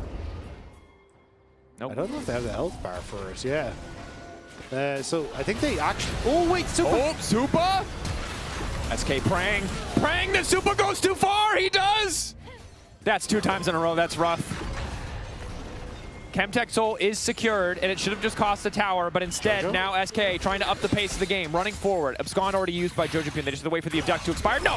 Yapa just sidesteps it, continuing to walk up. Stolen! No! Ultimate into the wall from Jojo Pune, but the knockback from Slow Q is just in time. Goes Golden. A freeze frame as he's about to slam down the chains, but it's a shutdown now. MKoi starting to fall apart. Elio pull back into the team! They're doing it again! How are they doing it again? Mirwin is CC immune, but he's not damage immune. SK! Find 4! There's no world that this happens a second time. How in the hell? Like, you can see the frustration on Jojo's face there. That's insane that they keep getting caught. What is that? Bro. Oh! Okay, no. What is happening? It's not real. It's not. We're on a Truman Show-esque experiment. Please tell us now. Like this is Supa. unethical. There's no world where you should get caught. Why? Like, you see the ward, you're standing on the bloody thing hitting it. And then Jojo overextends in the top lane afterwards. Like, honestly, great play here from like Yapa and Slow Q afterwards to like prevent Yapa from falling down. Because this is actually, with Yapa being that low, which kind of ends up baiting Mirwin into the back line. But it's 1-by-1 MKoi just walking in. And like Yapa does fall, but not before he gets the damage that he needs off, so they can kill off Mirwin. They're famous for throwing games. They certainly are after this one. My God. I'm not allowed to say it, but it's so funny when he does. What are you doing, MKoi? Can they find the fight? Alvaro, the start of this fight not looking good, but Supa for now completely untouched. Wonder waiting off the flank. The Chemtech Soul still there. Decent ulti King things off from Mickey. Jojo Pune now finally getting involved, but they're already dying. SK! How? How? Jojo don't get caught. He's going to have the ultimate. At least that'll give him something, but that's already 2 members down. Wondrous just takes them out to the side. How the hell are MKoi losing this again? They just walked in. I mean, the entire group separated.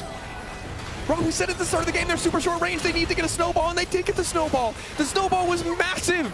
It was gigantic. It was a freaking avalanche, and SK stopped it and turned it on its head.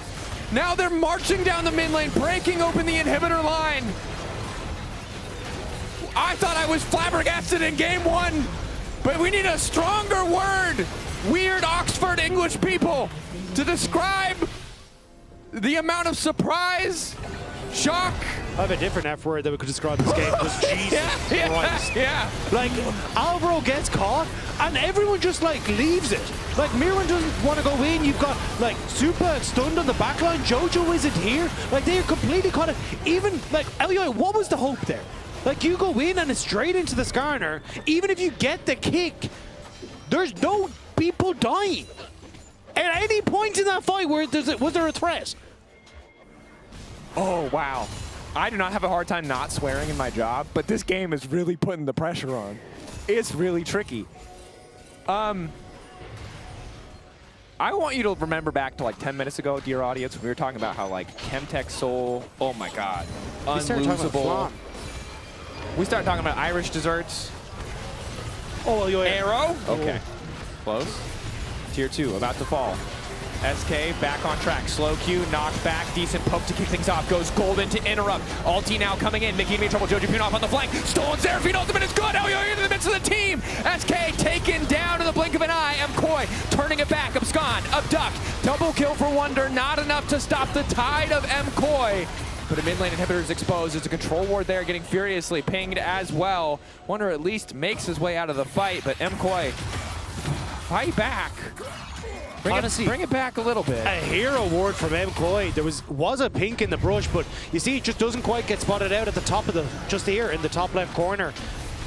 And that's the one that you end up with a TP for Jojo Pyun. It's a good engage as well as Wonder goes forward, which I think is the right call here. But it means you've got no CC then for Jojo or for Alyoya. And Jojo with a great steal on the Encore sets up for the play.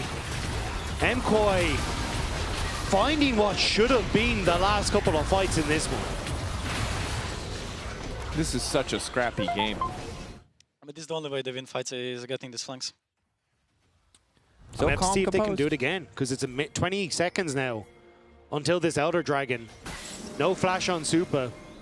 Flash is starting to come up for... sorry, no flash is available for the most of the carries on SK as well. So it can be a little tough here. Slowcube has flash, but lost Seekers in the previous fight. Wonder has crested 1,500 kills. He only needed to get 1 in this series. He did it in game 1, but credit to him. Weird series. We haven't had time to properly celebrate him, but if he wins 2-0 here, there will be plenty of time. First top laner to have such an achievement. Scatter now used. Arrow goes in, connects onto Olaf. Not an ideal target. SK starting to back away. MKoi know that they're going to be forced to fight. Hook in onto enemy jungler. Albro going to get used. Encore used. Jojo Pyun on the flank. It's gone. Duck not going to connect. Albro now in trouble. Wonder using the Gnar. A lot of key ultimates missing. Arrow going to be picked up. CC immune is Mirwin tearing through the team. Jojo Pyun to follow. Mickey still standing. Slowcube still standing. Wonder wants to make the difference. Eyes on that little Yordle. He's getting angry. Actually, he's a little bit sleepy, but it does not matter. He finds another. Jumping in. Oh, it might be a one trick, but it's a damn good trick. SK with a triple kill. They're going to 2-0 MKoi. 6-0 and 7 for Wonder. But SK lost the early game both times. MKoi picked up this series and threw it out the door. But SK was somehow 2-0 Movistar Koi. I don't know how it happened, but I know it ended in an SK 2-0.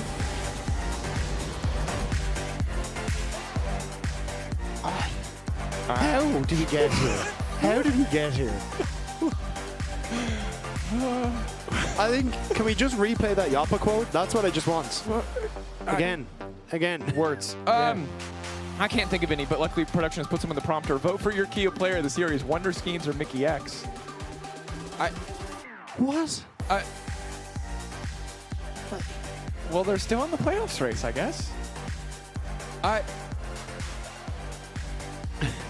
What? I'm at such a loss for words, man.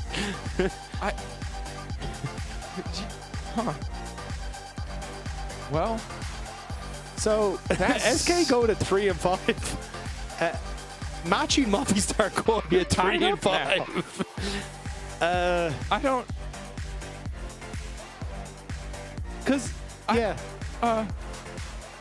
Wow. I don't know if Movistar Koi are making. Well, I'm out of words, clearly. Rob might be 2, so let's send it over to Jacques and Skeens. That's Wonder. Sorry, it's Wonder. I changed it. Skeens is in PGL with Mickey and Wonder is with me. I had to after that performance. You guys are running out of words. I'm smiling ear to ear for SK. Incredible Wonder. Talk to me about specifically the last couple of fights in the last game being so far behind. It was crazy. Yeah, we were really struggling this game, and it looked very, very unwinnable. But then they kind of trolled a little bit. They gave us like some good shutdowns. Their champions, like, I mean, I think their champions, they have to go in, right? And once we actually get like 3-4 items, we have enough damage to like hit whoever is running at us. Like if it's the Olaf, we can actually kill him. If it's the Silas, we can kill him. Like all of their champions are they don't synergize very well. I mean, they all run in, but like Lee Sin, if he messes up, he dies. Like Olaf, if he messes up, he dies. Same with Silas. So it's like hard for them to play, but I think it was very unwinnable this game, but we managed to win anyways. It was crazy. Did you, I mean, mentally, right? Even in game 1, you found the picks when you needed to, and it's like you never lost hope because you knew what to do. Did that help, even being behind in game 2, knowing like, well, they're probably going to be out of position at one point? Yeah, I think they, I mean, they definitely, if they were playing very clean, the need of the game should have probably been very easy for us to win, but they ended up like, not being, I guess, like insecure in what to do, doing like the wrong thing or doing like different things. And so, yeah, I think even like Yoba this game was like joking about it's Koi, they're like infamous for throwing the game, and like they managed to do it in the end. So I guess we take those. Yeah, it was crazy. You talked yesterday about being kumbaya and everything is chill. So how kumbaya can you be when you're like 5,000 gold behind? We were ice cold. Like we were like we knew that even if we would lose, like game 3 would have been ours. The vibes were like immaculate. They were on point. I think there was never a doubt in us that we would persevere in the end.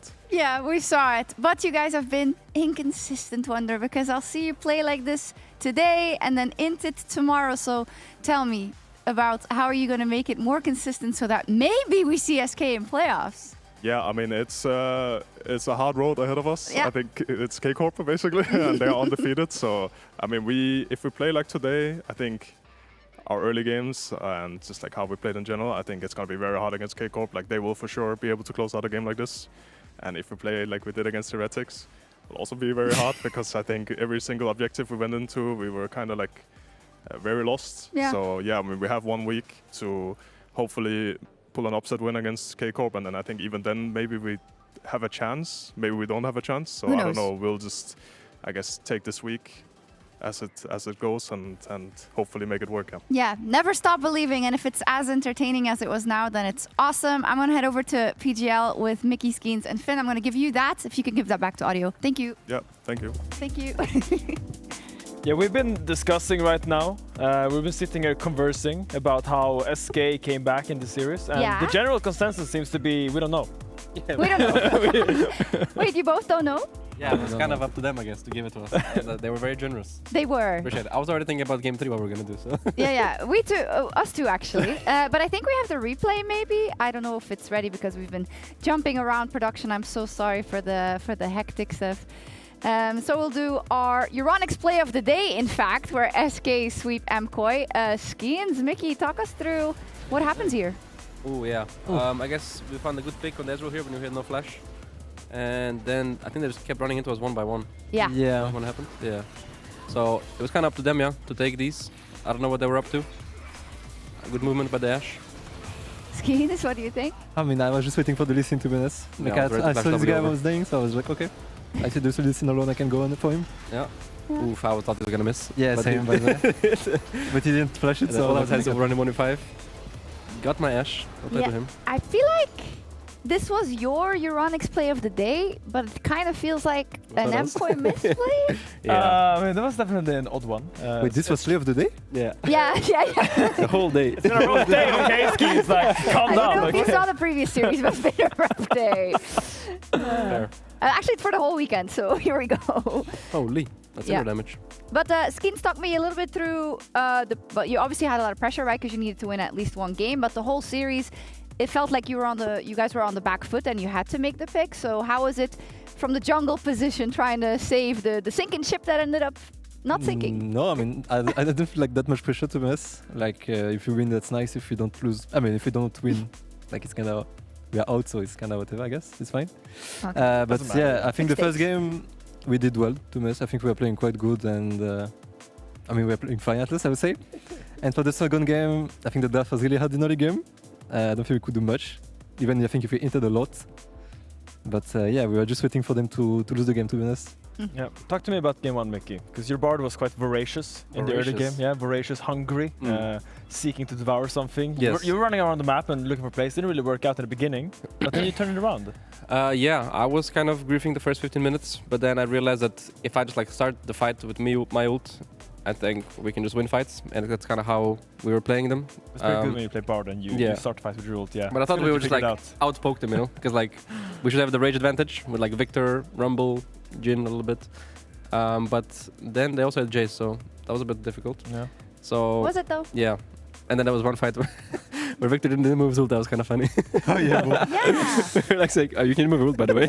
Yeah, is that like what bot laners do when they play Victor? Oh, that was the mid laner on Victor. That's the problem. That's the problem. I was reading the Reddit thread and they were flaming bot laners. That's why that came from. Okay. Yeah. Yeah, fair enough. You can write that off as a communication issue. Yeah, could have been. Yeah. But yeah, I don't know. That game was rough as well. That's at least early. But after we won 1 fight, it was a bit simpler. Yep. Our Kia player of the series was Wonder. Let's go. Fair enough. Big W. Big W. Deserved, right, Finn? Yeah, I mean, he had a crazy series. Game 1, solo killing the Rumble. Solo killing the Jace as the Rumble. Some help, of course. That's pretty massive. After some help, yeah, but a solo kill is still a solo kill. You know, junglers don't always need to get included in the conversation. As top laner, when you get a solo kill, it's a big moment for him. So yeah, makes sense. Should give him his flowers. And then now on the Gnar. I think his Gnar is like by far his best champion, this split, and he always delivers on it. Any thoughts? You seem to have different. Yeah, Skeens doesn't agree. No, I was thinking like of his Rumble maybe. No. Maybe Mbessa. No, he's nice, like a best champ for sure. Yeah. Yeah, it's crazy. You stay alive, which is pretty insane, and also at the same time, you basically knock MKOI out of their road trip because they have 0.01% remaining scenarios. They make their Madrid road trip. That's rough. That's rough. That's also that's a unique or a first, I should say. Yeah. That's pretty insane. It's a heartbreaking loss for MKOI. Winning today was really, really important to them. But I mean, you gotta give it to them that the games were in their hands. They definitely had the control of these games, and they're gonna beat themselves up when they come home and realize that wow, they had 2 free wins here. But let me ask you this: they did actually. They're gonna be like that. Oh my god, these guys are bad. Like what the hell? Also, when it comes to playoff, like Finn, you know, I know you love MKOI, but these kind of losses, that's what we call momentum, baby. And they're still not locked into playoffs. 35.36% of remaining calculated scenarios.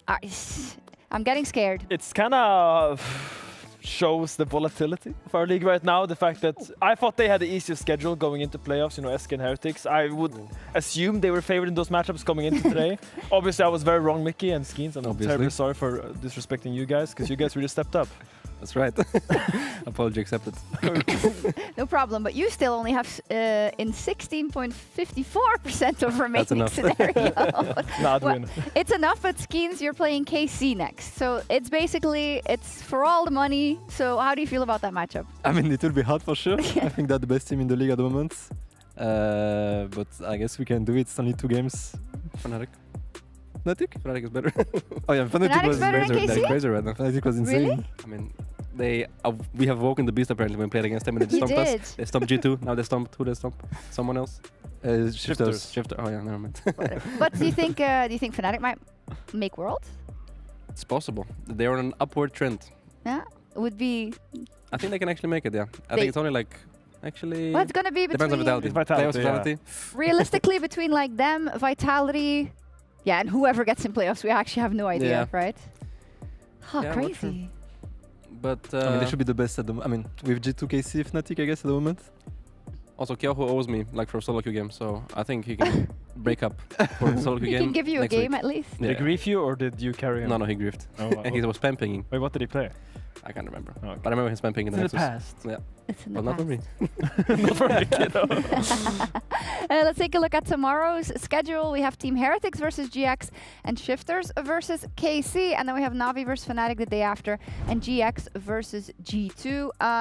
GX, I mean, Team Heretics should be winnable, right? But G2 the day after. Too good right now. So, I think they're gonna flame anyone. And then I don't know. I honestly have no idea who's gonna make playoffs. Probably SK. Yeah, I hope get the percentages. yeah. Finn?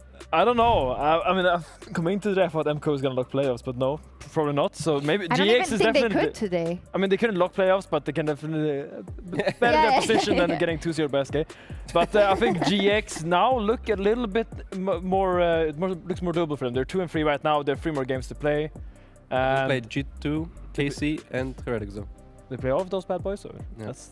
That's a tough schedule, but I do think that GX should be able to lock it in, together with Navi and Fnatic. I don't know. We'll see about SK if they have it in them. Mickey, you can always prove me wrong. I mean, the thing is, who else, right? But like, it's between. I don't know. I think Fnatic's for sure gonna lock, and then it's GX, Navi, MKOI, SK. Actually, Team Heretics have higher percentages of scenarios of making it than you. So.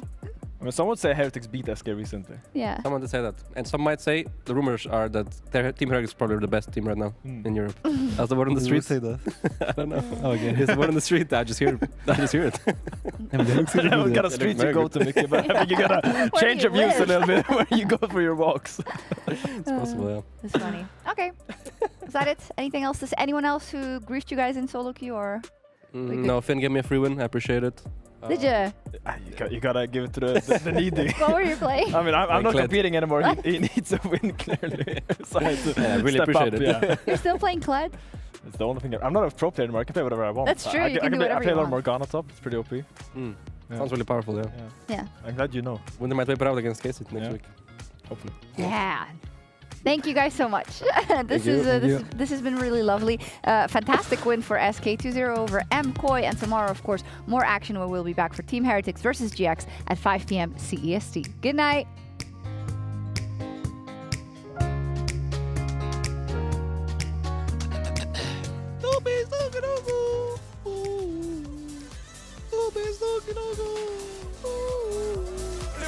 Okay, jumped on me, guys. Look, he's kicking me. I'm moving with TP. Lean no flash. TP. Look, I'm on Victor too. I'm on Victor too. Yunara, I can look. Yunara slash. Yunara no flash now. So he's dead. I got it. Good job. Penta. Guys, keep Penta. So, Oh, never mind. sorry. It's fine. My 2 seconds. My ult is 5. We can end, guys. Oh, you was Penta. Go mid. Nice try. I never get a penta. Let me tell you something, okay? It was a nice song. Good job, Vladdy. Eager public execution, a good start to the play. Sobro has to flash away in anticipation of what's coming, but Panak looking to bounce across the entire team. Flash forward, one more auto, another reset, but he gets knocked out of the sky. The claws of Razork seal the deal. Oh! Skeet shooting in the bottom lane. That duck ain't going nowhere. That's one where the dog pops up, gives you 2 big thumbs up, and you're happy. Everyone flashing out of that one. Wonder, E-flash, solo kill for Wonder. Victor TP line bush. Keep going. Victor TP line bush. No flash in. IW super. Yeah, we can chase them. We can go back after. Yeah, chase them and we go first. Let's go for my Q. I exhaust him. Kill him. Nice one. Nice. Queuing for. I'm coming as well. Queuing 2. From the river. Mega. No info Syndra. I have Q still. Oh, she's here. Coming. I Q us. No flash nar. I couldn't hit, okay? No flash nar. No flash, okay. Oh, nice kick. Queuing 5. There, decent ultimate king things off from Mickey. Jojo Pune now finally getting involved, but they're already dying. SK! How? He's getting angry. Actually, he's a little bit sleepy, but it does not matter. He finds another, jumping in. Oh, it might be a one trick, but it's a damn good trick. SK with a triple kill. They're gonna 2-0 MKOI.